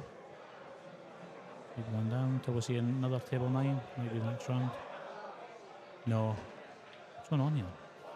He definitely were on table 9. But yeah, was it Daniel? Was Daniel left? Is he left-hander? Dark hair? No. Couldn't Sure, tell it you. lasted forever. Aye, it did. That match was on for ages. And it was 7-4 as well. Yeah. The first frame took half an hour. No, did it? It was Yeah, on. I just remember Yeah, that's right. they finished at the same time as Colin Dimney finished, and Colin Dimney started his game with Lewis when I'd finished mine, so it was crazy. Yeah, that's right. It was. That was ages. Absolutely ages. That was a good shot there. Who was that from on Brian's table? Was it him or Lewis? Tough black anyway for someone. No, it's black for little Ryan to keep himself in it. Robert has gone game here. Well, he's not in a terrible spot considering how tough it was. He could have just popped the yellow in the top left and then played the yellow right in the centre down. just seen the opened replay these up there, yeah. and had made himself huge favourite in the frame, but he's decided to go. He never needs to get Is he him. screwing across the face here or just into that red and leaving the left centre? Into the red, Good I'm shot from thinking. little Ryan. Oh, he's done well to by that. Still on the wrong side of it though. Is there he an either- argument for screwing back past the There red? is, but at 6-5 down and you are such a good snooker player like Robert, I think he'll maybe just dink it back and leave it where, from the brim spot or something, yeah. Top wall. He's done well to even nearly get on the right side of that. He must have thought there was a lot of room around the back of there. If he can screw it and definitely avoid the red when he screws out, then yeah, he should maybe play it, but I don't think he will, yeah. I didn't think he was the kind of guy to, like, I'm never potting this. I'm flicking this, if anything. I'm not potting it. But yeah, I'm the same as you. I wouldn't fancy myself being far away from this and down the cruising. I would, if you're able to screw it in. Yeah. There's a hell of a lot of yellow cards in that football game, isn't there? Oh, Tavernier. There you go. Oh, Look at that. wow. Look. What a shot, joke, Robert Stephen. 6-5 down. Unbelievable. I'd be happy to hit it. I just think that's just a good sign. If you for all that's gone before you. Oh my God. Oh my God. I'm not even going to finish what I was saying. Wow. Unbelievable. I think he sailed it straight into the knuckle. I'd be dolly in that, I think, as well. He stood up straight away, he knew, didn't he? That looks like one of them where he was maybe going to take his time and get back up and didn't. Yeah. Oh my goodness. You're absolutely buzzing if you're Johnny. After seeing that ball go down the cushion and I thought you're getting ready for a decider. Who's breaking it and decider if it goes there? Do you know? No idea. I think Johnny just broke, so I think it would be Oh, Robert. yeah. It was, because Johnny broke and left that. I remember he left right. the plant short along the top cushion. Yeah. No, that's a bad one. Johnny's just got to make sure here, though. Could have done leaving that one at the top. Well, it's okay, but we obviously didn't even play for that one, actually. I'd have got a word of that one at the top, I think. So 6-4 with young Ryan, and he's had a really good flick there, actually. Free this red up. 3-2 Campbell against Gio now. And this guy's touch needs to pass it. What has he done? There's a lot of shouting going in the background here, guys. That should have been, that should have been another Motherwell chance. Don't let there be another chance at the other end. Sorry for this partisan commentary of the football here if you're a Rangers fan. I don't think me and Stevie are really wanting a Rangers result here. We were actually talking about it earlier when Morgan was in. It's amazing to have the football back and all this. It is brilliant, yeah. It's just, adds a It's the same buzz as to the someone weekend, said innit? to me earlier on as well. Somebody was like, I'm so glad to have a Coupon back on today. And I'm like, a Coupon? I was like, there's hardly any, it's like, you're better like Cardiff against Peterborough. I was like, it's not really a Coupon, but, I mean, obviously, well done, ref. That was a good one. Right, so he's a bit tricky on this now. Yeah, Back to the old pool. Yeah, he's still got to play it and commit to it. I mean, I suppose this is actually a good thing because if he leaves it anywhere across the right-hand side, the black doesn't go top left, so you can actually, it's a little bit less pressured. So, I mean, if he leaves it here. Yeah, rush of blood from Johnny there. He Good shot from Little Ryan again. just made it Feel mental calling him Little Ryan. He's a bit 17 more now, awkward than it had to be, but he shouldn't feel here. No, Mark. no. I mean, we said that You'd we be said the buzzing same if with you'd be buzzing if you landed here normally. I was like, he's cutting it back a bit too much now. No, he's nailed it. Good job. Put it very confident too. That's good. And just stun out for the middle. Nothing for short. Well, there is even for short. There's nothing in the way, but you know what I mean. 3 each with Scott Dunbar and Scott Gillespie. That's kicked on a little bit after that marathon first round, isn't it? Or second round. And what is the referee doing here with this shot?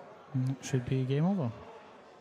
And despite the errors from Robert, that's a really good turnaround from Johnny because nothing was going his way at 3-0 down. And Yeah. Well done, Johnny. That was mad. Absolutely mad.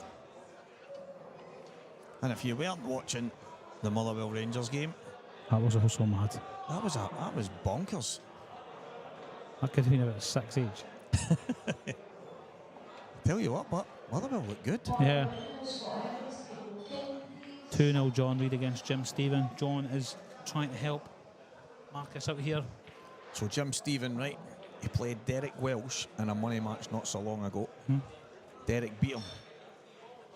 Derek's been putting in a bit of time and he's been playing some decent stuff, I have to say. You get out what you put in. He doesn't claim to be one of the top guys, but he tries his best to play as much as he can. And he's gone and taken he's played money match after money match against guys. Played Grant Snow, he's played Sean McMahon. He's having a go with guys. And so he's beat Jim.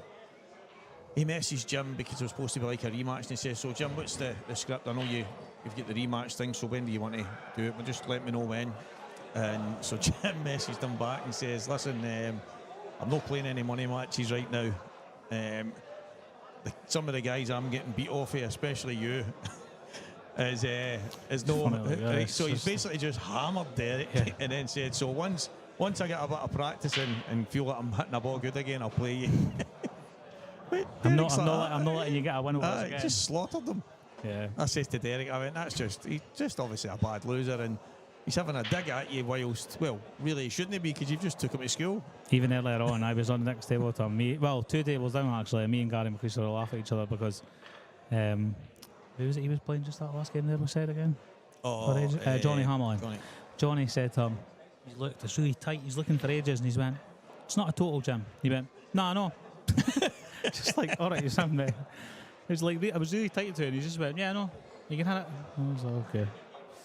Another good game here. Morgan McCass, I could get a chance to slaughter Morgan against Scott Higgins.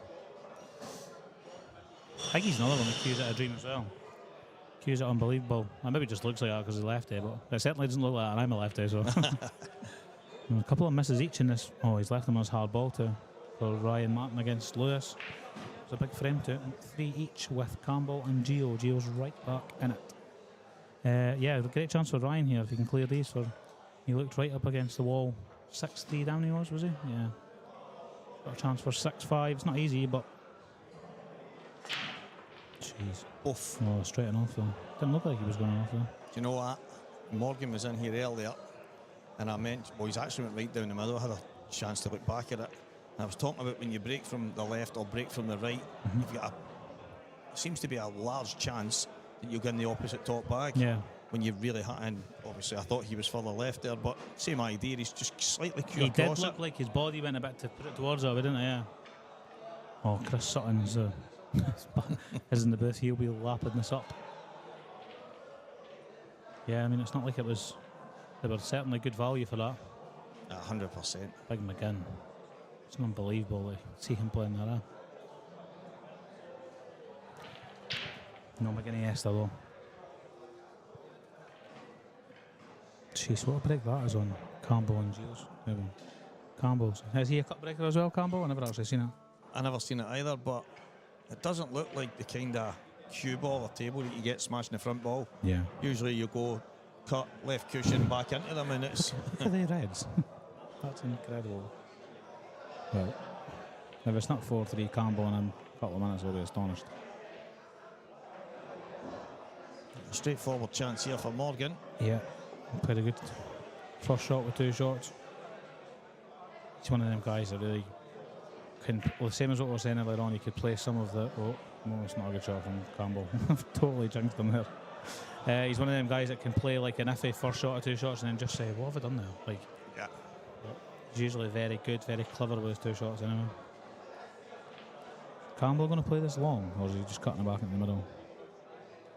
I mean, I know he's a fair cues, but he wouldn't really want to be playing this long when you had 5 rollings 2 minutes ago. He is, isn't he? Yeah, he's taking the top. I mean, he shouldn't miss it, but considering they were unmissable 2 minutes ago. Wide, no? Just nice. Big shot for Ryan. Oh, he's hit that nice too. He hit that really good. That was for 6-5, so Lewis is getting the first chance to win here. He's on the hill. 6-4. Is Morgan coming? This must go bottom right, which it doesn't look. No, he's not. He's just leaving it to the I was going to say, and then because it leave a doesn't little look gap like for the black. Yeah, Yeah, the black. I don't know what game I'm watching. I mean, I thought I went right middle actually. Would it help? Yeah, but the way he was kind of, it looked to me like he was marking out to leave it there, but then Yeah. obviously it makes sense now exactly what he's doing. Played that good as well.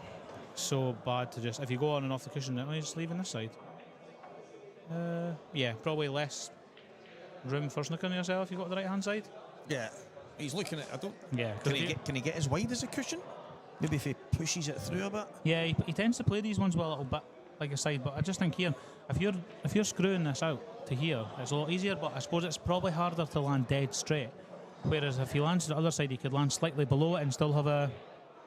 Because if he's up towards maybe the green spot, he's still on the block, isn't he? Really? Yeah, no, he's played that exactly. unbelievable anyway, so it's Great irrelevant. shot. But yeah, if this white tracks up the table a bit, he's still got the gap. Whereas, yeah, he needed to be. That's good finish. If he doesn't butcher this, he's good finish.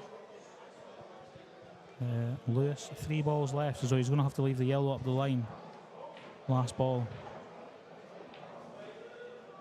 Higgy, he's been on the tour at the IPA as well this year, and you wouldn't know it. I said to him at the last event, I went, I've seen your name and Yeah. and he's like, I just keep myself to myself, Stevie. Yeah, he does, doesn't he? I think He's he's a very good player. When I think I'm pretty much bang on the same age as Higgy.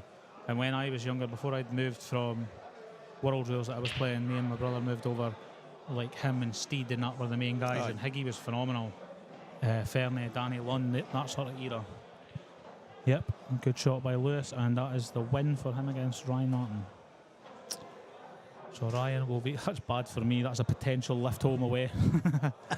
I mean, I think I'm going to be running low on them, looking at how far I'm behind.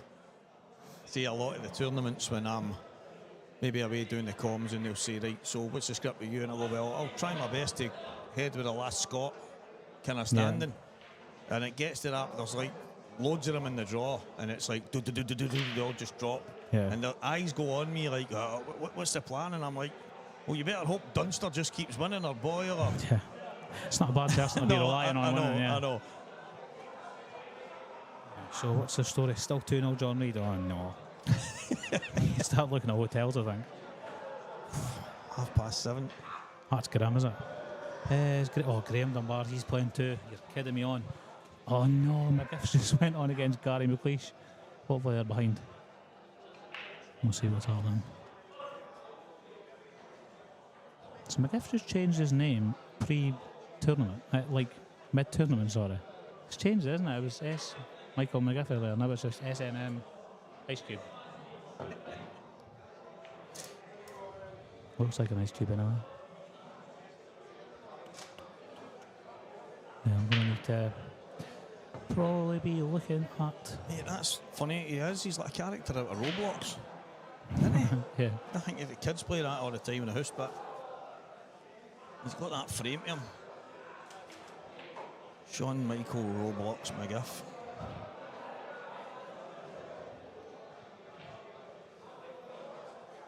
He's changed. He seems to do that on Facebook and all. I don't even know how people do that. Honestly, see, sometimes when I look and I go, right, I know he's got a mental name on Facebook. No, I'm on about somebody and I'm like, what is his name again? And I'm trying to type in like, do you know, like when girls are younger and they put like XOX at the start, and I'm trying to think, what is that guy's name again on here? Oh my goodness, what's happened here? Is he on Reds or was that open table? Yeah, oh my god, that's a great save. I thought he was open table and he's just played the first shot. Going. I mean, I think he's maybe left the plant, but yeah, good shot from where he was. Yeah, obviously the red at the top. Oh, so we're getting to watch Gary and Sean. There we go. Still 2-0 John Reid. John, any chance of hurrying up so I can get a lift home from somebody, please, pal? Mate, it might suit you if they don't hurry up. Yeah, and I'd just say I'll play tomorrow, an extra game. They're not going to let me do that for the last. What would that be? The last 6? No, I'm not. Am I in the last 32? Last 32. They're not going to do it at the last 32. They would do it about the last 16, but that's good that they're scheduled for midnight. I know that's just because they're not scheduled, but no way. That's only the last 32. That's what I'm saying to you, mate. I know. So they're definitely going to. But the issue is if everybody's away, I'm obviously relying on some sort of lift here. I don't have a. Stupidly, I don't have a vehicle. Common sense will probably have to prevail at some point. It probably wouldn't be. It probably wouldn't make much difference to me if none of the Dundee or thereabouts guys get through. So, what time would you be back tomorrow? Usually, what's 3? Was it say at 3 o'clock? Yeah, so I'd maybe be back at say 12 or something. Aye. Fuck, it doesn't matter, as long as it wasn't early. But I might end up having to find somewhere to stay. I don't know. We'll see. Morgan's just about to start. That's not a terrible one for me as well, I suppose. He's 1-0 up. Right, listen, we'll cross that bridge when we get to it. That's John. John's at the table. Any chance of 3-0, John? Just hoping for a whitewash here.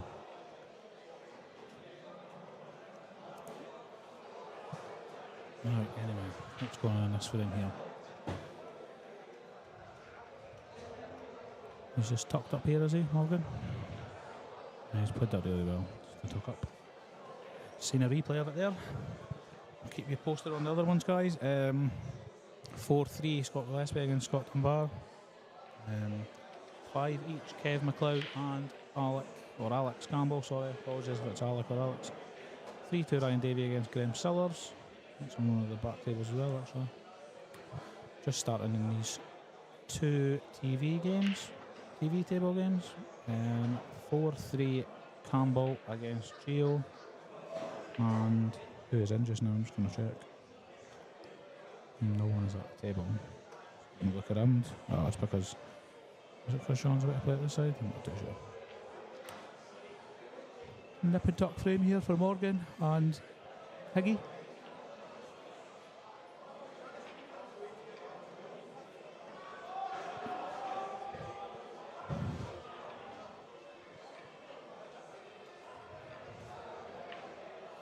Not actually had a look at it. I might have a look just now. I've not actually seen who's still to see come into it tomorrow. Obviously, I know we're still to see Liam for sure. Liam Dunster. I'm going to name some noteworthy games if there are any.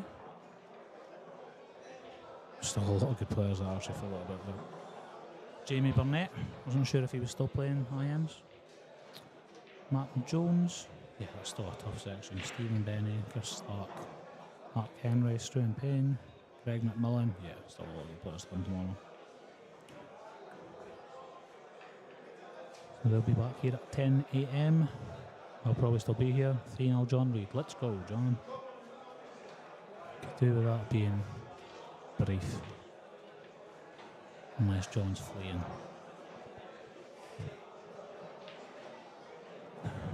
Looks like a mistake from Campbell there. He looks a bit annoyed. Yeah, decent shot from Morgan. Morgan's going to have the advantage here, I would say, in the tactical department. Not really something that he gets too much involved in. Nice clean cast.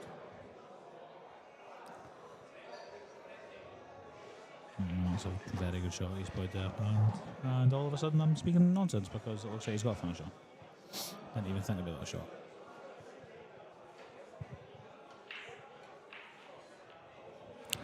Don't know how tight this is with these reds. If he can avoid the second one and play for it into the right middle. If you're watching here, maybe can't. I think he's having a good look at such as the angle. He's having to change his mind. Maybe he's going to try and get on the first one, the right centre. He's overhit it a bit. He's overhit it a good bit. Just goes to show how fast the table is playing. Sean McGiff is in with what looks to be straightforward yellows here to go 1-0 up on Gary McLeish.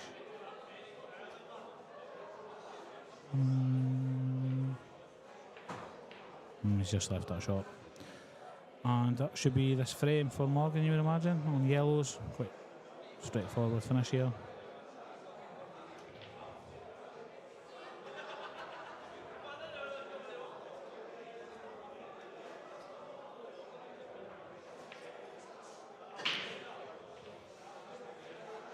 I think he's going to play the reds as a plant, isn't he? Put the second one safe. Or pot the two of them, either or, just to give himself a little bit of insurance. Put it safe on the right cushion. Yes. He needs to slow down. Yeah, it's a good shot. I was going to say I don't think he'll do anything with the yellows here. Just take them out as normal, but that's what I meant by it. Maybe do some with the reds instead. Kev McLeod is 6-5 down against Alec Calix. And pardon my ignorance for not knowing quite who he is. No, I'm usually quite good at this, but I don't know who it is. Someone could maybe tell me. I'm not disrespecting him anyway, I just don't recognise him. Oh, bad miss from Mr. McGiff against Gary McLeish here to all but seal the first round. 4 each with Campbell and Gio. Sure to go very close that match.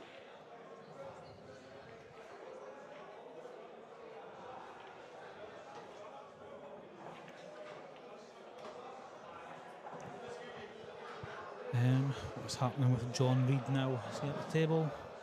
Can't see him. Can't even see his match actually. No idea.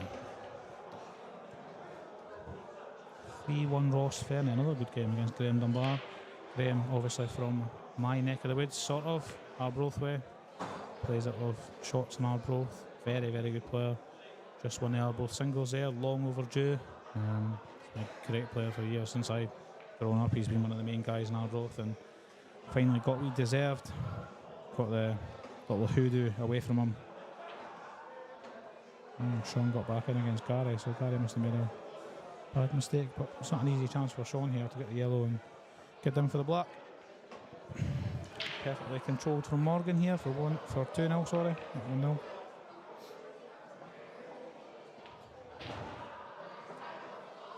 Try and keep an eye on this Kev McLeod match as well. Still 6-5 down. 3 each with Ryan Davey and Graham Sillers. A lot of good games going on here, guys. Not me yet, though. Not me yet. I've just seen earlier on Kieran Gorman saying the new tables look class. Kieran, they were fantastic. I don't know if you're still on just now. They're playing really good. Breaking unbelievable. And yeah, just playing really nice so far.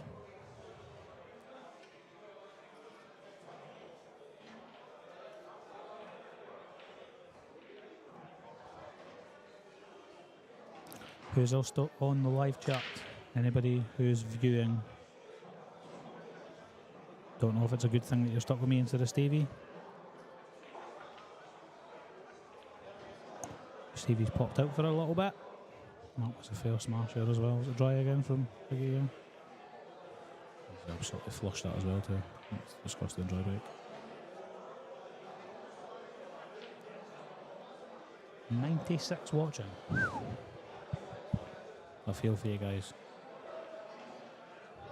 Wonder how many are watching on mute.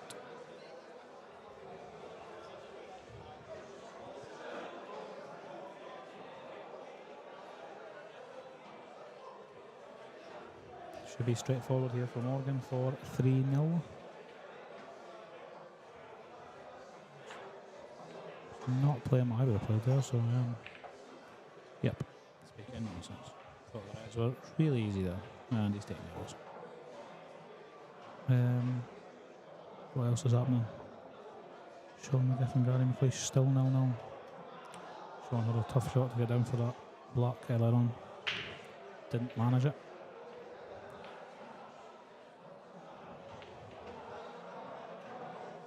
Can't believe I've still got my phone on airplane mode. Phone line I played earlier. Do that all the time. One. Absolute clown.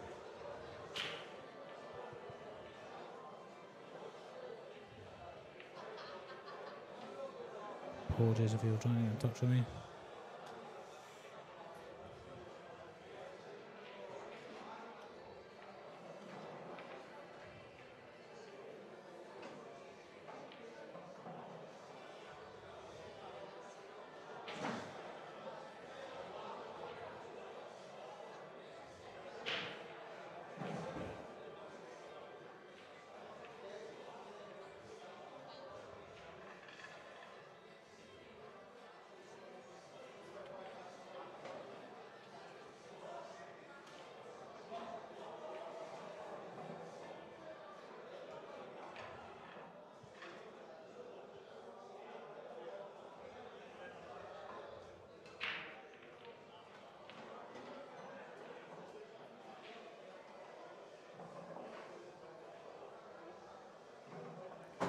Catching up on my phone a bit, guys. Well, this is a tactical frame. In the meantime, Gary McLeish is going 1-0 up in the frame that went either way. Dave McLeod is 6 each now in his match.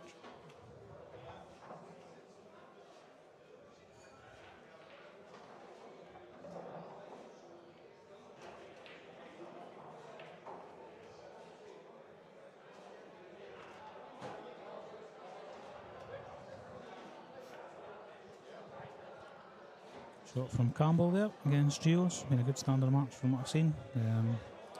Looks like a dish for 5-4 here. Assuming so. There's Geo's got all his rides on the table. Well, 6 of them.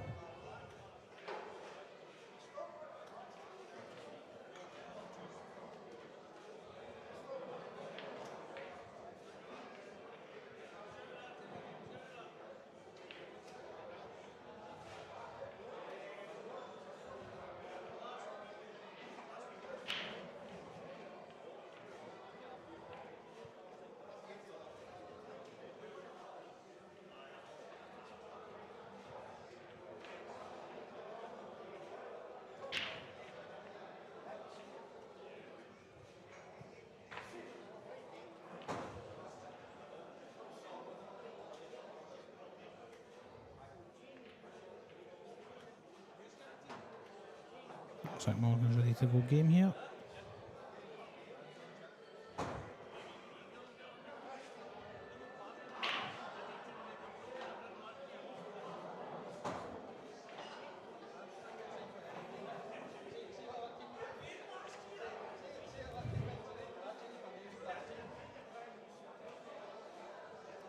Try to see if I could tell what's happening in this decider here, but I can't really. It looks a bit messy.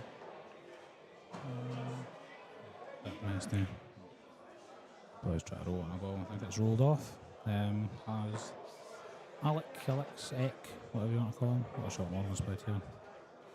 Great shot there. Needed to be played, I think. Well, it's a free shot, but played it fantastic. Just to promote the yellow a little. Guys, what's going on? Anybody commenting? Commenting. He's not renewed this try to refresh this chat.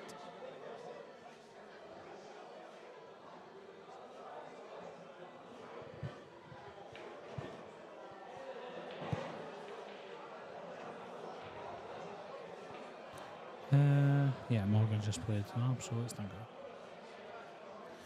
Yep, not sure what's happened there.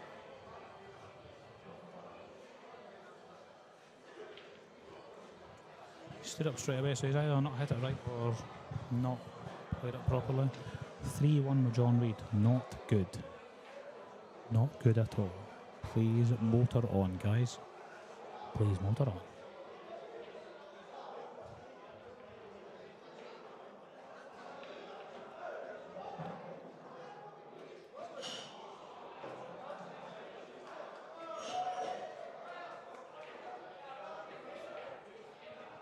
Good shot by Higgy there to keep this frame contained a little.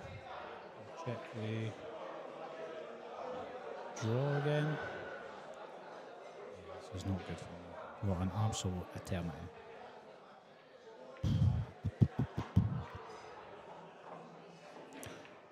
Just wondering if this game takes forever, if I will need to still be here. Probably because it's only 8 o'clock, so it's not good. Not good. Here's Stevie back in. Bludger. Alright.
Losing 4, Alex Campbell, table 7. Losing Alex, table 7, please.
Johnny McDermott, Michael Colin, people 10. Johnny McDermott, Michael Colin, people 10, please.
So, good Saturday evening to everybody. A little change in the commentary for the moment. Stevie just having a slight break and a little bit of late food.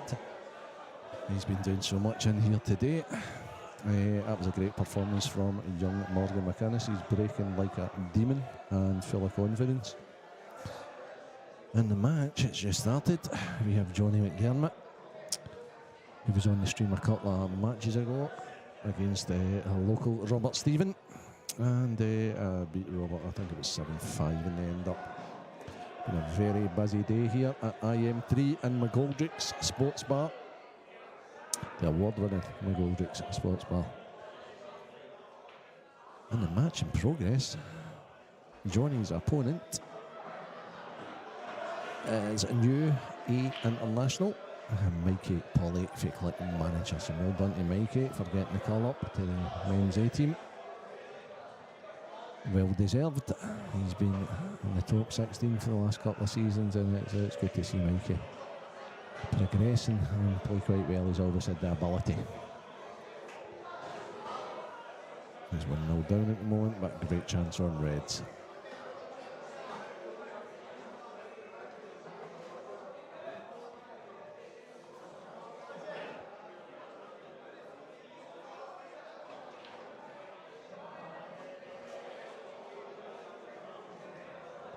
Is he going to just punch between the two yellows here? Or is he going to go outside the second yellow? All he needs is a shot on the last red, because it's an auto positional shot onto the 8. But he's decelerated a little bit on it and just not got thick enough on it, and now he's in trouble. He needs to create a shot. There's no safety here. He needs to basically play the kick shot off the cushion. I think that's what he's looking at. I don't think there's any hiding place.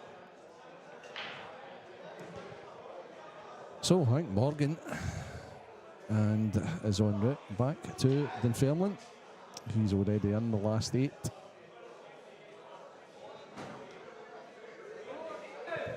That's a good shot. That's actually a good shot. Good recovery shot, but he's not at the table anymore, so chance for Johnny. Stood his player Johnny, plays the right shot at the right time. I'm sure he'll find a hidey hole. Other matches in progress. Ryan Davey 5-4 up on Graham Summers. John Reid is 6-3 up on Jim Stephen, veteran Jim Stephen. Alec Campbell 4-2 up on Lewis McCool, and it was 4-1. Good to see Alec getting a good run. Sean Michael McGiff is 3-all with Gary McLeish. And the Scott Gillespie Campbell Dunlop match has just started. Campbell just took out the Scottish champion, Gio Egger, by 7 frames to 6, and Gio will be driving back at the moment. The shot gutted because he had a great chance of closing that match out 7-5 and missed that, for his level, a comparatively easy 8-ball. Johnny lost position a little there, but he's recovered now. One good shot. Anywhere down the right hand side of the table, past the middle bag, and he should be going 2-0 up here.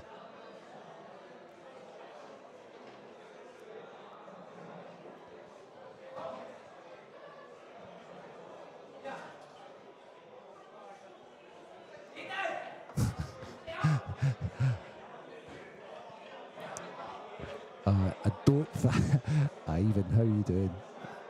I haven't seen it. Jim's had 15 run-outs so far in the 15 frames that he's won, and now 16. Obviously doesn't know how to work the new scoreboard, Ivan.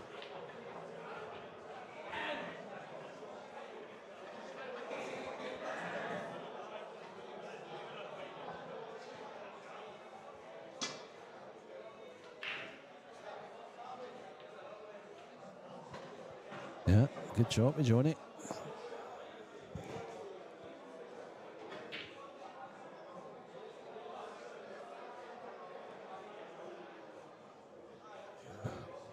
So you don't want to be making mistakes against Johnny, because he will punish you, as Mikey has just found. Oh, Campbell Dunlop has just went in off the black against Gibbsy on one of the other TV tables, table 8. So it's 1-0 Scott Gillespie, 2-0 Johnny McDermott.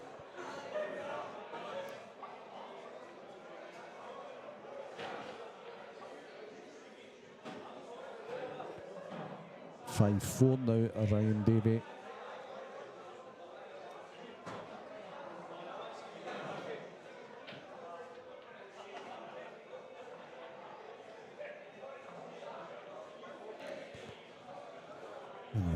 And now let us see the Mikey Polly break. And that's a good break, but has he pocketed one? He hasn't. That's a really good chance for John. Decisions. I think he'll take the Reds.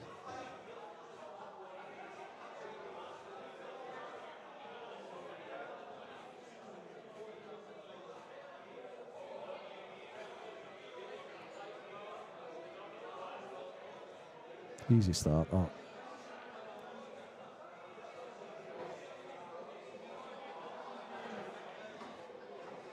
Yep.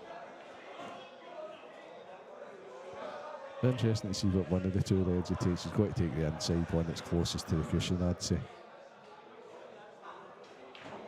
Play both of them into the same bag. No, he's not. He's deciding to play this one. He must be trying to kick this out. Okay. I thought he should have been braver there, but he's okay on this.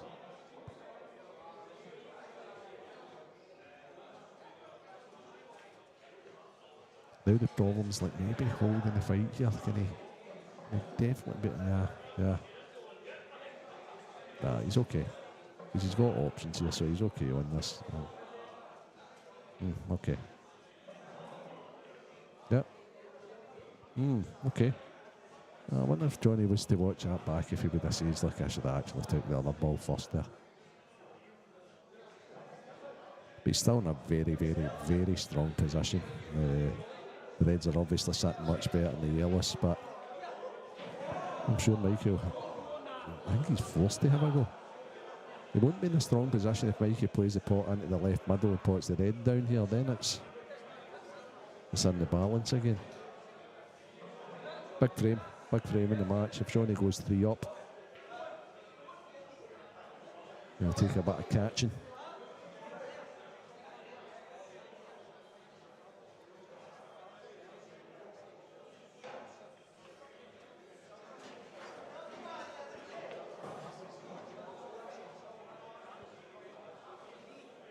So Mark Fleming is actually in the last 16. He's waiting on...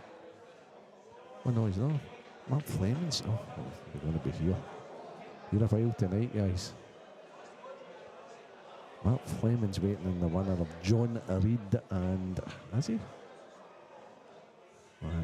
Let me check this. I don't want to make a fool of myself here. No.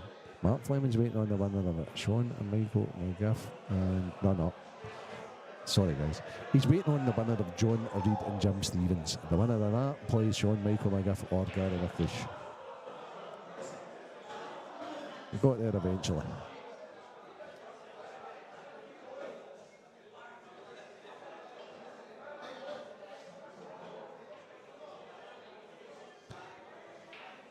So Mikey's still at the table.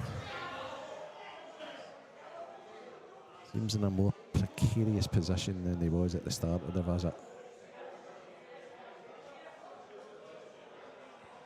Nowhere to hide here. He's got to try and pot himself out of trouble.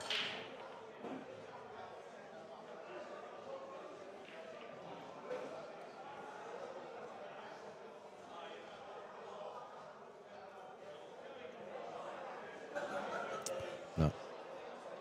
Not Mikey.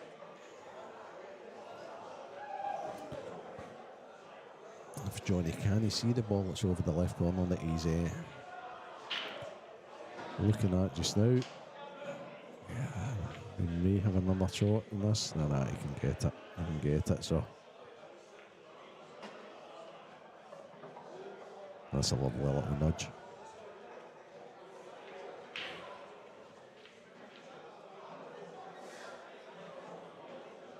No easy these, but yeah, what Johnny's looking at just now is definitely the way out. If you can drop this in, then play both the reds into the bottom right. Yeah, he's perfect. Perfect. Now he just screws this on and off, or stuns on and off the cushion, leaves himself a little angle, pots the one, yeah, where he's looking just now, with his cue. He's exactly where he'd like to leave the cue ball. And if that's the case, he then just goes with one cushion and up for the red to the right middle. And then the 8 ball in the left middle. Yeah, he's played that perfectly. Perfect.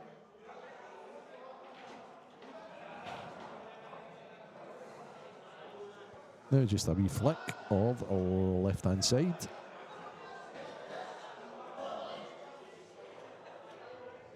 There it is. Oh, that came off weird.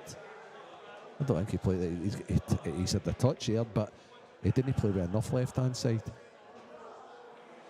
Oh my goodness.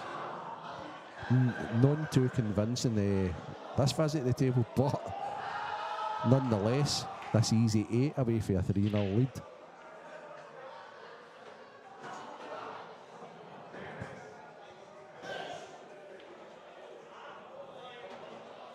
Johnny McDermott. Ryan Davey 5, Graham Summers 5. John Michael McGuff 3, Gary McLeish 4. Lewis McKill fighting back. I was talking to him earlier on. He's got the bit between his teeth this weekend, and from the last few weekends, to be honest, a different Louis McKill. 4-3 down though, but fighting back, he was 4-1 down. Scott Gillespie, Campbell Dunlop 1-all. And Jim Stephen, it's now 4-all, just as I talk. Louis 4, Alec Campbell 4. John Reid on the hill, 6-3 up against a veteran Jim Stephen.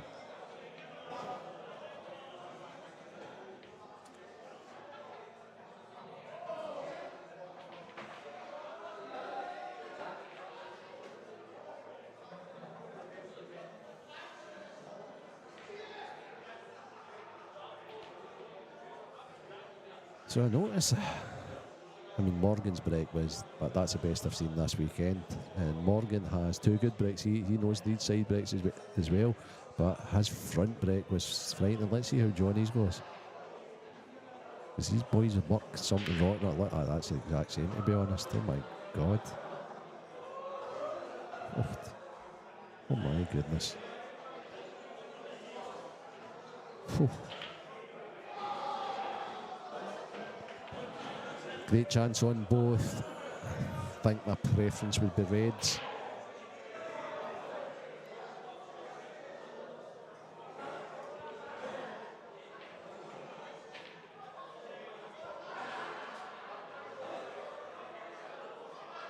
Yeah, I think he'll start the red into the right centre. I'm sure it'll be reds he takes. Probably yellows if the yellow wasn't downstairs, close to the black spot, the one down at the very bottom of the table. But I like the fact Johnny takes his time, works it out. But I'm sure it's reds, yeah.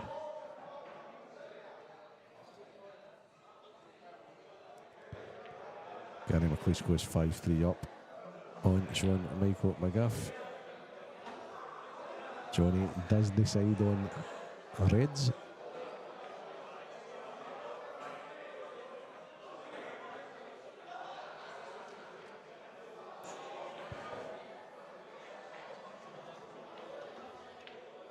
I must say the conditions in here.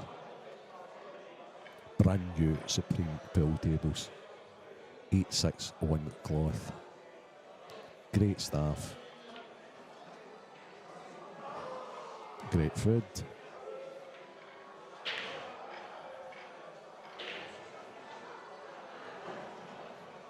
Just a cracking venue for sport, to be honest with you.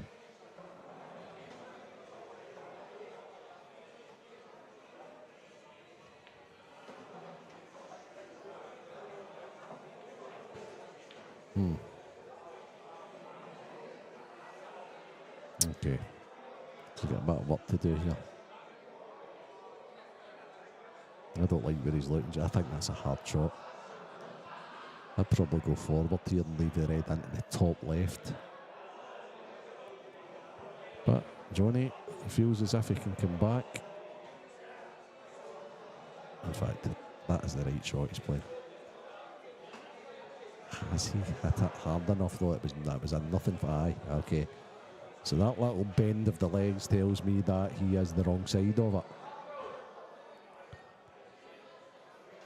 And now where he's looking, he's going to have to try and force through there. So he's going to have to leave this last red a bit more difficult. He's really got to. This would be no problem if the yellow wasn't close to the blue spot. But that's the obstacle he needs to get past here. So if he's wide of the yellow, he'll be okay.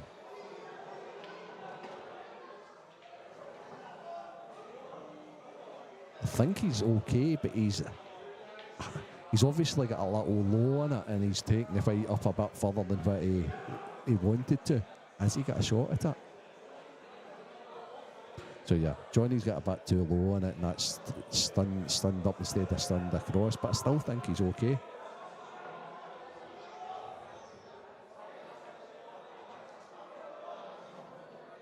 All he needs to do is make this nice and slow, and he's definitely on the 8 ball to the right middle.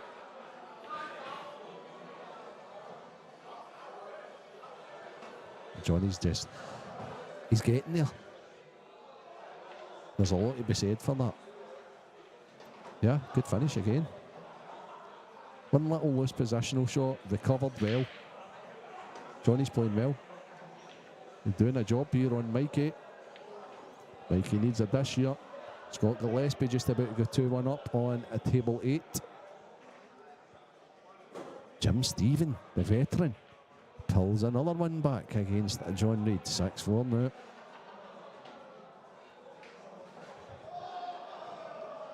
The comeback king, Louis McCool, 4-1 down, now 5-4 in front.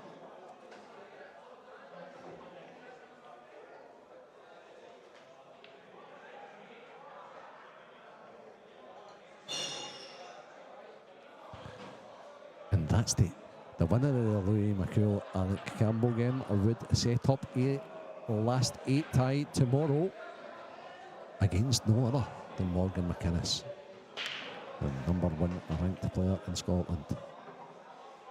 What a break, Mikey Polly. One little obstacle on the yellows, I would suggest. But if he's brave, he could deal with that very soon.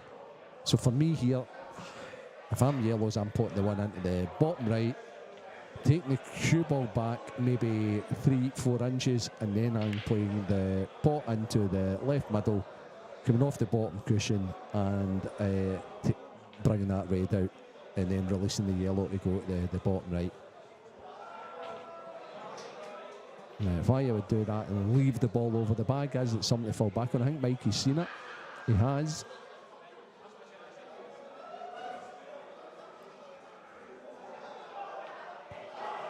Yeah, that's perfect.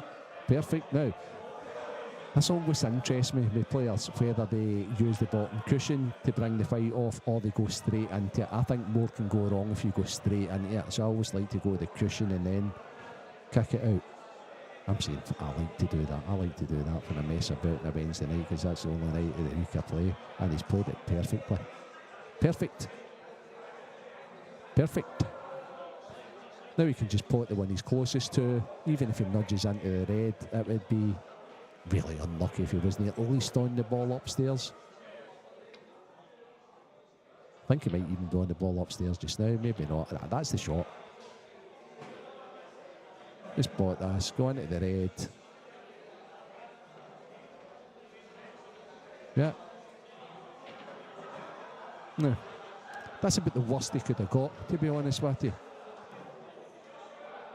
But it's still okay, because he's on the pot to the top left. But it's not as easy.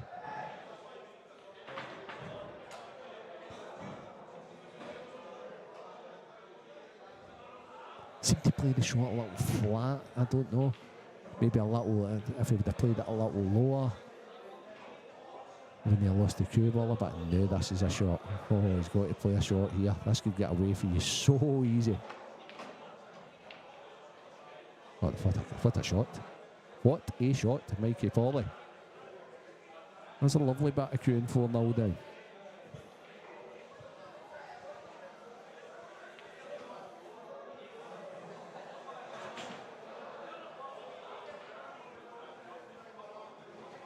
Now he's wanting to pull this back around a foot, I'd say. Perfect. Perfect. Good finish. Really needed it. Really, really needed it. Yep. Okay. Game on. What have you got now, Johnny? Mikey's asking. There you go. I'm on board. 4-1.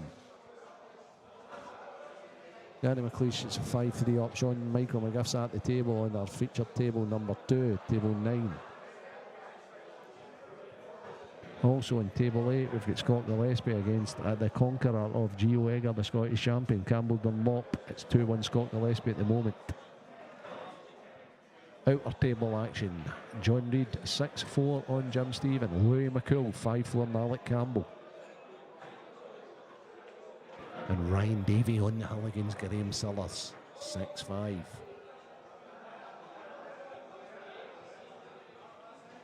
We'll try and keep you updated and looking through the screen here.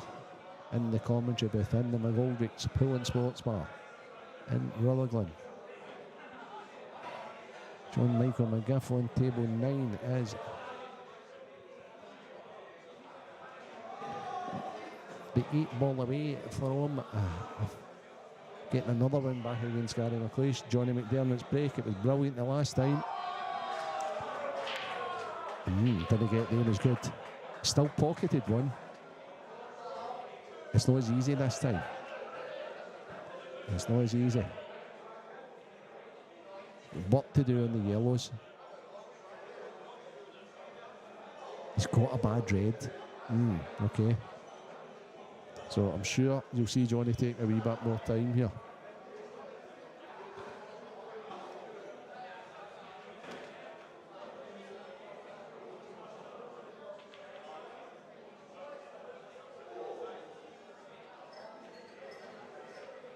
Not at all, straight into it. The likes of yellows, he's played it very thick. So he's lost the cue ball because he tried to play it thinner, got a bit thick on it, and it's killed the cue ball.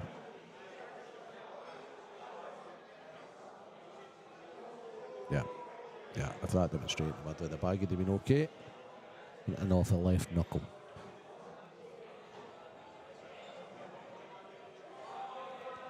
Now is he attempting the double? Is he just going to develop this and try and hide the fight? He's attempted the double. He's got the double now. Okay, what's his plan for this in the cushion? He's got a big bag down here.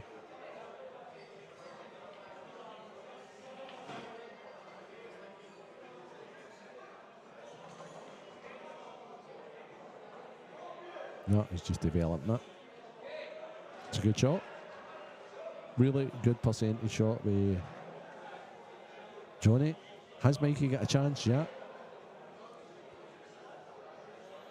Has he got a pot to the left middle as we look on our screens? Yeah. It's lucky if it's a 5 out of 10 pot. That's a clever shot with Johnny. Has he any hiding place, Mikey? No.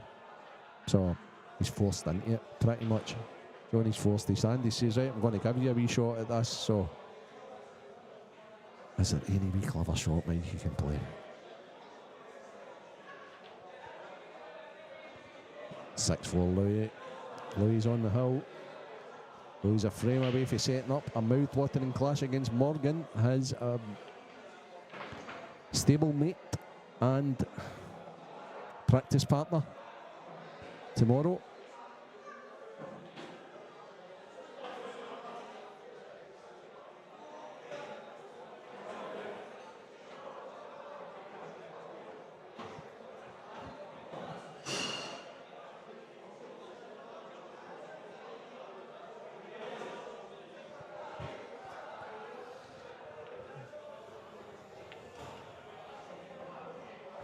I actually don't mind what Mikey played there. He didn't want to commit. But he's giving Johnny a chance. There's a little intricate finish, but it's a chance nonetheless.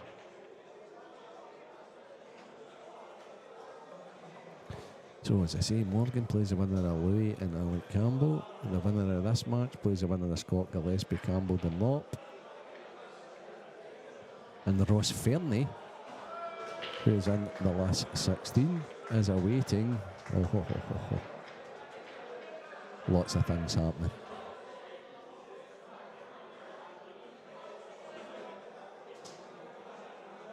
So stick with us, because there is still a few games to come this evening.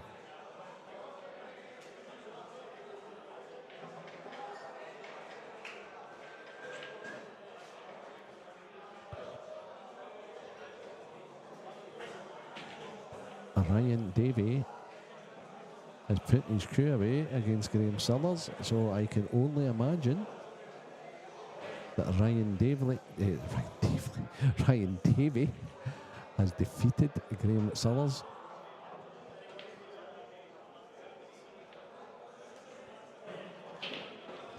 And that will in turn set up that clash against Ross Fernie.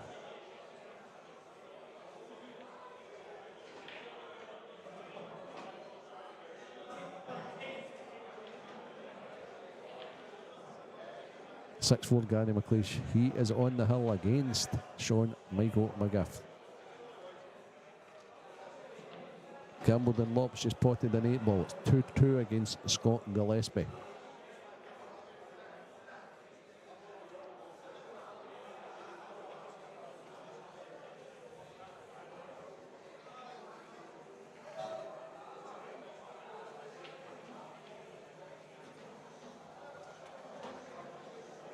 Johnny's played a little development hide shot again. It's allowed Mikey back to the table.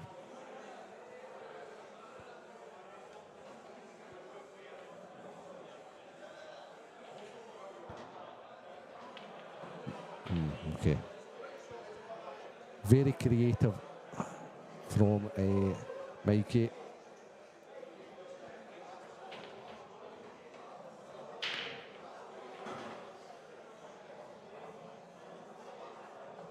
But just a little thick on the thought. Need to be a bit thinner on the plant off the ball. And now a presentable chance for Johnny. No easy. But is this a chance he needs to take on? Probably.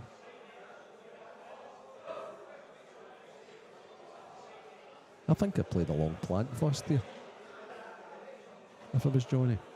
It's not easy, but it gets rid of an awkward ball and it then opens up the left bottom bag. Okay. Why are you looking round there, Johnny? Okay.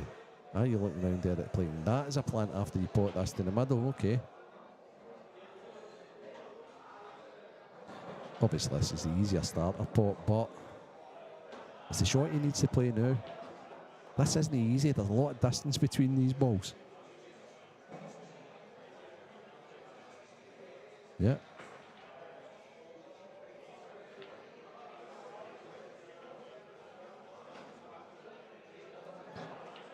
But maybe a lot more control.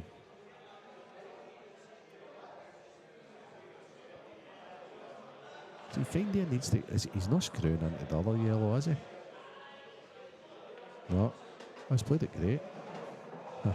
Aha. Okay. No, he's not. He played the plant great.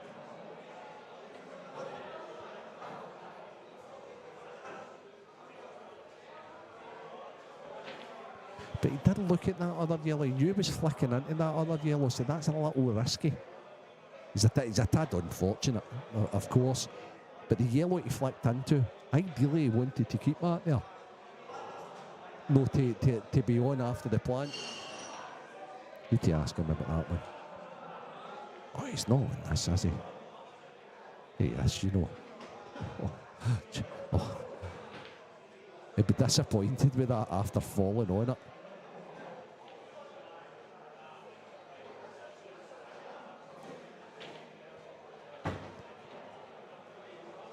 So here he is.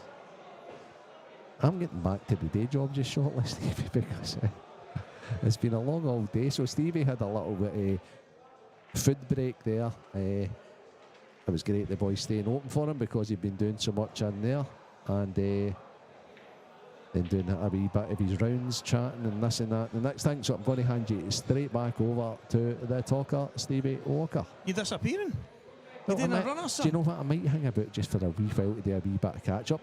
Look, you can see how popular I am.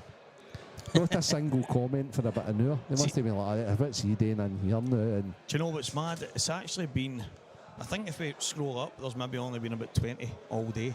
It's been quite quiet on the chat. okay. I think the Saturday kind of does that to people, especially when there's football and everything else going. So they've probably got it on and off on their phone and kind of maybe on mute and watching some of the football and stuff that's been on. But it's been, the numbers have been no too bad considering it's the return of the football for a Saturday. I'll be glad to know you're here at 10 a.m. tomorrow morning, mate. Yeah. I was just saying there, couple of cracking ties, possibly cracking ties. Louis was 4-1 down there to Alec Campbell. He's now 6-4 in front. If he gets over the line, he plays Morgan tomorrow. They're kind of stable mates and practice partners. What a great match that would be. And then we've got Scott Gillespie, Campbell Dunlop playing the winner of Johnny and Mikey. Another good one. And then Ryan Davies just set up a clash with Ross Fairney, so one of them's going out. That's, I mean, that. It's the last 16 game. The funny thing, Mark Fleming was obviously sitting in here a wee while ago, and we were talking about how good the facilities are right in the tables. Yeah, exactly. I know. But we're speaking about the fact that whether it's here or whether we go through to Edinburgh or Dundee or Ayrshire or down south, and whether the tables are the same but different or different cloth, or you just tend to start to notice a certain type of player starting to get to that later stage. And some of the names that you see on there right now, Morgan McInnes and Scott Gillespie, Ryan Davey, Fernie, Morgan's already through. Some of the names that have to come tomorrow, they've just got a knack of getting to the later stages, Renzi. They've got something different. Lewis McCool as well now. And it's good to see Stevie. He needs to screw the nut a wee bit, because even though he's having a fantastic time right now, he's throwing in the odd wobbler. And he done so in here a wee while back. I was playing a match, Renzi, and he slapped me. I told you about it. And he says, Stevie, please don't. He says, Stevie, please don't attack me after I do this, right? And I says, what do you mean? And he just went, give me a. And it was because I was moaning about something that happened on the table. He went, you screwed it up. You've no idea how good you are. Get on there. And I looked at him and thought to myself, pot and kettle. Yeah, Spring to mind, exactly. Stevie, And the two is, so I've done that to him. He's done that to me. And then we have a laugh about how mad the two is have been at times on the table. It's a great guy. Unbelievable. And he's some talent, Renzi, man. Unreal. But Louis a realist. He knows it's not enough, Stevie. No, I know.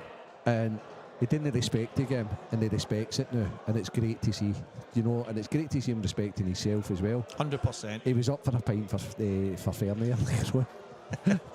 And I walked up to the bar at the time. He got a drink. He was like, it's not for me, it's not for me. He said to me when I came in, listen, I'm staying off it for a few months. That down in Wales was just, that's enough to last a lifetime. And the mad thing is, Greg McMullen said to me, Stevie, it's amazing the difference a frame makes. And I says, what do you mean? We're just walking into the apartment. And he says, well, Lewis just lost 7-6 there, and he had a chance to win it. He lost it, so he stayed along there. He's had a night of madness, if you want to call it that. Yeah. They say, obviously, he's hit the table, he's whacked his cue, he's thrown his cue, he's done a bit of a moment. But if he won that frame, he's walking out the door, happy, go lucky, back to the digs, getting a sleep at night, going back the next day to play. All the difference in one frame, Renzi. What I can see is the furthest table away is he's at the table at the moment, 6-5 up against Alec Campbell. Gary McLeish is just taking out Sean Michael McGiff. So I think Gary now, who does Gary play? John Reid? Is that no, it? Mark Fleming plays John Reid. Mark Fleming. In fact, John Reid's not won yet. He's still 6-4 against. Yeah. Oh, he was 6-2 up. He was 6-2 up. Jim's doing a job on him, slowing him down. He was 6-2. Oh, it was funny. Derek Welsh beat Jim in a money match. I was telling people about this. And so Derek basically said to him, right, Jim, I know there's a return match that you've wanted to play, so just let me know when you want to play. So a wee while's passed, and Jim messages him and says, listen, mate, I'm not playing any money matches now. I get beat off, I think he says Connor Brown or something else, and he says I've lost to Connor Brown in a qualifier, I've been beat off some other guy, and when I'm getting beat off mugs like you in a money match, it's the time Who said that, Jim? Oh, right? brilliant, He says it's honestly. time to slow down, and he says, but once I put in a bit of time and feel a bit better, you'll Sure, hear from me. Derek took that great. Sure, Derek took that said- in his he stride, you know. Derek forwarded it to me, and I've just That's said laughing absolutely faces. brilliant, I was isn't howling, and I says, mate, obviously he took the defeat well. Aye, Uh, aye. Basically, Big Derek's a mug with his money, I suppose. So Brilliant, it's, brilliant. that's just typical Jim. It means every word there, I know. Derek, if you're listening then. He actually says to me, it was years ago, and I hammered him in juniors, maybe 6-1 or something. Jim. Yeah, in record time, just one of the bang, bang, bang, and he's like that to me. Aye, Stephen, you're doing great things now, and he's getting, you know the way Jim talks. He's like, but see if we go back years ago, you wouldn't have lived with me. You would have, and I went, no, no bother, mate, but it was just the way he kind of, well Yeah. done, but you would. A guy I was in a social club with years and years and years ago called all the old guys in the club that said things like that. The 30-year ago gang. Andy, hope you're well over in the Isle of Man, my friend. Unfortunately, I'm not going to be coming over. I've got far too much to be doing in Scotland, mate. Louis McCool's through, by the way, just as we talk about him. But I hope you're well, mate, and I hope you enjoy all the guys when they're over there. Very soon, mate. A couple of wins for now. It's no far. Not far away. 6-5. Jim Stevens is now clawed his way back to 6-5. I've no doubt he's away to the... Oh, no. Oh, is it John Reid? Jim Stevens is sitting up. Jim's sitting. Wow, from the clutches. 6-2 in front, heading John to Reid's at the 7. table plotting balls, Stevie. I can't see. Anyway, right, while we are catching up, and Mikey Polly's got himself back into this match. Johnny's a wee bit of an unforced error. Johnny's playing good, Stevie. He's playing good pool now. He rode his luck a wee bit against Robert. Robert arguably had the better chances, should have probably came through that match. And Mark Fleming was in here with me at the time, and he says that's one of the matches where you can either really kick on for it because you're kind of free rolling, or you kind of let some of the bad moments get to you. He says, but I think Johnny's maybe in the earlier side of that. Robert says he missed a black. He had the roar for the football. the black. And his exact words were, it was the even a effing goal, he says. Do you know, see the black? It was like that red. Oh dear. It was the white there, straight, but it was straight, Renzi. Right, okay. And that was it. That was the black he missed. Did you hear the roar? Oh. He's actually nailed a yellow down the cushion from at the top end and to come out and land straight on the black into the middle. And he hit the near knuckle. Oh dear, dear, It dear. wasn't even close. Oh, Mikey, this is a wee bit more difficult than it should have been, mate.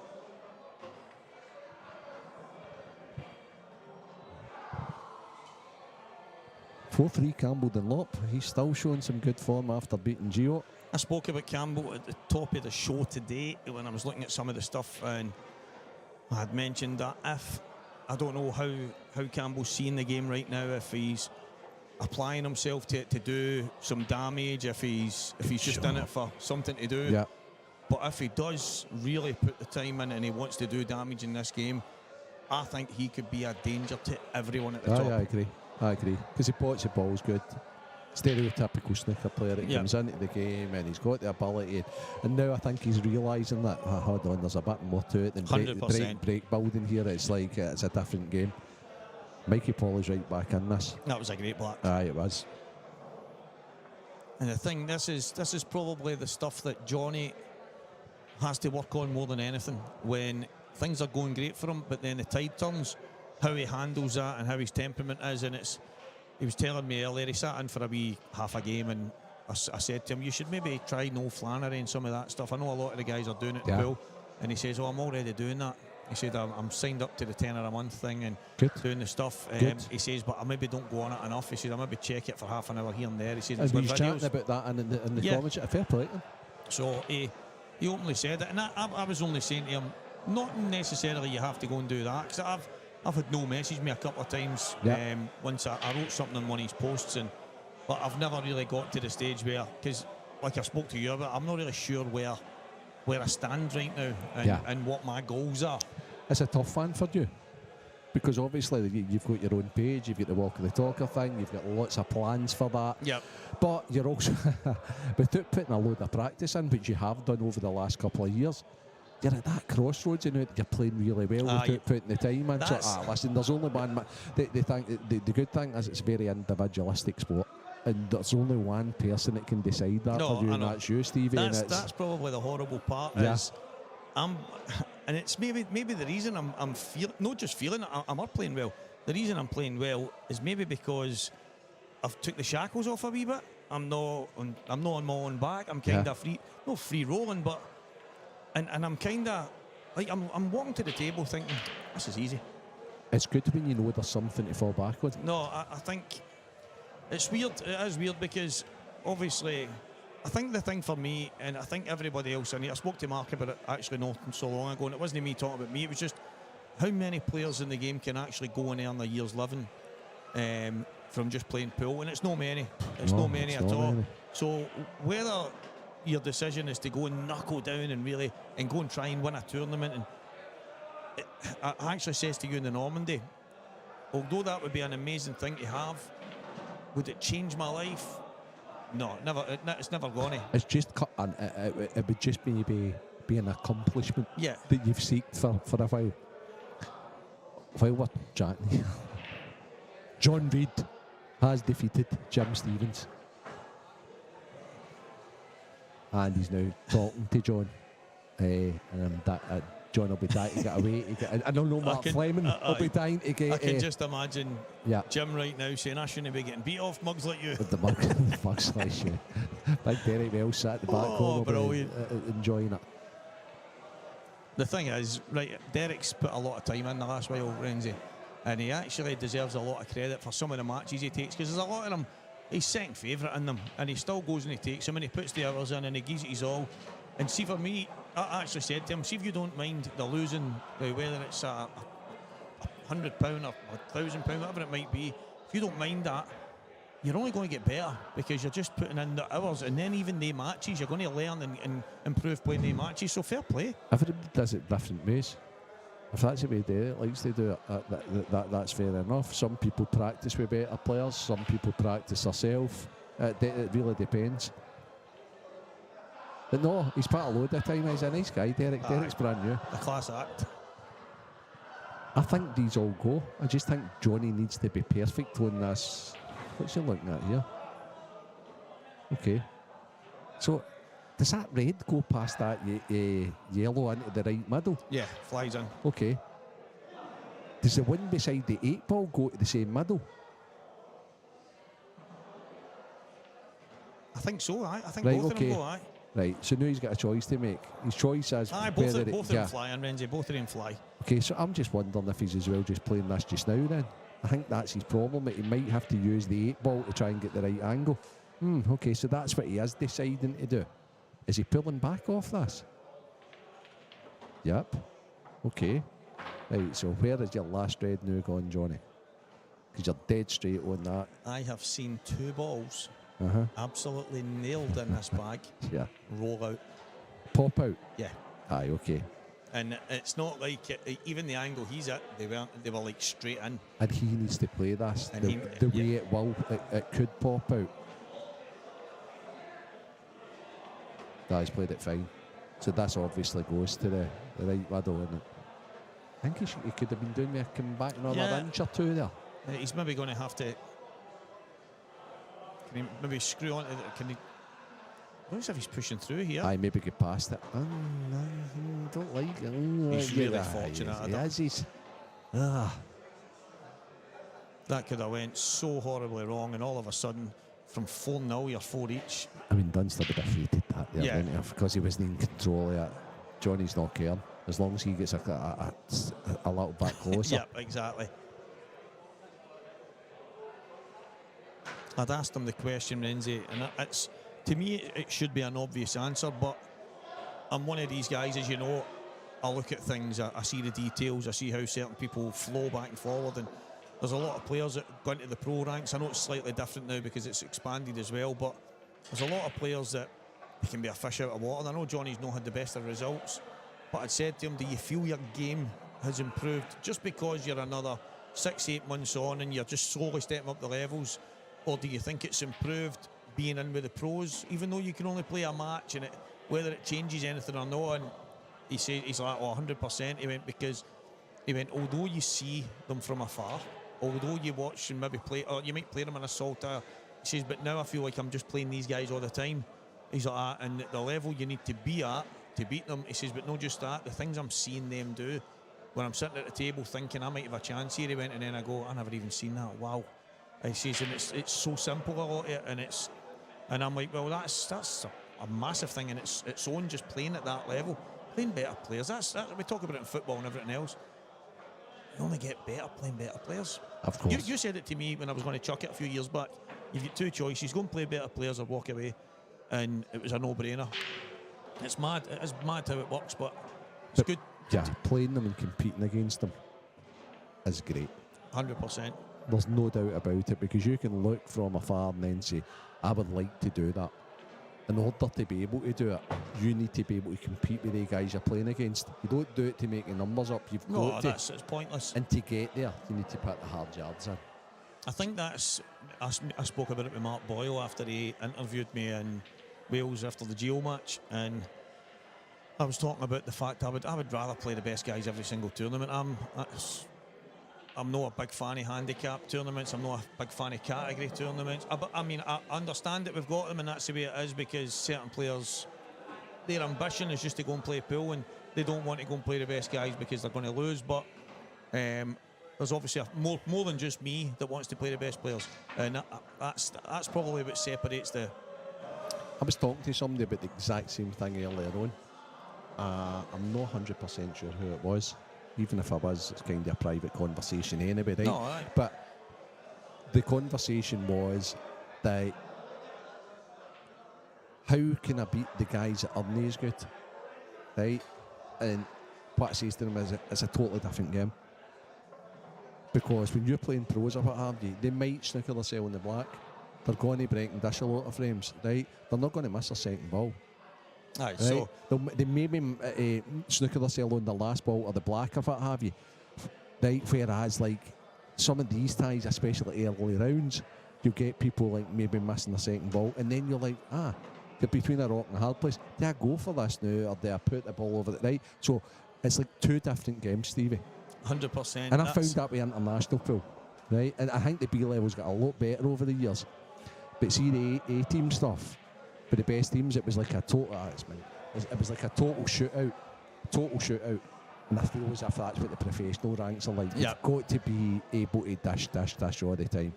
You hardly ever get like a safety matches. You need to put balls over bags. It ain't like that. And the guy's not missing his last, but he's just not.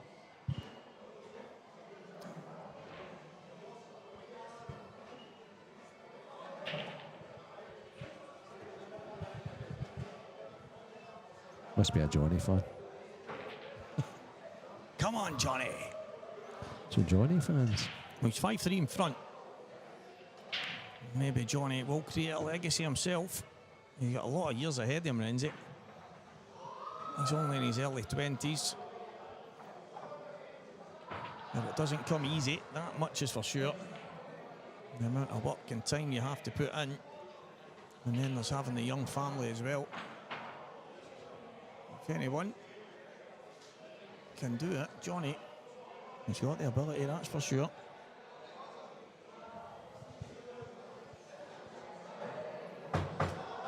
Just replying to a legend, Ross McInnes, asking me about a rule. He's arguing with somebody online about it. Hi, Ross. Chance. Looking at the red down at the bottom right. See, I thought he might have come down for it right there. Because he was on the red next to the black, Renzi. Yeah. And he could have. Yeah. But the only thing for me, I'm just thinking, how do you get on it now? Aye, That was the obvious connector for me. Is he on it now? Is he on it just? Yeah, no, I know Yeah. where he is. Yeah. I think he must have played for it there, surely. I just thought those two balls down there were probably my last two balls for the black. Right, okay. Stevie, bear with me. I'm going to have to phone the legend here. You do what you have to do. Explain something to him. Right, okay, Ross, I'm on. I'm going to be phoning you in 2 minutes, mate.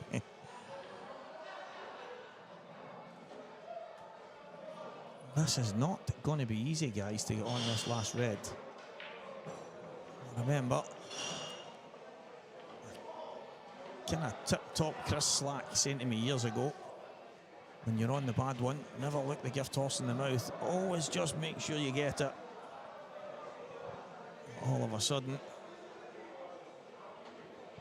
he's going to have to drop this in and leave an angle to then pop the red in the top right and come back through.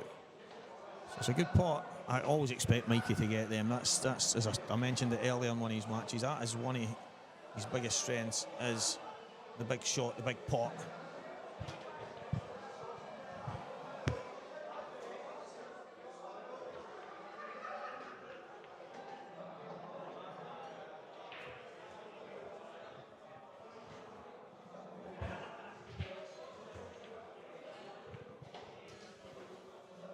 He's going to have to mind the way he plays this. Oh, he's went for the pot kick. Yellow going to stay out. Hasn't.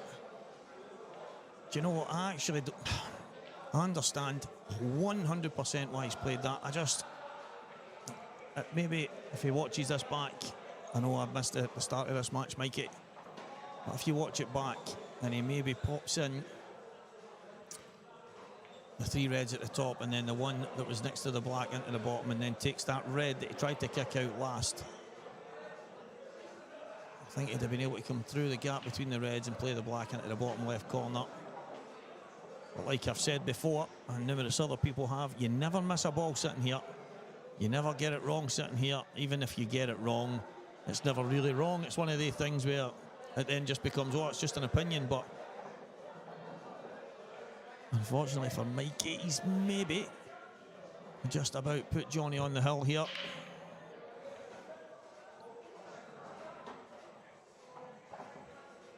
That is unfortunate. Oh, he's overran that slightly. It should be okay. Maybe just come past it for the black in the middle. He might be able to just hold. Yeah, he could hold. He's just about perfect.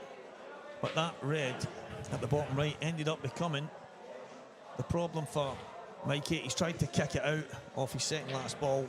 He's ended up missing and leaving Johnny the chance. And I just felt, Renzi, that those 2 reds and the black at the bottom, perfect last 3 balls, just bottom left, bottom right, come out for the black and the bottom So left. what happened with that ball then?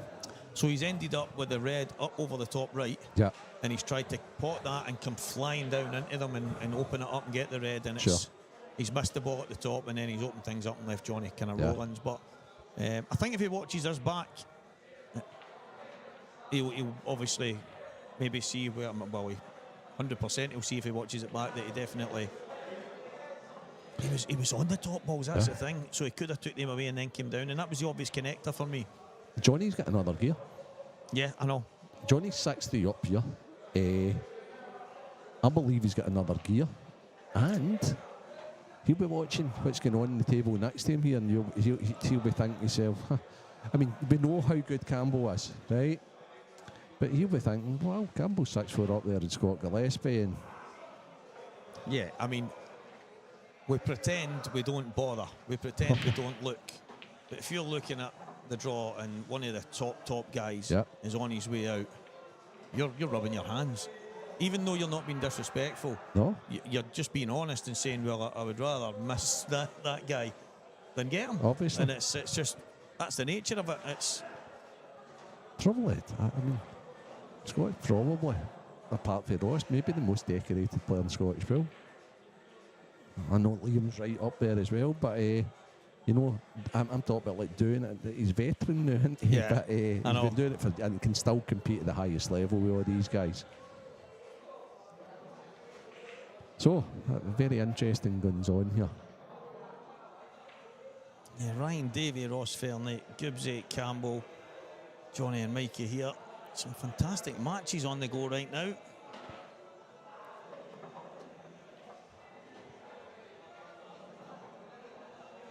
Guy from the East End, Colin Hardy, cheering on Johnny here. Johnny fan. Johnny's got a fan club, isn't he? He's managed to grow a fan base ever since becoming Johnny the Pro. Yeah.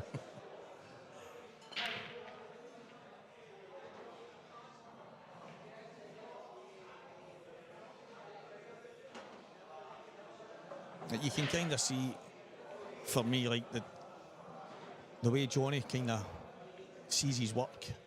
He's obviously trying to map these in such a way that I would imagine he's going to try and pot the red in the top and play the one to the top left rather than be.